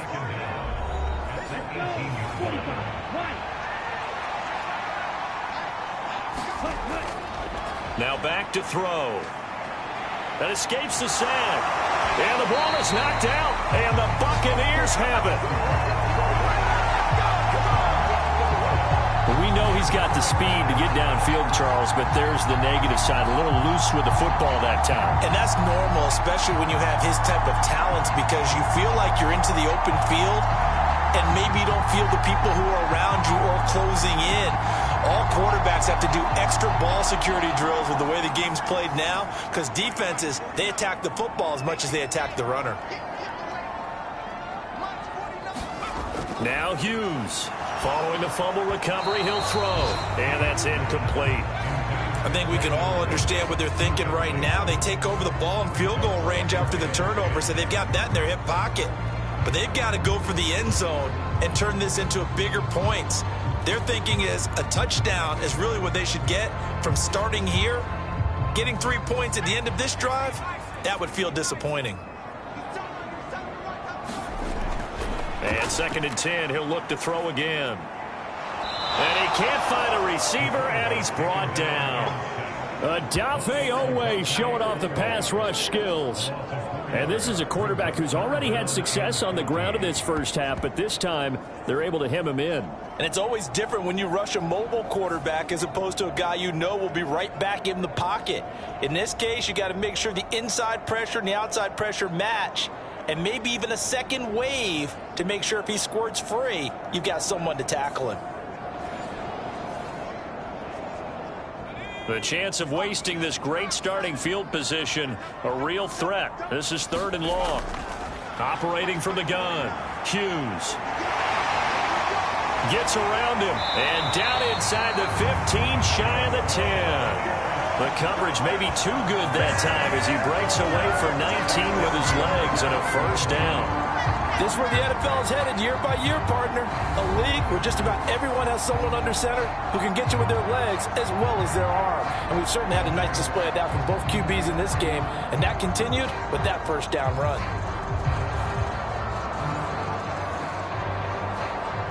From down at the 12, it's 1st and 10. Operating from the gun, Hughes.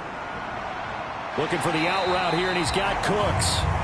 Now the Bucs going to use the first of their timeouts as they'll stop it with a tick under a minute to go before half. From the 7, it's 2nd and 5. Looking to throw. Hughes. And it's caught. The Bucs going to go ahead and use the second of their timeouts. So that means they're down to 1 remaining here as we head toward halftime. And they've got 3 tight ends here on 1st and goal to add some extra mass. They'll run here with Akers. And he gets halfway there down to the 1-yard line. Only a yard on the pickup there. 2nd and goal. Good work there, holding them out on 1st down. And this is going to be a battle down here on the goal line. Can they hold their ground for 2, maybe even 3 more plays? To throw is Hughes. Looking to throw on 2nd down. To the goal line, but it's incomplete. Now, they'd really like to make the short field pay off. We'll see if they can, but this is 3rd and goal. And they'll try and run the option to pick it up. And that one going nowhere from the start as he's met in the backfield and goes backwards. Now, a field goal would break the tie, but look at this. Instead, they're going to go for it on 4th and goal. They'll run for it with Akers. And he's into the end zone. Touchdown, Buccaneers. Cam Akers with his 2nd touchdown here in this first half. And the Buccaneers will take the lead here in the final minute of the first half. So that, Charles, a big decision there on 4th and goal, and it works out. And that is an example of a coach who's confident in his team. He didn't look at it as a gamble at all. He looked at it as belief. Great starting field position. Let's go ahead and deliver. And they do. Now the try here for the extra point.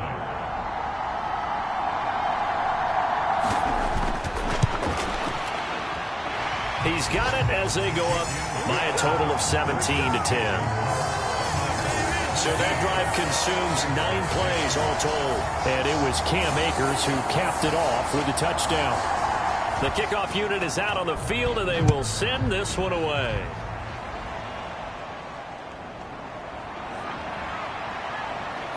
And they're going to start this drive in pretty good shape as they get it up past the 30.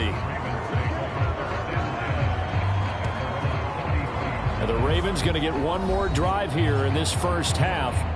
And with time quickly fading here in the second quarter, not sure how aggressively, offensively they want to play this. I think we'll find out just how much they trust their guys in this situation if they decide to take a shot. Complete on the quick throw to Moore. The Ravens going to use the second of their timeouts as they'll stop it with 17 seconds to go in this first half of action. Now on first down, he'll drop to throw it. And he'll go right back to Moore, complete again.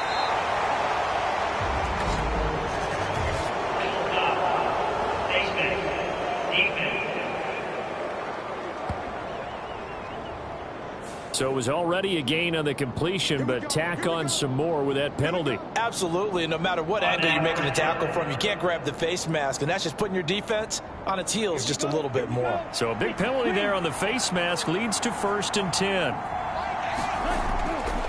They'll look to throw. That one into the hands of Flowers. And offensively, they'll take the timeout with 6 seconds left in the second quarter. So on second down, the field goal unit is on here as they try to get 3 before half. Tucker's kick is good. And that will cut this lead back down to 4 now. It's 17-13.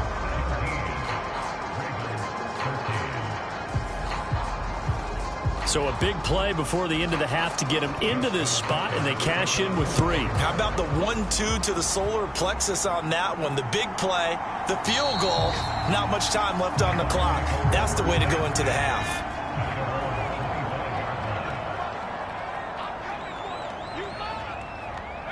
He'll take the knee, and the final couple seconds will tick by in this first half.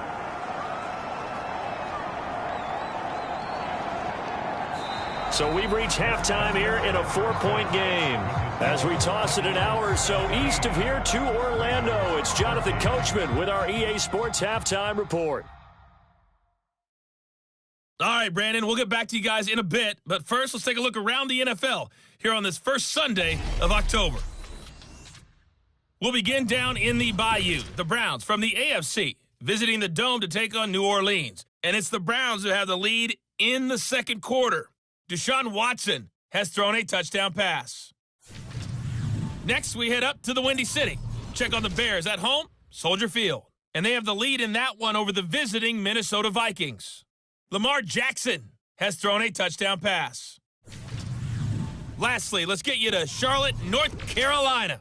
Check on the Panthers at home at Bank of America Stadium. As you can see, the score there in the second quarter. Bryce Young with a touchdown pass.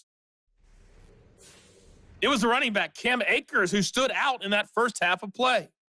He had a nose for the end zone as he wound up with 2 touchdowns on the ground in those first 2 quarters. All right, Coach, thanks. Yeah, both teams likely to make some changes in what's been a closely fought battle to this point. The Ravens set to receive the football, trailing here as we resume action in the third quarter. And he brings us out past the 20 to the 24.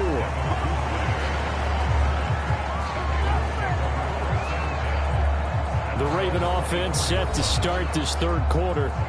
Well, Charles, we saw a pretty entertaining first half, close ball game. Remember there toward the end of the second quarter, the opposition scored to take the lead. Now we'll see if these guys can get a score of their own to regain that lead. Yeah, they want to have that type of a response, don't they? Because they want to find a way to take control of this ball game one more time. Gauntlet's been thrown down. They want to see if they're ready to answer it. They work now on 2nd and 9. They'll look to throw here. That is caught, Rashad Bateman. And they'll get to him right away at the 40. Just his second catch of the game so far. This one moves the chains. Well, that certainly has to feel good. It's not all the time that the play caller should get all the credit. Sometimes I think in the huddle, the quarterback just says, hey, who's going to make a play for me? I just need something right here. And the end result there, nice first down. Drive keeps moving. Ready. 62 blue.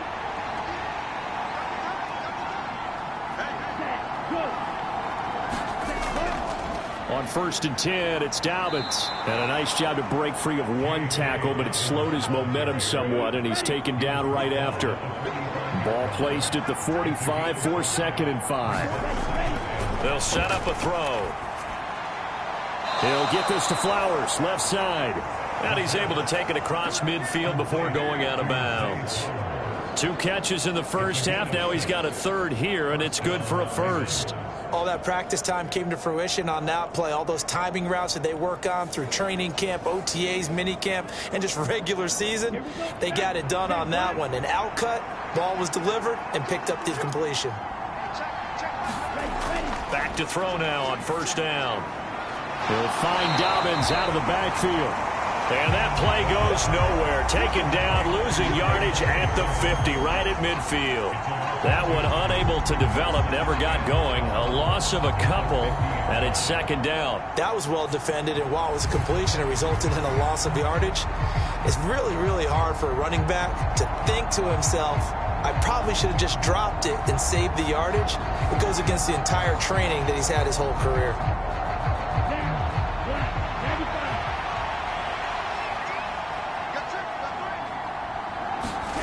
From the midfield stripe, they'll look to throw. That's complete to his receiver, Bateman. So the completion results there in 9 yards. And now 2 yards to go on third down.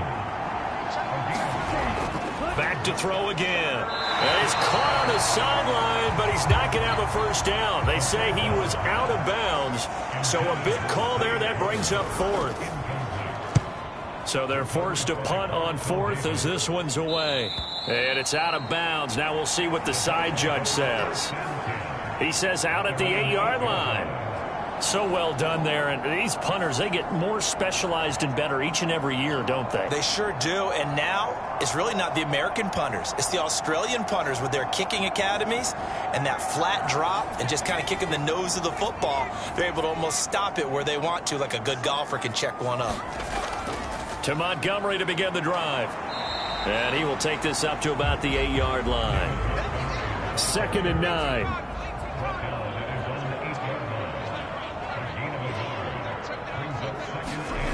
Operating from the gun. Hughes. Throw right side, taken in by Godwin. Call it a gain of 6 on the play. And now it's 3rd and 3. Back to throw. Hughes working the middle of the field, and he's got a man complete. And he is going to have the Buccaneers first down by a couple of yards as they're able to convert here on 3rd and 3. At first glance, I thought he just used his size in order to win the route, but he also had a little subtle move in there as well. Made the defender think he was going one direction and was able to track the ball in another.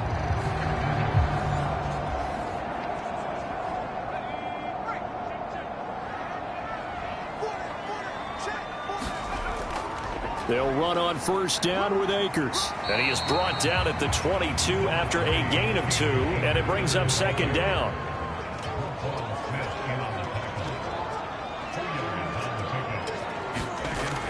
Looking to throw. Hughes. He's got Otten. They'll wind up getting 7 on the play, and 3rd and 1 now.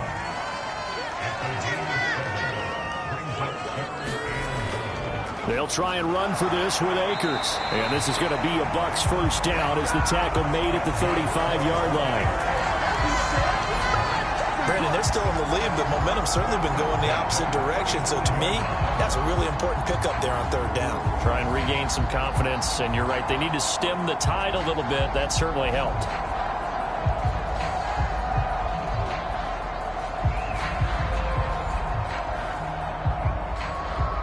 Ball up to the 35 now as they come up on 1st and 10. Back to throw. Hughes. And he goes down. The Ravens able to get to him. That sack by Tremaine Edmonds. And they brought the pressure there just right up the gut, didn't they? Yeah, they certainly did. And, you know, when you've got so many different responsibilities as an offensive line, you got to deal with the nose tackle, the 2 defensive tackles or ends, and then sometimes you just can't account for everyone. The linebacker slipped free.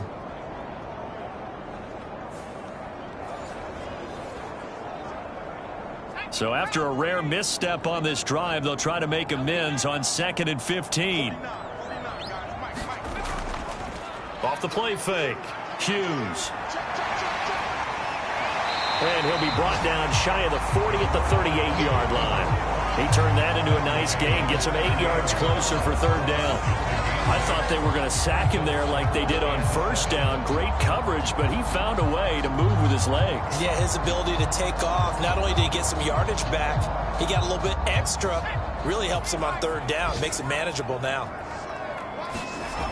Hughes to throw on third down. And he's going to be taken down with the first down at the Ravens' 45-yard line. 17 yards on the pickup there. The drive will continue. He's been making himself a weapon as a runner, and the results, they've been welcomed by his offense. My question is about the defense we're watching right now, partner. Even after he got him with a scramble earlier this drive, they still aren't devoting enough attention to him. I would expect that after that carry, they'll do a much better job going forward, spying on him on passing downs. So in Raven territory now. Here's a 1st and 10 at the 45-yard line. They'll toss this right side to Cam Akers. Officially no gain on the play, and it's second down.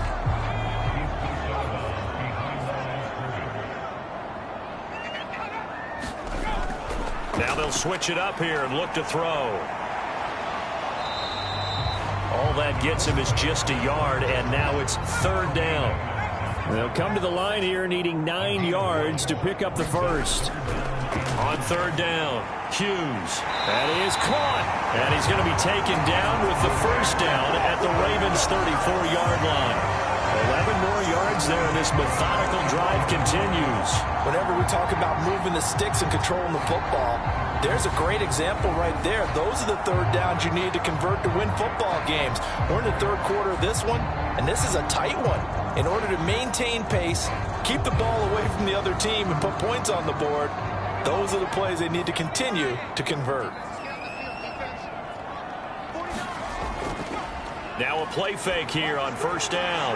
Across the formation, he finds Godwin. And brought down, but not before they're inside the 25. 10 more there and another first down.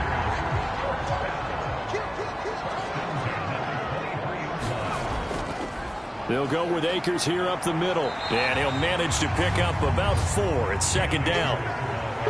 Well, partner, they've been running it well the entire game, and the big guys up front, they're a huge reason why. And now they're reaping the benefits as they continue to open up big holes and gain nice yardage. Second down, they'll go with Akers again. And he'll wind up losing yardage here back at the 21-yard line. It'll be a loss of a couple on the play, so now third down coming up. Well, that was not what you would call straight line pursuit for a middle linebacker to make this play. He's got to work his way through the clutter to get to the ball carrier on the outside, and he does exactly that. That's called avoiding the trash.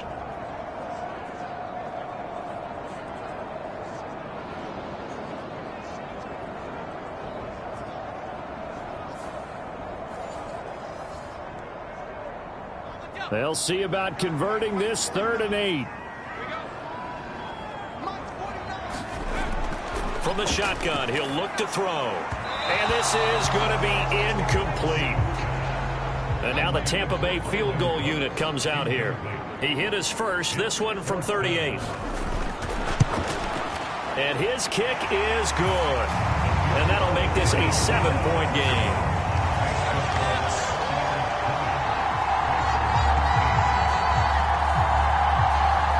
So a nice kick there as they are able to add on to their lead. And that's exactly what you're looking to do. Maneuver yourself into range. That way, if your drive stalls out, you're able to get something out of it. And they do so right there. Duvernay going to sit on this in the end zone, so it'll come out to the 25. And the Ravens taking the field. They trail 20-13 our score as they have it 1st and 10.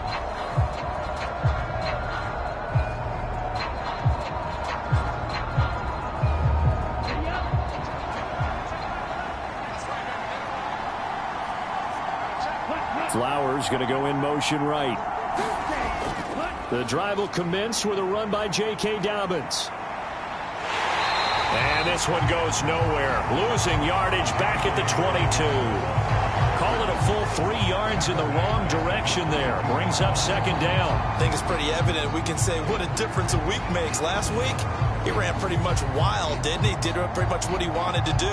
But this one, they've stopped him cold. That, to me, that's good scouting and even better execution. Yeah, and they stopped him behind the line right there. They obviously watched the tape a few times and made some adjustments. A 3-yard loss to start the drive. They'll look to make that up and then some on 2nd and 13. Back to throw. It's just a gain of a couple there on the scramble, and now it's 3rd down. Kudos for the defense from me on that one because they were prepared the whole way for him to try to escape and hit them for more yardage running it. I like the way they stayed zeroed in on him and kept him contained when he pulled the ball down. I think he was fortunate to get what he did on that run. And that's going to be incomplete. The contact there enough to jar that ball free, and it brings up 4th down. The Ravens send their punter out now as he'll punt it away for the 4th time today.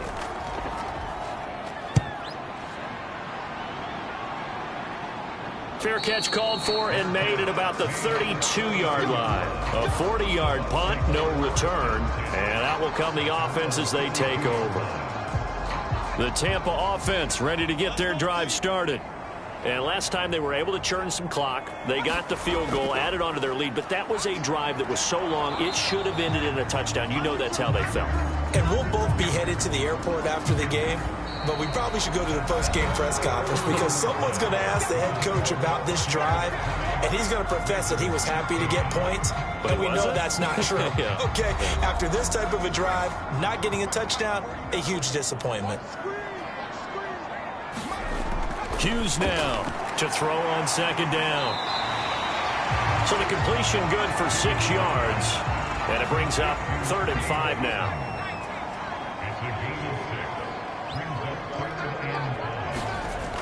Operating from the gun, Hughes.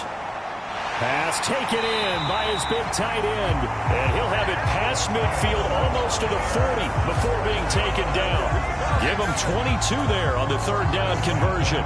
He's been the go-to guy. They needed a big play there on 3rd down. Went his way. It worked out. Doesn't matter whether they've scouted it or that they think he's going to get the ball. He has a knack for finding his way open and completing the connection.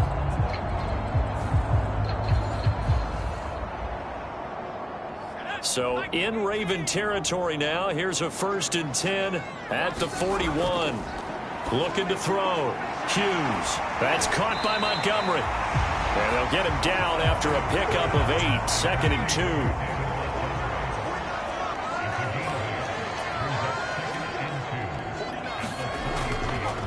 2. Off play action. Hughes. This one taken in by Otten. So give him 2 yards there on the completion. And they'll be faced with a 3rd and inches. They'll stick with the passing game as he looks to throw. And this pass broken up. And the contact well-timed there. And now 4th down. From a defensive perspective, they had exactly what you want anytime they want to throw the football. There was pressure on the quarterback.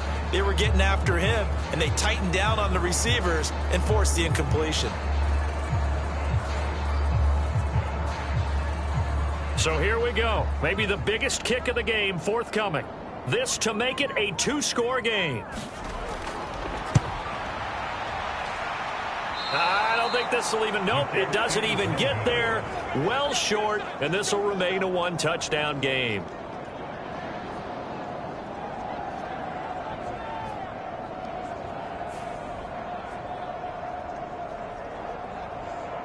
The Ravens ready to take over. And still just down 1 score. We'll see how big of a role that missed field goal plays because it, of course, could have pushed this to a 2-possession deficit for them. The Baltimore offense at the line set to get going. They'll start on the ground with Dobbins. And that one hurts a bit. That was a golden opportunity to possibly put this one on ice, but he comes up empty. And how big of a miss might that turn out to be? Stay tuned. There's still time left on the clock. This could be critical. Still a 1-score game. Had he hit that, it would have been 2 scores. They're unable to connect, but a late flag comes in. And the contact may have come too early.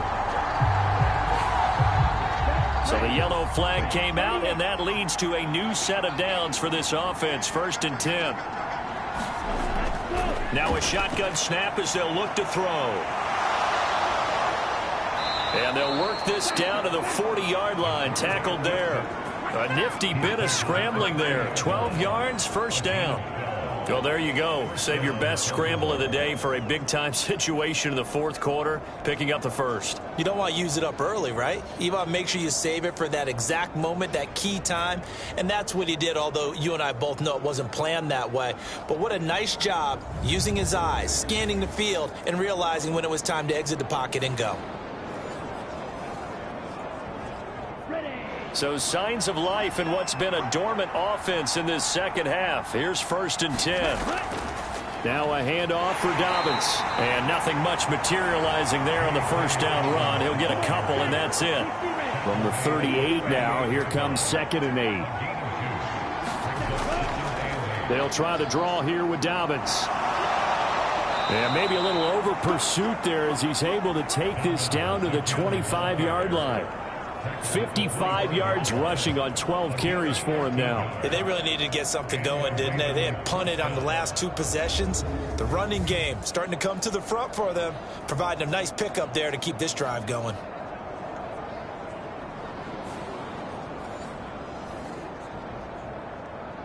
The drive continues as they search for a tying touchdown. Here's 1st and 10.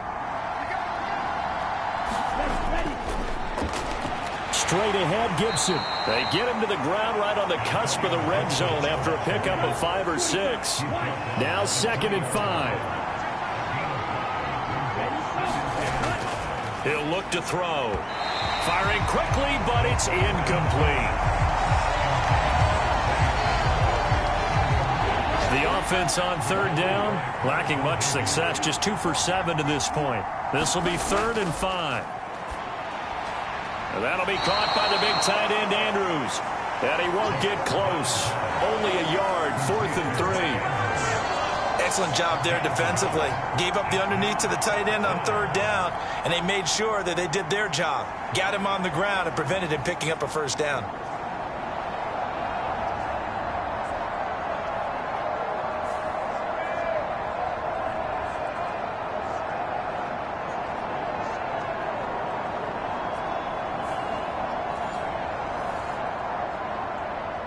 One score down. Here we go. They're going to go for it here on 4th down. As expected, they're going for it to keep the drive alive. And he'll be taken down, but he does have 1st down yardage. A solid pickup of 5 and a very solid 4th down conversion. And defensively, pure frustration. They'll look to throw here on 1st down. Oh, no, he lost the football. And it's picked up by the Buccaneers. And to the 12. That's where it stops. The return is halted at the 12-yard line. I know one thing. The team that had the ball and was driving, they're going to feel horrible. But the team that was on defense, I think we got to give them a little bit of credit, able to hang in there and force a key turnover. In the red zone, though, had a chance to tie it and an opportunity missed. And Tampa Bay trots out there now. They get the crucial turnover, just huge, but now they've got the football deep in their own territory, and you got to be careful because if you give it right back, there goes your lead. Have to be extremely happy. And look at this. They get the turnover they needed. It's intercepted, and he will bring this back. It's a pick 6 and a Raven touchdown. Well, no surprise to see that one, partner. The league's #1 defense coming through with a huge pick 6. And it's plays like that one that have made them the most feared group to face this year. Offenses, they're trying to figure out how to work around them rather than work through them. Big-time impact playmakers scattered throughout the unit on every level, and they can change a game at a moment's notice. Don't forget the extra point. It's up and good. And, partner, we've got a tie game here in the 4th. Now this one setting up for a great finish. All tied in the 4th as the kick's away. And from back there, a wise move. He'll just sit on this one, and it'll come out to the 25. And Tampa Bay trots out there now. They will look to flush the memory of that pick six as we now have a brand new tie ball game here in the fourth quarter, getting down to the good stuff. Here's Hughes throwing after the interception. And he finds Montgomery complete. And he's upended at the 33 following a good pickup of 8. Just about every quarterback is trained to really look downfield first before you come back and make a nice, safe throw. And in this case, that's exactly what he did. Found his running back, let him create some space, and it turned out to be a nice play for the offense. And he'll be out of bounds after getting this one across the 40. That one a first down pickup of 8. 2nd and 2 is prime time for a little bit of a gamble, isn't it? Open up the playbook, go play action, toss that bad boy deep. But in this situation, go ahead and give it to your back. Let him pick up a first down. Keep the sticks moving.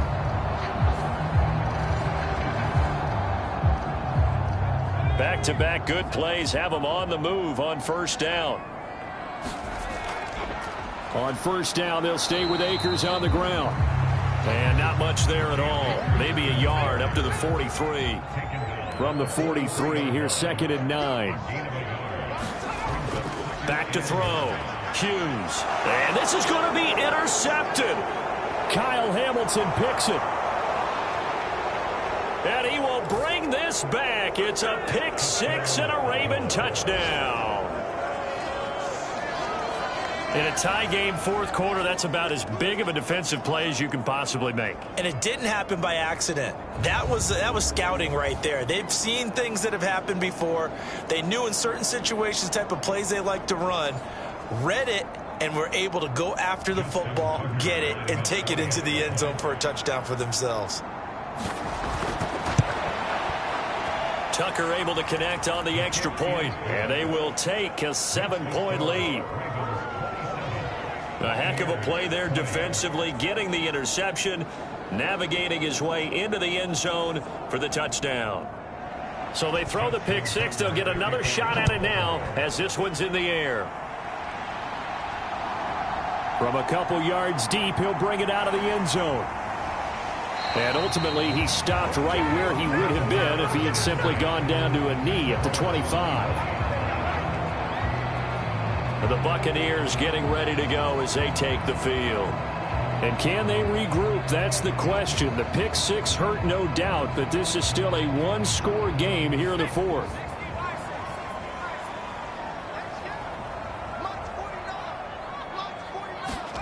Now Hughes throwing after the interception. And he's taken down but able to slip across the 35. A gain of 11 to kick off the drive, and it's a quick first down. Well, this offense hasn't been at their best here. They've made some mistakes. They've been frustrated. They've been largely shut down. But then you look up and say, wait a second, this is a one-score game. So they're still very much in this, and they're on the move here with a first down. And a 5-yard gain gets him to the 42. 2nd and 5.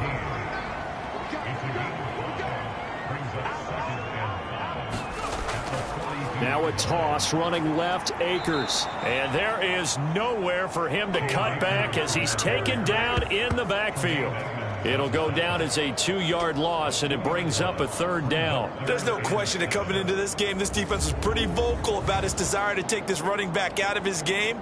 And all that pregame wolfing has turned into results.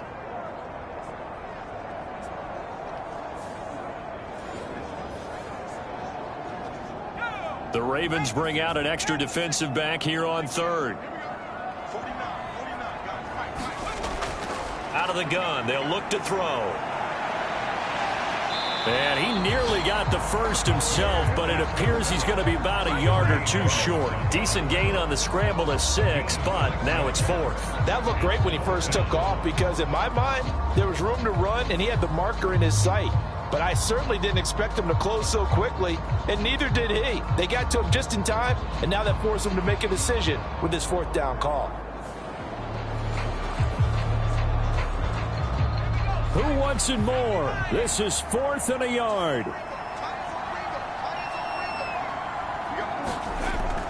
They'll try and run for it. And he's got the first down yardage as he brings this up to the 47. They keep the game alive, at least for the moment, as it's a first down.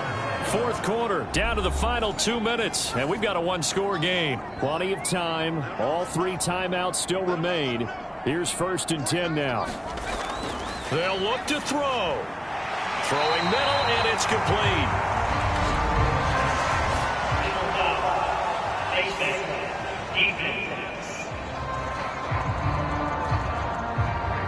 Well, certainly those are the types of mistakes they're trying to avoid as they attempt to protect this lead late in the game. And let's face it, they're hoping that this one doesn't cost them in a significant way. Yeah, one guy committed a penalty, but now the entire defense has to pay the price and try and rise up and overcome it. Back to throw. And oh, that one nearly intercepted. That would have sealed it. Instead, it'll be 2nd down. Oh, that's certainly not the worst thing. It stops the clock and lets your offense catch its breath and lets us exhale a little bit.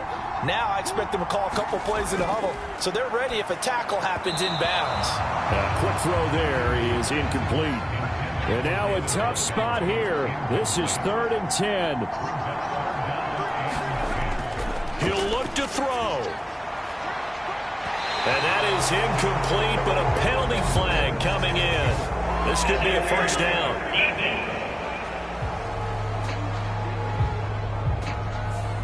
So the defense helping him out a little bit here late in the 4th. Yeah, and you're exactly right. And when you're the one doing the chasing, you'll take a little help from the other guys, won't you? Now a toss play for Akers. And he'll take it into the end zone. Touchdown, Tampa Bay. Cam Akers with touchdown number 3 in the game and 6 on the year. And the Bucs are an extra point away from tying this game here in the final minutes. Well, the hard part's done. Now they just need to split the posts, tie it up, but then their defense is going to have to hold up to send it to overtime. Yeah, no matter what. I know there's an inclination in it when you have momentum to go for 2 here, but if you miss it, you don't give your defense a chance at all. Plus, been a good game. I want to see overtime. I'm selfish.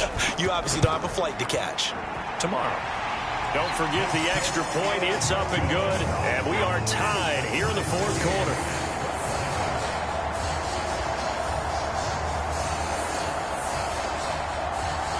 Now this one setting up for a great finish. All tied in the 4th as the kick's away.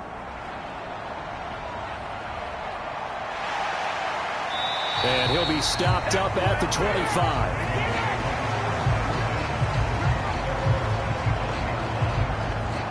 The Ravens offense now, they get set and head back onto the field. Last time out, remember, they fumbled the football. That led to the touchdown. And, Charles, they were in the red zone, so that's a backbreaker. They got to try to pick up the pieces here on this drive. Yeah, and I actually started to do the math here, so be patient with me. 12-point swing is the way I calculate it, because not only did they drop the ball in the red zone, they watched the opponent score a touchdown right after that. So their goal, have a drive here and try and get some of those points back. That is incomplete. Big play looming here. This is 3rd and 7 with a crowd on their feet. They'll look to throw. Connects with Duvernay. And he gets this one just shy of the 40, down at the 39. All 3 timeouts still at their disposal. Here's 1st and 10 now. Getting this just shy of midfield. They'll spot it at the 49. They'll come up 1st and 10 here. Oh, he stays up. And he'll protect himself at the end here as he winds up getting pretty decent yardage. Now the Ravens going to use one of their timeouts as they'll stop it with 25 ticks remaining on the clock. On 2nd down, a run with Dobbins. And he'll get it down on the play to the 37. The Ravens going to use the 2nd of their timeouts. That'll leave them with just 1 remaining in this 4th quarter of play. Here's 1st down. Another run here with Dobbins. And he gets it down to the 32. And the clock will now stop as a timeout is called with 5 seconds left. So it's up now to one of the most accurate kickers in NFL history, Justin Tucker. Now the Bucs going to use the first of their timeouts. That'll leave them with 2 remaining. We'll be back after this. And now it all rests on the right foot of their kicker. 2 for 2 on the afternoon, and a third would win it.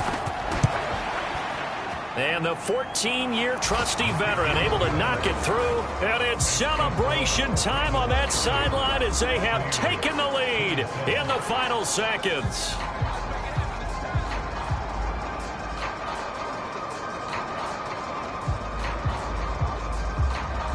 And you know, in an era of cost-cutting and maximizing your roster, this is a club that does not skimp on special teams, and in these situations, it pays dividends. And that's great vision by the organization. When the difference between winning or losing depends on who you have kicking the ball, would you rather have a street free agent out there or a solid pro like this? Answer's pretty evident to me. Well, this one, partner, was fun down to the very end. They got the points late, right before the whistle. Then the ensuing kickoff. They were hoping for magic on the other side, but couldn't get that spark. Fun if you won, and fun for us because we got to watch it and call it. That magic that you were talking about didn't occur at the end, but what a game all the way through. So for the Ravens, they boost their record up to a strong 4-1, and they will head back home next week. Meanwhile, for the Bucs, they'll fall to 1-4 with a loss, and they'll be on the road next week as they get a date with the Seahawks in Seattle. So that's a wrap. For Charles Davis, I'm Brandon Gaudin, and this has been a presentation of the NFL on EA Sports. For more, check us out at easports.com. With that, we say so long from Tampa.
today.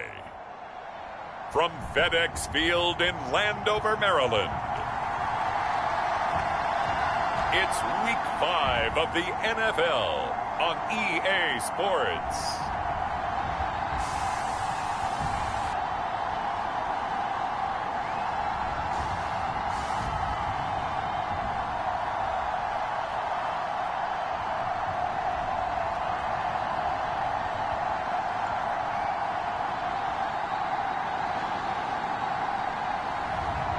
We'll see the Washington Commanders taking on the Philadelphia Eagles. We are technically 5 miles east of Washington, D.C., and that's where you find this place, FedEx Field in Landover, Maryland. Today we've got a Week 5 matchup in store here, as it'll be the Philadelphia Eagles taking on the Washington Commanders.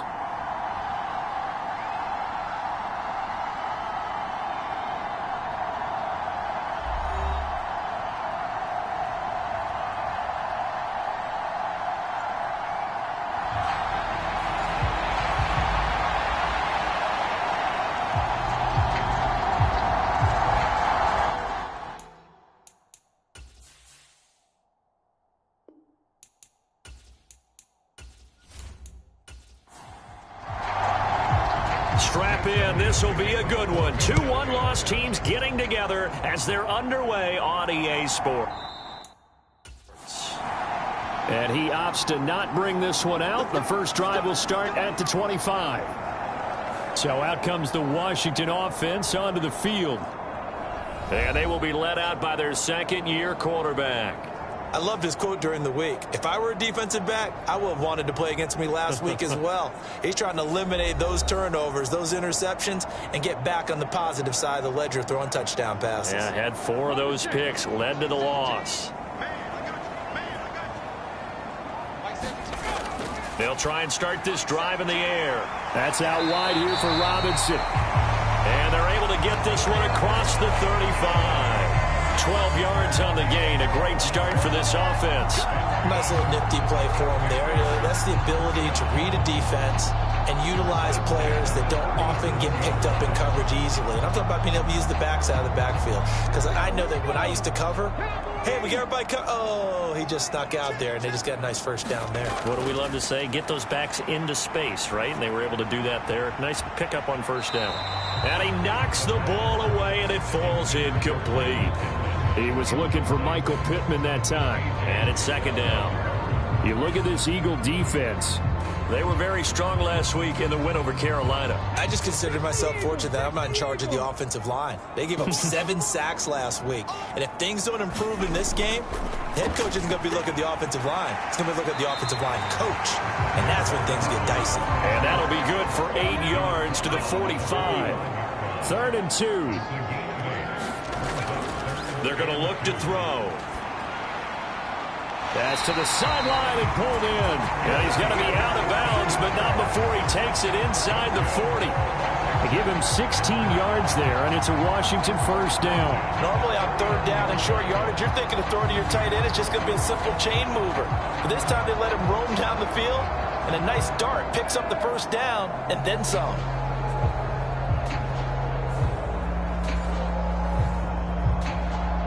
So from Philadelphia territory now, here's a 1st and 10 at the 39-yard line. Robinson up the middle. And he's going to take this ahead for right around 3 yards, but no more than that. 2nd down.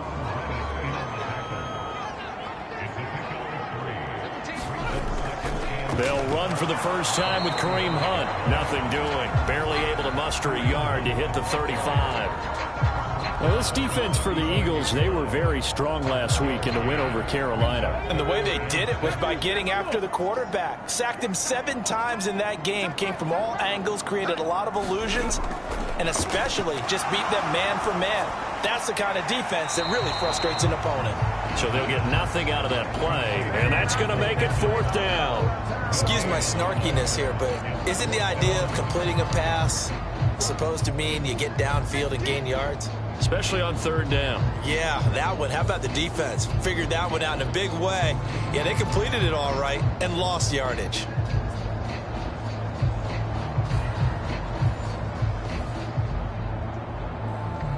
Now for the field goal try, here's Eddie Pinheiro. From the left hash, this will be a 52-yard attempt. This is up and good from Pinheiro. And it's 3-0 Washington.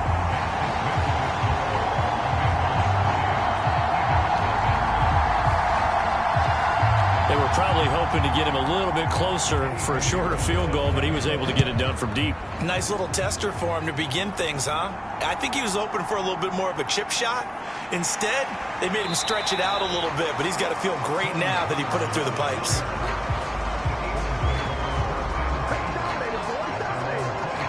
Philly's offense getting ready, and Jalen Hurts ready to lead them. The second-round pick who started his career at Alabama, then finished with an electric senior season at Oklahoma. And I thought in last week's game, he found a way to win like a good pitcher without his best stuff. I mean, he did throw 2 interceptions, offset by 1 touchdown pass. Not the ratio, not the numbers you're really looking for as a QB. But finding a way to win, that's all that really matters. So give him 5 yards there on the pitch and catch, and it'll be second down.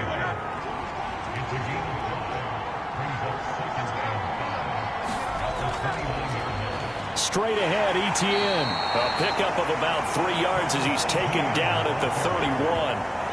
You talk about this Washington defense. We know they're going to be tough to throw on. Top 3 in the NFL defending the pass. They may be ranked 3rd against the pass in the league, but they're the best that I've seen so far. Sometimes the numbers don't tell the full story. And he slips up past the 45 before being tackled.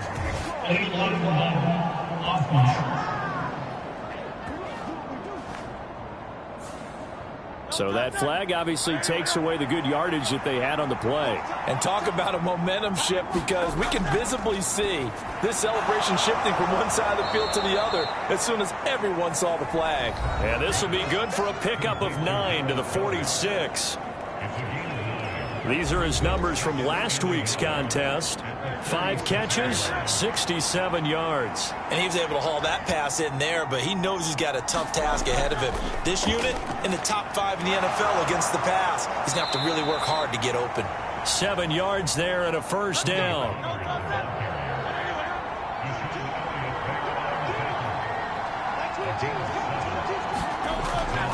Going to run again here with Pollard. He's got it to the 43 here. Now a 2nd and 6. Throwing is Hurts. And that will be incomplete. Trying to dial up the long one way out there, but it'll be 3rd down.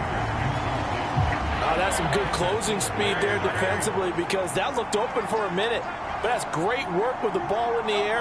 Never gave up, converged on his man, and broke the play up. Able to find the open man. That's complete. And they're going to have another first down here as the tackle's made at Washington's 30. The drive stays intact with a pickup of 13. Well, another completion right there. And again, Charles, good time in the pocket. That offensive line on this opening drive been really solid. They've been more than solid. They've really tamped down the pass rush and kept him safe in the pocket, able to look around, find his target, and deliver. He's got to make sure he tells the offensive line in the huddle, thanks, fellas. Let's keep it going. On first down, Hurts. Open man, that's Devontae Smith. And they'll work it inside the 15-yard line before it's all said and done. Another nice gain. That's now 30 yards between those last 2 plays.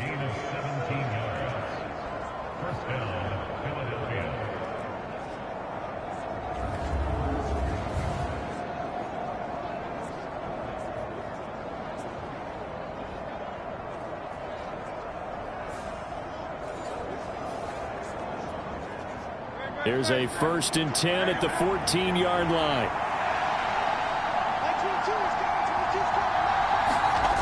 Hurts. Quick slant to Brown. Touchdown, Eagles. A.J. Brown, his 4th touchdown on the year. And the Eagles are able to answer the early 3 points and take a first-quarter lead. Well, Charles, here in their opening series, they said they had certain plays scripted for certain players. That looked like a well-designed play to get one of their top targets involved. Yeah, let's face it, Brandon. A player of his talent is a problem for any opponent to defend, and we saw it right there. They tried to deny an open lane to him. He still outplayed the coverage and scored the early touchdown. Good luck trying to figure out how to defend him as this game moves on.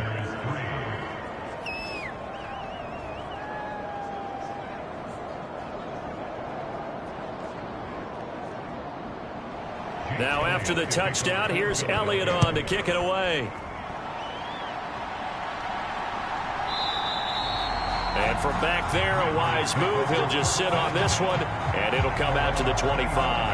Now Washington going to retake the field for drive number 2. Last time out, you remember their drive stalled, but thanks to their kicker, booted a long field goal to at least get them 3. Now here they'll try to do better and find the end zone. And in our experience, how much fun is it for coaches to know that they've got a kicker who can nail it from long distance? Now, the hard part is, as an offensive play caller, you don't want that in your head too much where you're relying on it, and he goes out and gets the job done for them. But I'm quite sure he would be content to just kick extra points from here on out. Yeah, absolutely no question. I think he tries to force it in, and it's intercepted. And they have the football and will set up shop at the 33-yard line. CD, I know it's just his 2nd year in the league as a quarterback, but that's going to be one when he flips on the tape. He's like, I shouldn't have thrown that ball. No doubt about it, and his coaching staff will be emphatic about he shouldn't have thrown that ball. But remember, 2nd year, as you noted, on-the-job training, so he's got to take this feedback that he's getting, negative or otherwise, and turn it into positives moving forward. So they'll come up 1st and 10 now from the 33. Off the play fake. Here's Hurts. That is caught. It's the tight end Goddard. And inside the 20 before he's brought down. 17 yards and a first down for Philly. Man coverage on the left side, so I really like the design of this play because they opened up the field and brought their tight end the other way on a crossing route. That's a lot of ground to cover if you're a defender. I've been there before, unable to stay with his man there. So the ball down to the 16 here for 1st and 10. Throwing from the gun, it's Hurts. Over the middle, complete to Judy. And the Eagles are going to be set up with a 1st and goal on a pass play that moves them all the way down to the 1. I think he has to be saying to himself, how did that not wind up a touchdown? Remember, you just need the tip of the ball to cross the plane. It's not going to get there, but they're going to be set up in great shape with 1st and goal.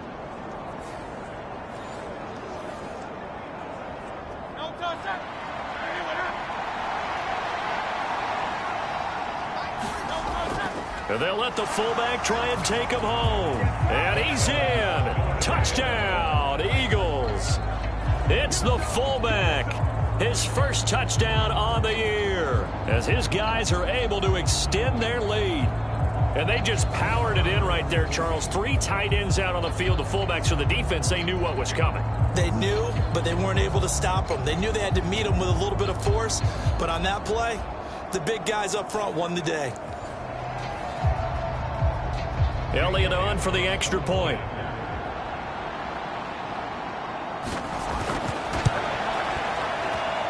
And this one's right through to make it a 14-3 ball game. Scoring summary, 3-play drive. And it ends with a 1-yard touchdown run.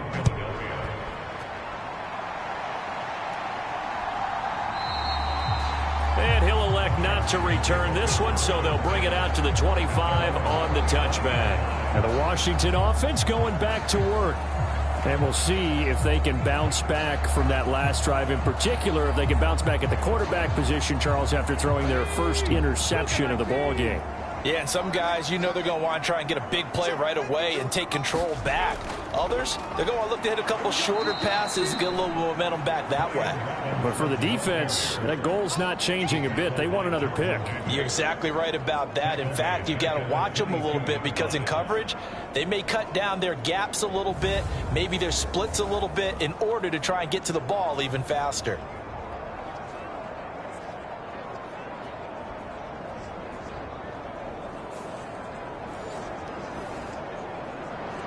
So now they have to contend with 2nd and 13 after the first down run goes backwards. He'll drop to throw. He finds his man complete. That's Stevens. Now 3rd down and 7.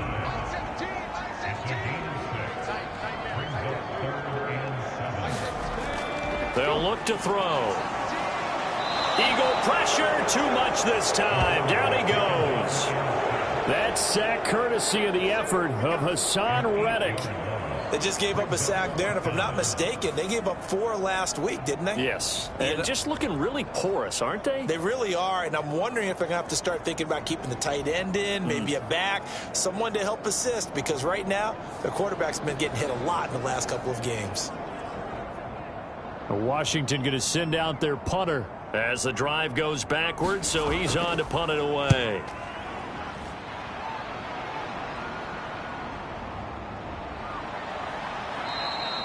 That'll go as a punt of 42, 7 on the return. And the Eagles will have it taking over 1st and 10. So here are the Eagles to take over. They're on a 3-game winning streak and right now looking good in this one as well.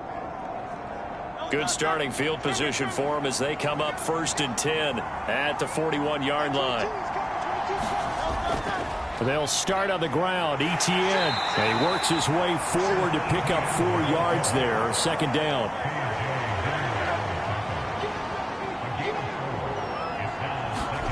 Here's Hurts to throw. And this is incomplete.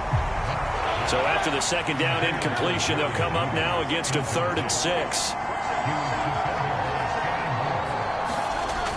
From the gun, it's Hurts. This short throw caught by Goddard. And he's got the 1st down yardage there as he takes it just across midfield. It's a pickup of 6.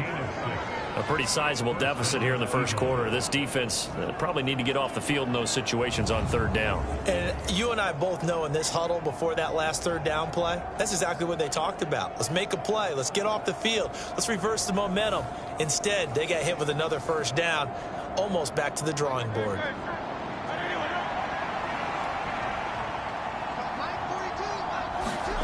On 1st and 10, it's Hurts. And that'll be incomplete. Now a 2nd and 10. Hurts sets up to throw it. Looking left side, and he's got a man. That's Brown. And he'll go down inside the 45 before going out of bounds. 4 yards the gain, and it'll bring up a 3rd down. And when you're playing a quarterback with some experience and some moxie, you enter the danger zone when you decide to blitz him, because if he's able to diagnose as he did on that play, he can hurt you downfield. He reads defenses so well, doesn't he? He really does, and the best part about that play for him, I don't think that was his primary target. I don't think so either. I think he had the read, figured out where the blitz was coming from, and went to a secondary target for a really nice game. Back-to-back receptions for him, and it's another 1st down. As an unbiased observer, I think it would have been interesting to see what they would have done if they hadn't gotten the 1st down there. But since they did, I guess the point is moot. Yeah, they're right there in that middle ground, field goal range, punt, go for it. But as you said, they picked it up.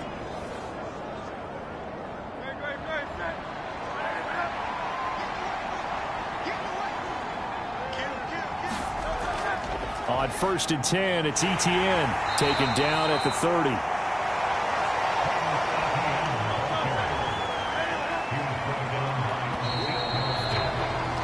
After one, a 14-3 ball game. Start of the 2nd quarter, and it's the Eagles in possession. 2nd down and 6 now, as they've got it as we resume action. On 2nd down, Etienne once more. A minimal gain there on the 8th play of the drive. So 2 of 2 on third down conversions on this drive, and now they face a 3rd and 3 here. Back to throw here. They'll try and set up the screen to ETN. Good contain, no gain on the screen, and it'll bring up 4th down. And I know that one didn't work out the way they thought, but I don't think it was a bad time to call this play. You're thinking on 3rd down, you might possibly see some pressure. You might see a blitz. So they tried to set up the screen, but that one was well read, and they stopped them for no gain.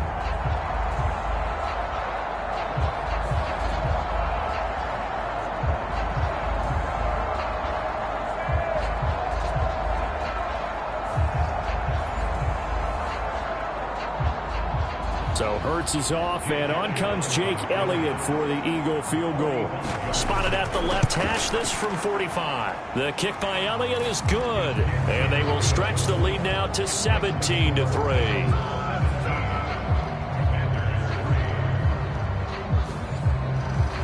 So 3 points there, and they continue to build this first half lead. Yeah, every little bit helps, and the more that you can put together drives and start controlling the tempo, controlling possession, finishing with points, the better off you're going to be. And not much happening on the return as he'll get this to about the 23. Out comes Washington's offense as they get set to take over here. These guys definitely hoping for a better showing than their last appearance. They couldn't really even move the football much beyond the shadows of their own goalpost, Charles. We'll see if they can get a better, more sustained drive going here. Yeah, and every team that we ever talk to says the exact same thing. When you start a drive from that deep in your own territory, the goal is a minimum of at least 2 first downs, because even if you have to punt then, you change the field position, right? You flip the field a little bit. They didn't get that done. This time they want to string together a nice drive and help themselves out. Oh, and this one may need to go back to the drawing board. He's going to be swallowed up right away. It'll be a loss of a yard, and that's going to lead to a 3rd and 4 coming up. I like the idea to mix it up from time to time because, let's face it, you can't be predictable. But the execution was a little lacking on this one, right? They might want to go back to the drawing board with that call.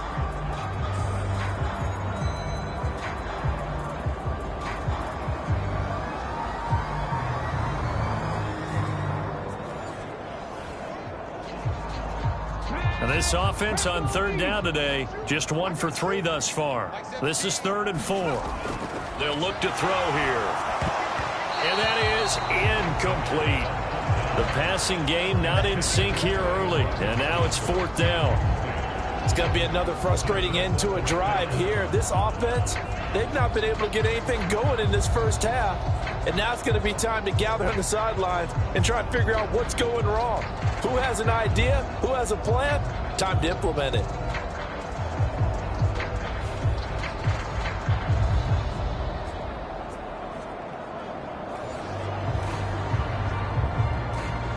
Washington going to send out their punter as he'll kick it away for the 2nd time.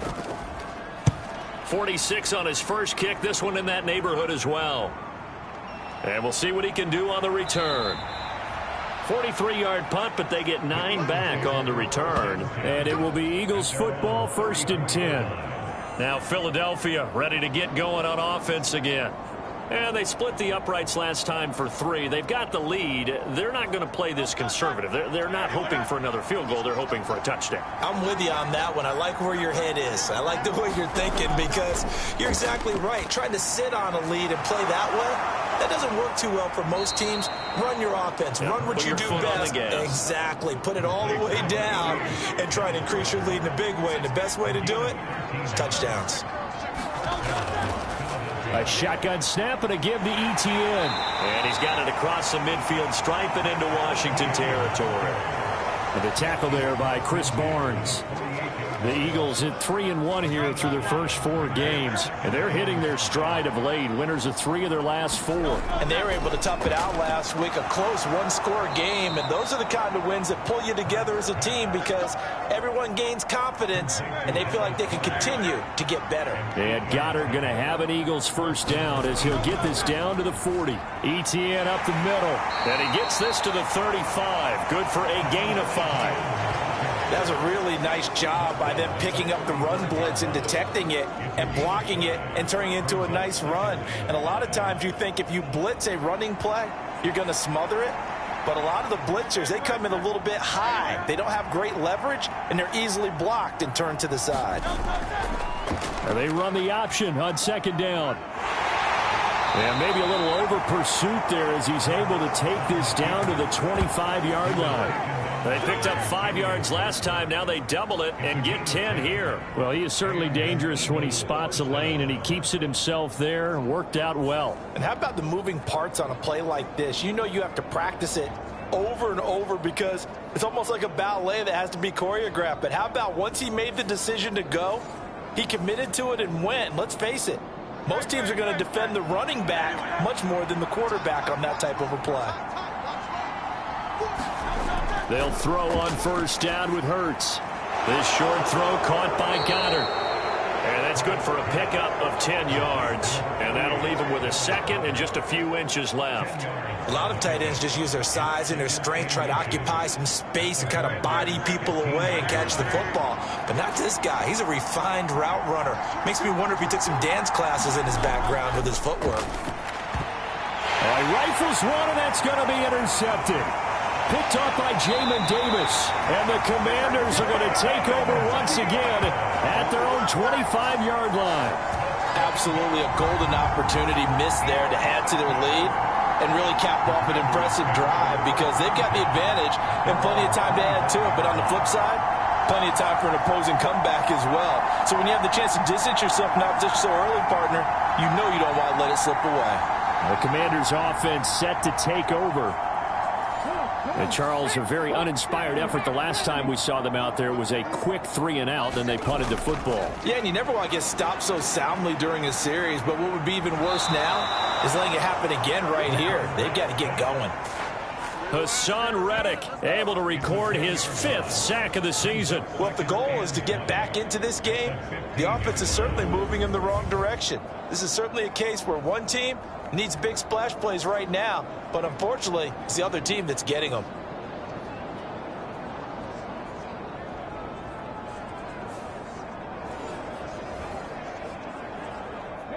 And the job becomes twice as difficult now. After the sack, it's 2nd and 20. They'll drop to throw. Throw left side complete. That's Stevens.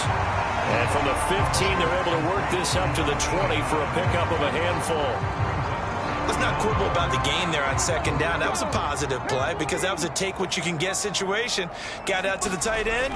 Now it gives them a much better opportunity to convert on 3rd down. Pressure comes, and down he goes. The Eagles get there for the sack. Hassan Reddick able to get in there yet again. That's already 3 sacks for him here in this first half of football. These sacks now, they're starting to pile up, Charles. And that front 7 defensively, they've had their way with this offensive line. And I think at this stage, we have to start thinking about different play calls. We've got to start helping this quarterback out because the entire game he's been under siege. I don't care what the down and distance. They've got to get the ball out of his hands a lot quicker. He's been a busy man here in this first half as he gets it away. A 40-yard punt, 5 yards on the return. And they will take over 1st and 10. Here's the Philadelphia offensive unit now as they head out to take over possession. A big mistake last time they were on the field, tossing that interception inside the red zone and really taking away what had been a pretty successful drive up to that point. Yeah, and I don't think there's any question about it. As they head out on the field for this drive, that whole offensive unit is just thinking redemption. You know, they moved it really well, didn't pay it off. This time, they want to make sure that ball ends up in the end zone, and they're the ones possessing it. The catch and run, good for 24 yards. So many times in my career, I've heard coaches talk about completions are one thing, but as long as we're there at the catch and we get guys on the ground, we can live with that. But if you're going to give up 10, 12, 15 yards after the catch, then your defense is going to be in a lot of trouble.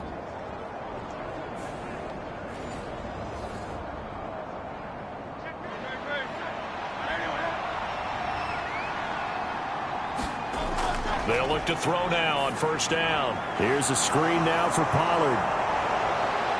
And he doesn't quite make it, taking it within an eyelash. Dropped at the 1. That'll be marked as a 27-yard pickup. And when you're throwing the ball downfield really well like they have been on this drive, It's really a nice time to work one of the screen plays in. One of my favorite play callers in the game has always told me he starts every game with 10 to 12 screens because if he starts feeling the pressure from the defense, he uses their aggressiveness against them. It looks like a jumbo set with 3 tight ends here for 1st and goal. They go play action with Hurts. A throw on the run, but that's going to be incomplete. Another shot from the 1 on 2nd and goal.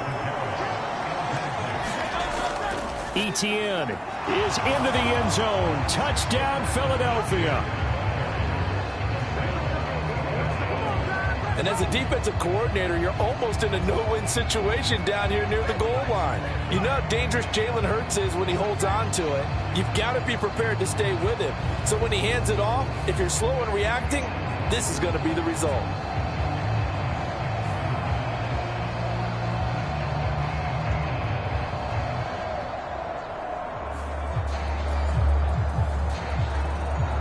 Elliott now to add the extra point.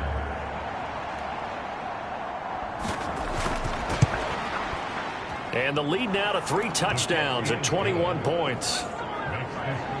Just a 4-play drive that time. And it was capped off by a Travis Etienne touchdown run.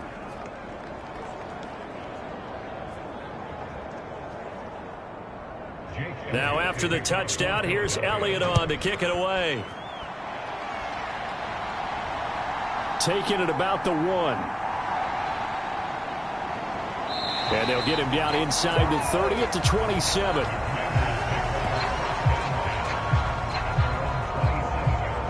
And the Washington offense heading out. They're down 3 touchdowns to this point, needing to put something together as they have it 1st and 10.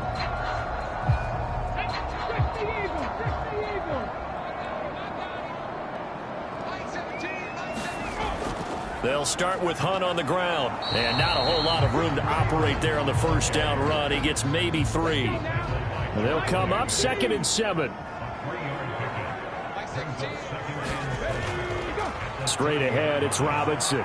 And he gets this to the 35. Good for a gain of 5. This offense so far on 3rd down, just 1 for 5 to this point. Here it's 3rd and 2. That's complete to Robinson. And he's going to have a Commanders 1st down by about a yard as they're able to convert on 3rd and 2. When you're struggling on offense, you're looking for anything possible to get you going. Sometimes you do it like basketball teams that don't normally press. You put a press on, bring people to life, make them move a little bit quicker. Maybe that'll help them as they head towards the half. So from the 39 now, they'll come up on a 1st and 10. Now back to throw.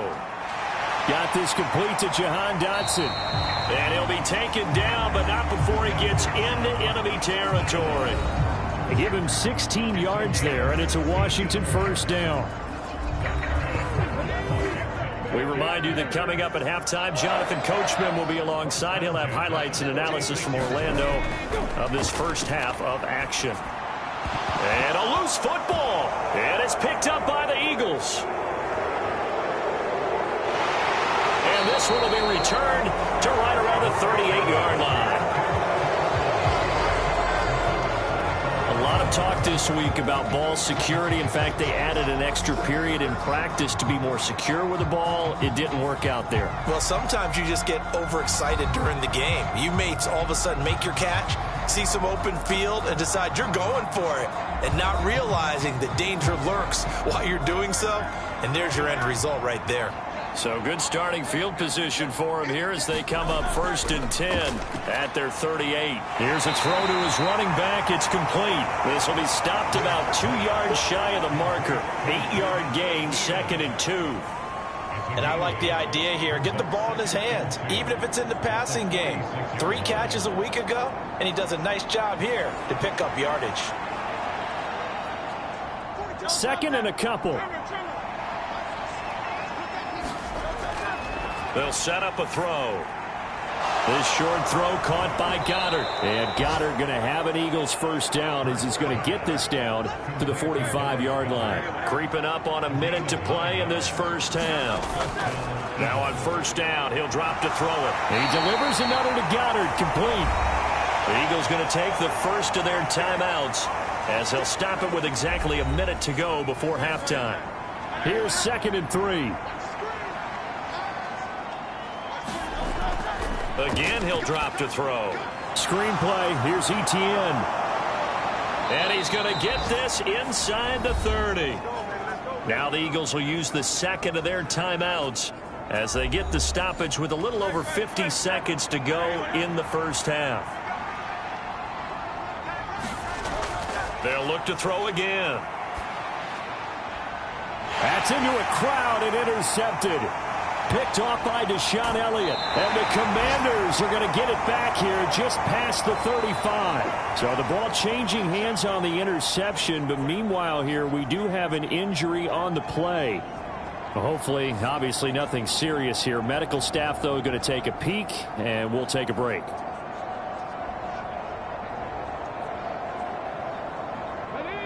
Out there set and ready for this next drive, the Washington offense.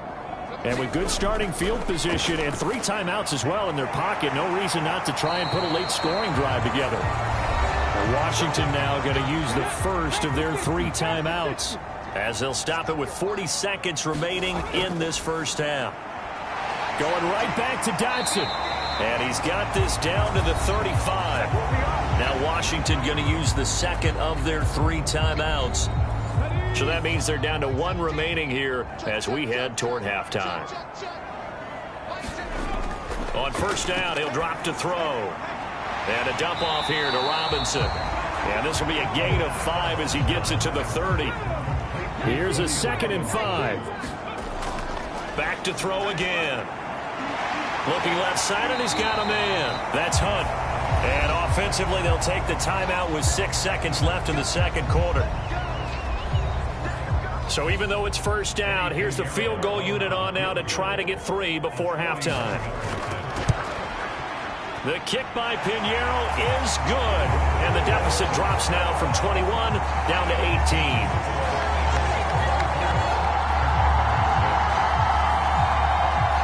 Well, still some climbing left to do to get back to even, but forcing a turnover and getting the field goal there, that's a small step toward erasing the early deficit. Absolutely. That interception field goal, that's the beginning of what they hope will be several steps towards erasing that deficit and building a lead of their own by the time this game is over. The final second ticks by, and that's going to do it for the first half of play. So we reach halftime in what's been a fairly one-sided game so far. As we'll get you down the coast to Orlando for Jonathan Coachman at our EA Sports Halftime Report. Coach! All right, Brandon, we'll get back to you guys in a bit. But first, let's take a look around the NFL here on this first Sunday of October. We'll start by heading out west. State Farm Stadium in Glendale. And it's the Giants who are out in front.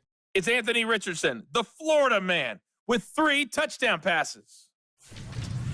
From there, we're off to check out another game.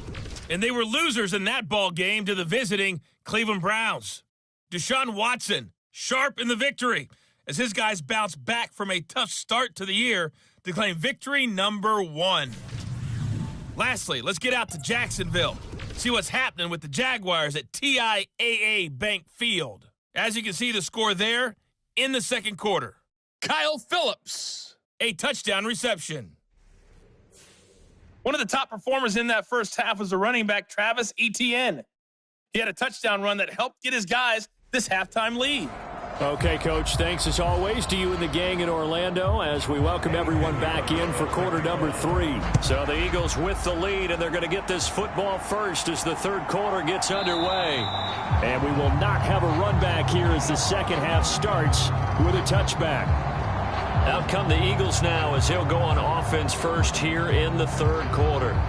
As this offense takes the field to begin the opening drive of the second half, Charles, remember that first half, good through the air and really all around an outstanding offensive performance. Absolutely. They reached the end zone several times. The passing game working awfully well. And most importantly, partner, And they went to the tunnel with a lead. They come back out with that lead. Absolutely. NFL coaches, we know they're perfectionists in a lot of ways, but they had to like what they saw in that first half. And while we may be looking at the scoreboard, this offense certainly is not, because they're showing no signs of backing down, even with a 3-score lead here in the third quarter. I think they keep taking their shots. They've seen blown leads happen throughout this league. They don't want to fall victim to it themselves.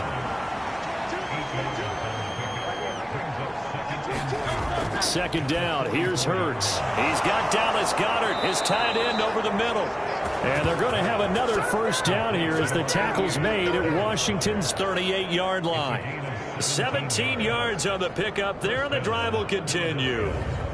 That's another beautiful throw right there. Gets it to his man right in stride. And I think that throw kind of exemplifies what we've seen from this offense throughout this game. They've been in rhythm. They've been sharp. They've been on it. And they pick up another first down there.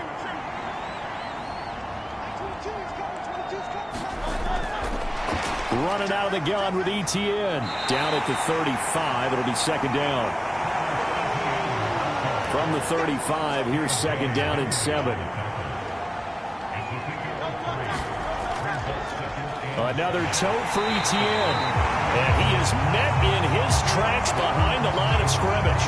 Now they're staring at a 3rd and 8. That last play backwards a yard. An awful lot of congestion in the middle third of the field, but how about our defensive tackle right there? He didn't just hold the line. He provided some push and smacked the ball carrier down for a loss.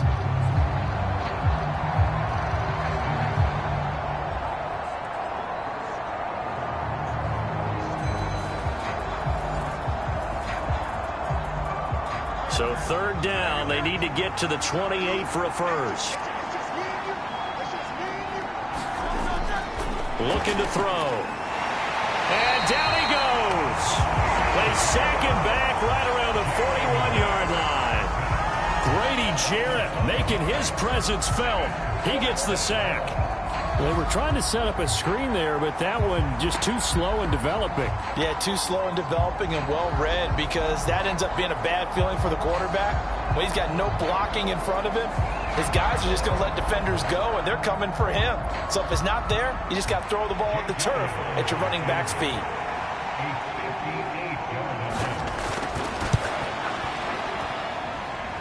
And I tell you what, he got it from 58. That had lots of leg behind it, and that will extend their lead even further. Well, they picked up right where they left off in the first half. First drive after the break, they come away with 3 and increase that lead. Yeah, and you just want to keep building on that lead, don't you? Whether it's 6 points or 3 points, take everything you can get, keep maneuvering, keep adding to it, keep making it difficult for them to come back. First possession of the second half now for Washington.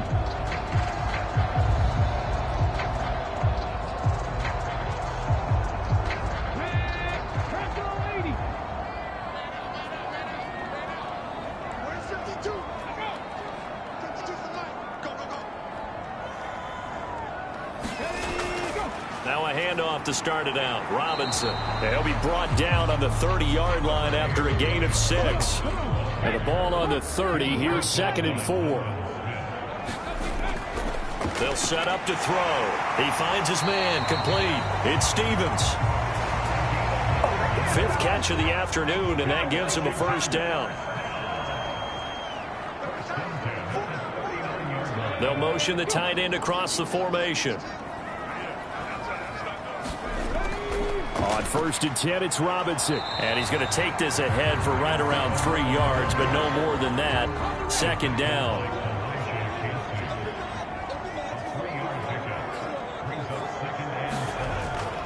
Robinson with another carry. And they get him behind the line, so that short gain on 1st down quickly negated. It'll be a loss of a full 3 yards there, and it also brings up 3rd down. This defense is just flat getting after it. They have not given up much of anything in the run game. Case in point right there.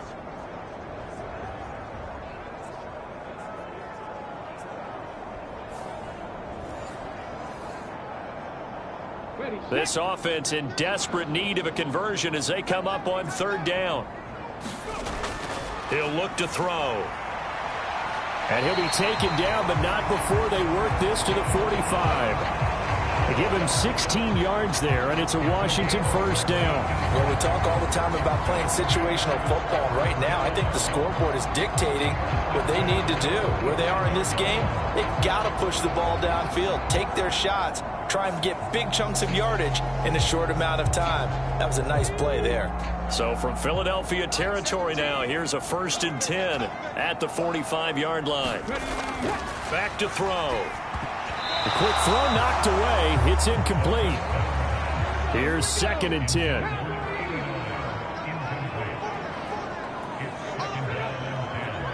The tight end in motion right. Back to the ground with Robinson. And he's going to take this close to the first down markers. He stopped at the Eagles' 37. They're trying to keep the drive going. This will be play number 8. It's 3rd and 2. Work in the middle of the field, and he's got a man complete. And he has another first down as they'll get the ball down to the Eagles' 20-yard line. A sizable 16-yard chunk there. The drive continues. It's taken a while for this offense to get going. A little creaky at the start, but they're oiled up now. A nice throw there, and they're really putting together a good drive.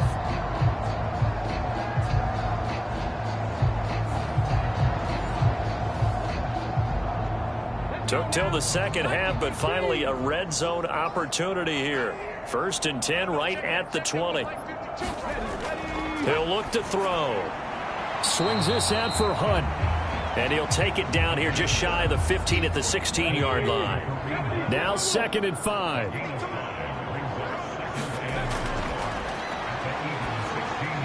Out of his hands quickly to Pittman. And the Commanders are going to be set up with a 1st and goal coming up as they get him down at the 6-yard line. They'll run with Robinson. And he gets him a little bit closer. He takes it from the 6 inside the 5 to the 4. 2nd and goal from inside the 5.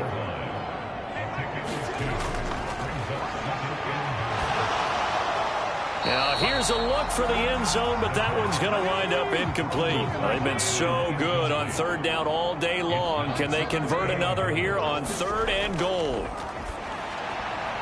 To the end zone, but it's incomplete. Eddie Pinheiro on now. From the right hash here, should be an easy one. This is up and good from Pinheiro. And the deficit drops now from 21 down to 18.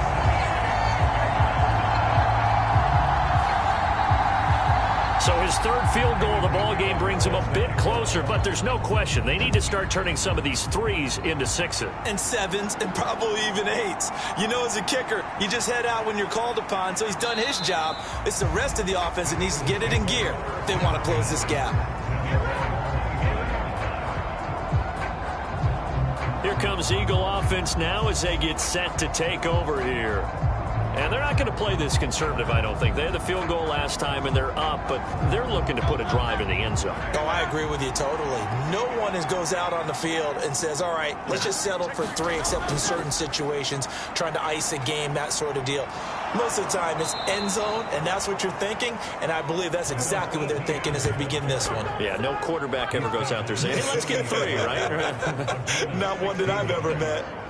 Interior of that line blocked really well on that run, but also the 2 tight ends, they blocked well too. Not only have they scouted the line of scrimmage, with their agility, they can get upfield and hit moving targets like linebackers, defensive backs.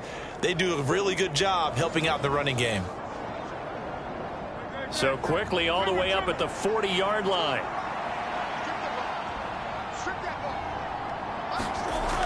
They're going to look to throw. He'll get that complete to his tight end, Cole Kmet. And they'll get to him after a gain of 7 to the 47. Nice rhythm throw there on 1st down. He located his tight end, made it a nice easy pitch and catch. Hoping he can break a tackle or two. Wasn't able to do that there, but still good yardage. On 2nd down, a run with Etienne. And he's able to get this to the 40-yard line before he's out of bounds. It's a gain of 13 and a first down for Philadelphia. We often give credit to the O-line there. Two tight end formation. Those tight ends block pretty well also. Yeah, and that's one of the most dynamic positions in football now. The tight ends who can block at the line of scrimmage at the point of attack, and they can also get downfield and catch the football. In Washington territory now. Here's 1st and 10, right at the 40. And they'll go again with Etienne. Just not a whole lot of room to operate there on that carry. No, not at all. They did a really nice job staying in their proper places and not allowing any lanes to open up. Takes this to the 32, maybe the 31, and then the defense rallying quickly after that broken tackle. A gain of 3 last play. This time they double it and pick up 6. 3rd down and 1.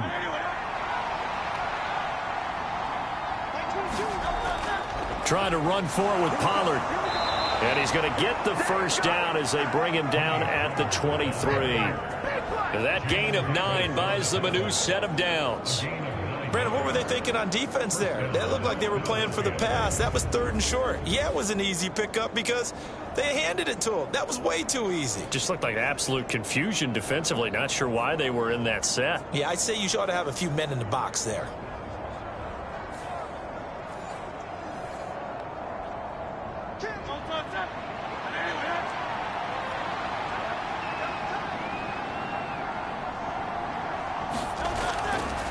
A give to Etienne running right.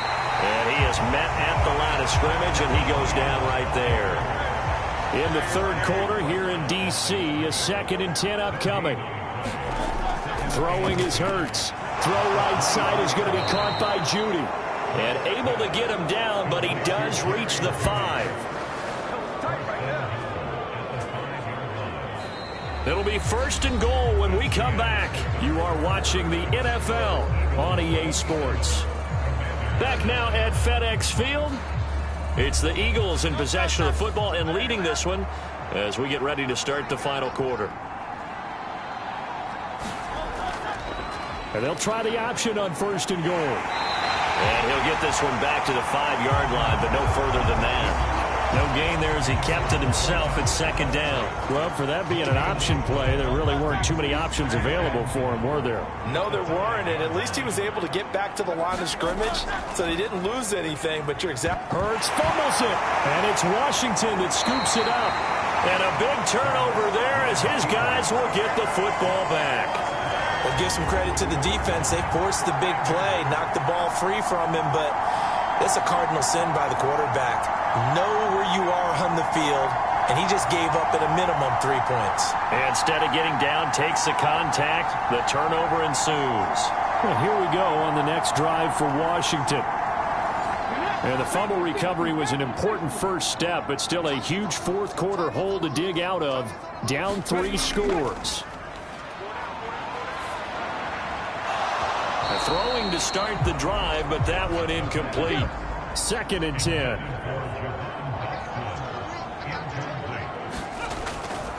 Now they'll throw here out of the gun. Looking for Dotson, and he's got him. And he's going to be stopped right there at the 21. 5th catch of the afternoon, and that gives him a first down. A 3-score game here late. You can probably rule out the comeback, but certainly some kind of a moral victory to be had if they can get a few more points to close things out. And to that end, a nice pass play there to push things downfield. Yeah, and we know in this league, a loss is a loss, and no one wants anything to count as a moral victory or, boy, something that feels a little bit cheap. But if they trim that lead down to just 2 scores, that's still a benefit to this squad. Now they can breathe a little easier, some room to operate as they've got it 1st and 10 now out past the 20. Looking for the crossing receiver, and he's got him. It's Samuel. Ball on the 27. Here's 2nd down and 5. They'll stick with the passing game as he looks to throw. He'll find a man over the middle. It's Pittman. And he's taken down but able to slip across the 35. Line of scrimmage, the 37 on 1st and 10.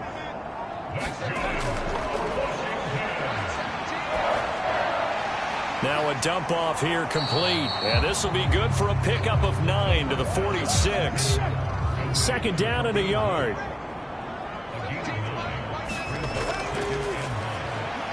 Here's a screen for Robinson. And he'll go down right around the 47 this time.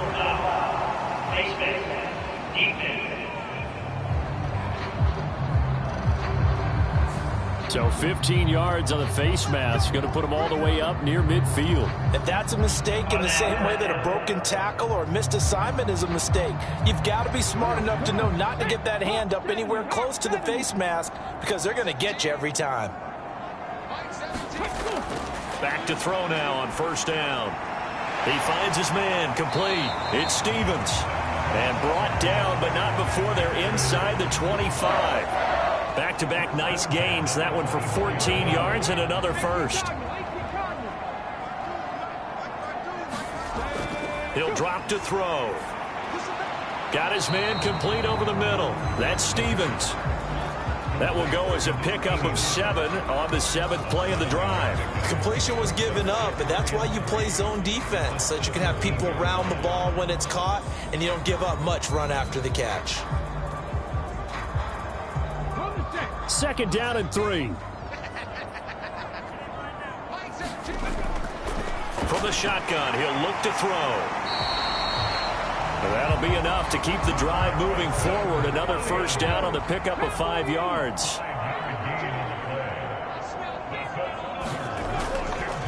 Robinson up the middle.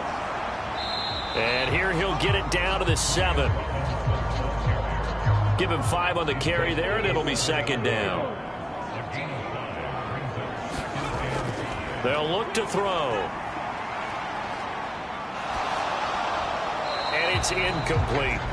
And that's another play that's painted the picture of this game overall. It's been a blowout. It's been continually fueled by big turnovers and stops for one side and an inability to advance the ball from the other. The offense on third down, not quite 50%, 4 for 9. This will be 3rd and 5. And that is caught. Touchdown, Washington. Michael Pittman, a 7-yard touchdown grab. And the Commanders go coast to coast and finish the drive off with 6 points. So a little bit of a letdown there defensively. I mean, look, you're still 2 scores to the good, CD, but things may be a little more uncomfortable than they had hoped. Yeah, if you kept them out of the end zone there, this game's over. You've locked the door on them. Instead, it's still open a little bit, and they've got a puncher's chance. Eddie Pinheiro now for the extra point.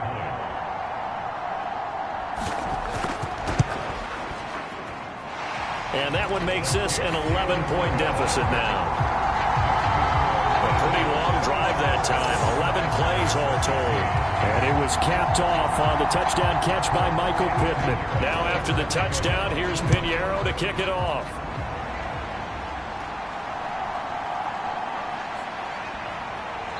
And a decent return out to the 27-yard line.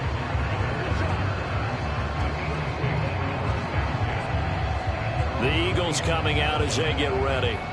They've got the 2-score lead. Look, though, they fumbled last possession, led to a touchdown. So while things look good here at this stage in the 4th, they got to be careful. They definitely do, because they've actually brought them back into it, haven't they? They've given them hope once again. Their purpose on this drive, squash that. Oh, now he's stripped. He lost the football. And it's Washington that scoops it up. And his guys will take over at the 30-yard line. Well, that takeaway, partner, right there, that's a combination of coaching, execution, and absolute belief. Because a lot of guys will look at the scoreboard and go, this thing's pretty well done. But they still thought to themselves, if we can make a play, we give our teammates a chance to win it. And that's exactly what they did. So 1st and 10 now from the 30. Handoff up the middle, Hunt. And inside the 20 before he's brought down. It's a first down for Washington on a pickup of 11. Despite the score, despite the deficit, no quitting this guy. He's running angry, running through arm tackles. He wants to change what that scoreboard is saying.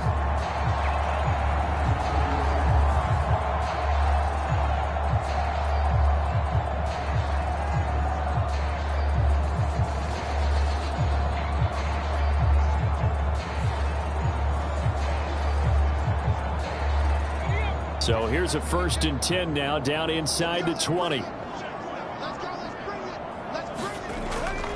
Out of the gun, they'll look to throw. Quick slant, Dotson.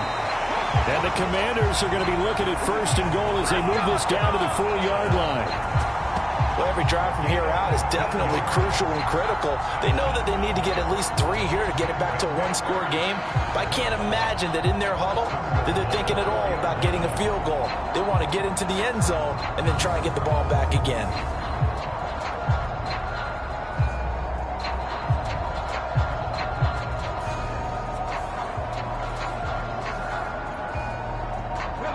First and goal, and they got to be thinking a chance to get right back into this football game. Now they'll bring one of their tight ends in motion right. Robinson is not going to get a whole lot, maybe a yard down to the 3. And we get a stoppage because, as you can see, a member of the Commanders in some obvious discomfort.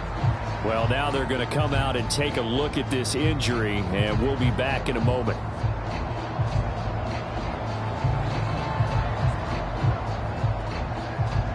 So the ball position now at the 3. Here's 2nd and goal. Now a shotgun snap as they'll look to throw. He's got it. Touchdown, Commanders. Curtis Samuel from 3 yards out. And the Commanders have made it a one-score game again here in the 4th. A nice throw there by the second-year quarterback. And I don't believe that was the kind of play he would have made as a rookie, because usually your rookie season is a continuation of your college days. A lot of one read, and if you don't have it, you just take off and go. Now he's settled in the pocket a little bit more, reading the field and getting to a second and sometimes third progression. That was a nice play. They'll look to throw. And this is caught. They got it. And that could be an important 2 points that gets them back within a field goal. I guess the coach looked at the 2-point cheat sheet, said go for it, get it to a 3-point game, and they did it. Yeah, and sometimes you just throw out time of game. You don't worry about that. There's just a feel sometimes in making that call, and he felt good about what he had for a 2-point conversion, and now they're only down 3 and feeling great about themselves. Now after the touchdown, here's Pinheiro to kick it off.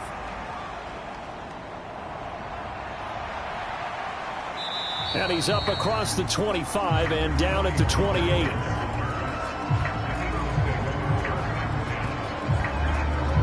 Philadelphia's offense ready to give us another look. Now, Charles, of course, you got to remember, last possession they fumbled. It led to a touchdown. One-score game here. Got to be careful. And this is where coaching and training really comes into play, doesn't it? What does everyone say after an error? Next play, move on, next drive. That mantra has to come to the front. They got to take care of business right here and act like the last series just didn't happen. And he'll be tackled right on the chalk of the 45. That's a good way to start the drive. 17 yards and a first down. It looked like almost a miscommunication defensively, because once he decided to keep it, he had pretty smooth sailing. Yeah, it became a question of, wait a minute, who's got the quarterback? And when you talk about miscommunication, it's supposed to be called assignment football on the defensive side of the ball. But the assignment gets mixed up. That's the end result. Hurts going to keep it again. Now a loose football. The ball comes out. And it's Washington that scoops it up. And they have possession, and they have it at the 38-yard line. And now 3 drives, 3 fumbles. What's amazing about it is when we go around and watch practices, how many times do we see them put that sleeve over a football now to make it more slippery and hard to handle? It's almost like they're playing with that sleeve on the ball right now. Was it 3 drives? Yep. 3 fumbles? 3 fumbles. It's time to change our luck some way, somehow. Focus, concentration. You'll hear those words on the bench in a big way right now. And he stopped immediately there. Give the tackle to Hassan Reddick. As usual, the hallmark of a good run defense, linebackers making plays near the line of scrimmage. Absolutely nowhere to run there. Now he'll look to throw here on 2nd and 10. Nowhere to go here. He lost the football. Oh, and one of the linemen on the other side has got it. Fortunate to get that football back, because trailing here in the second half, last thing they needed was to lose the possession. And the word I think of here is opportunity, because it could have been lost there. Their chance to score points, but the opportunity for the defense was to go ahead and really close this game down if they were able to get possession.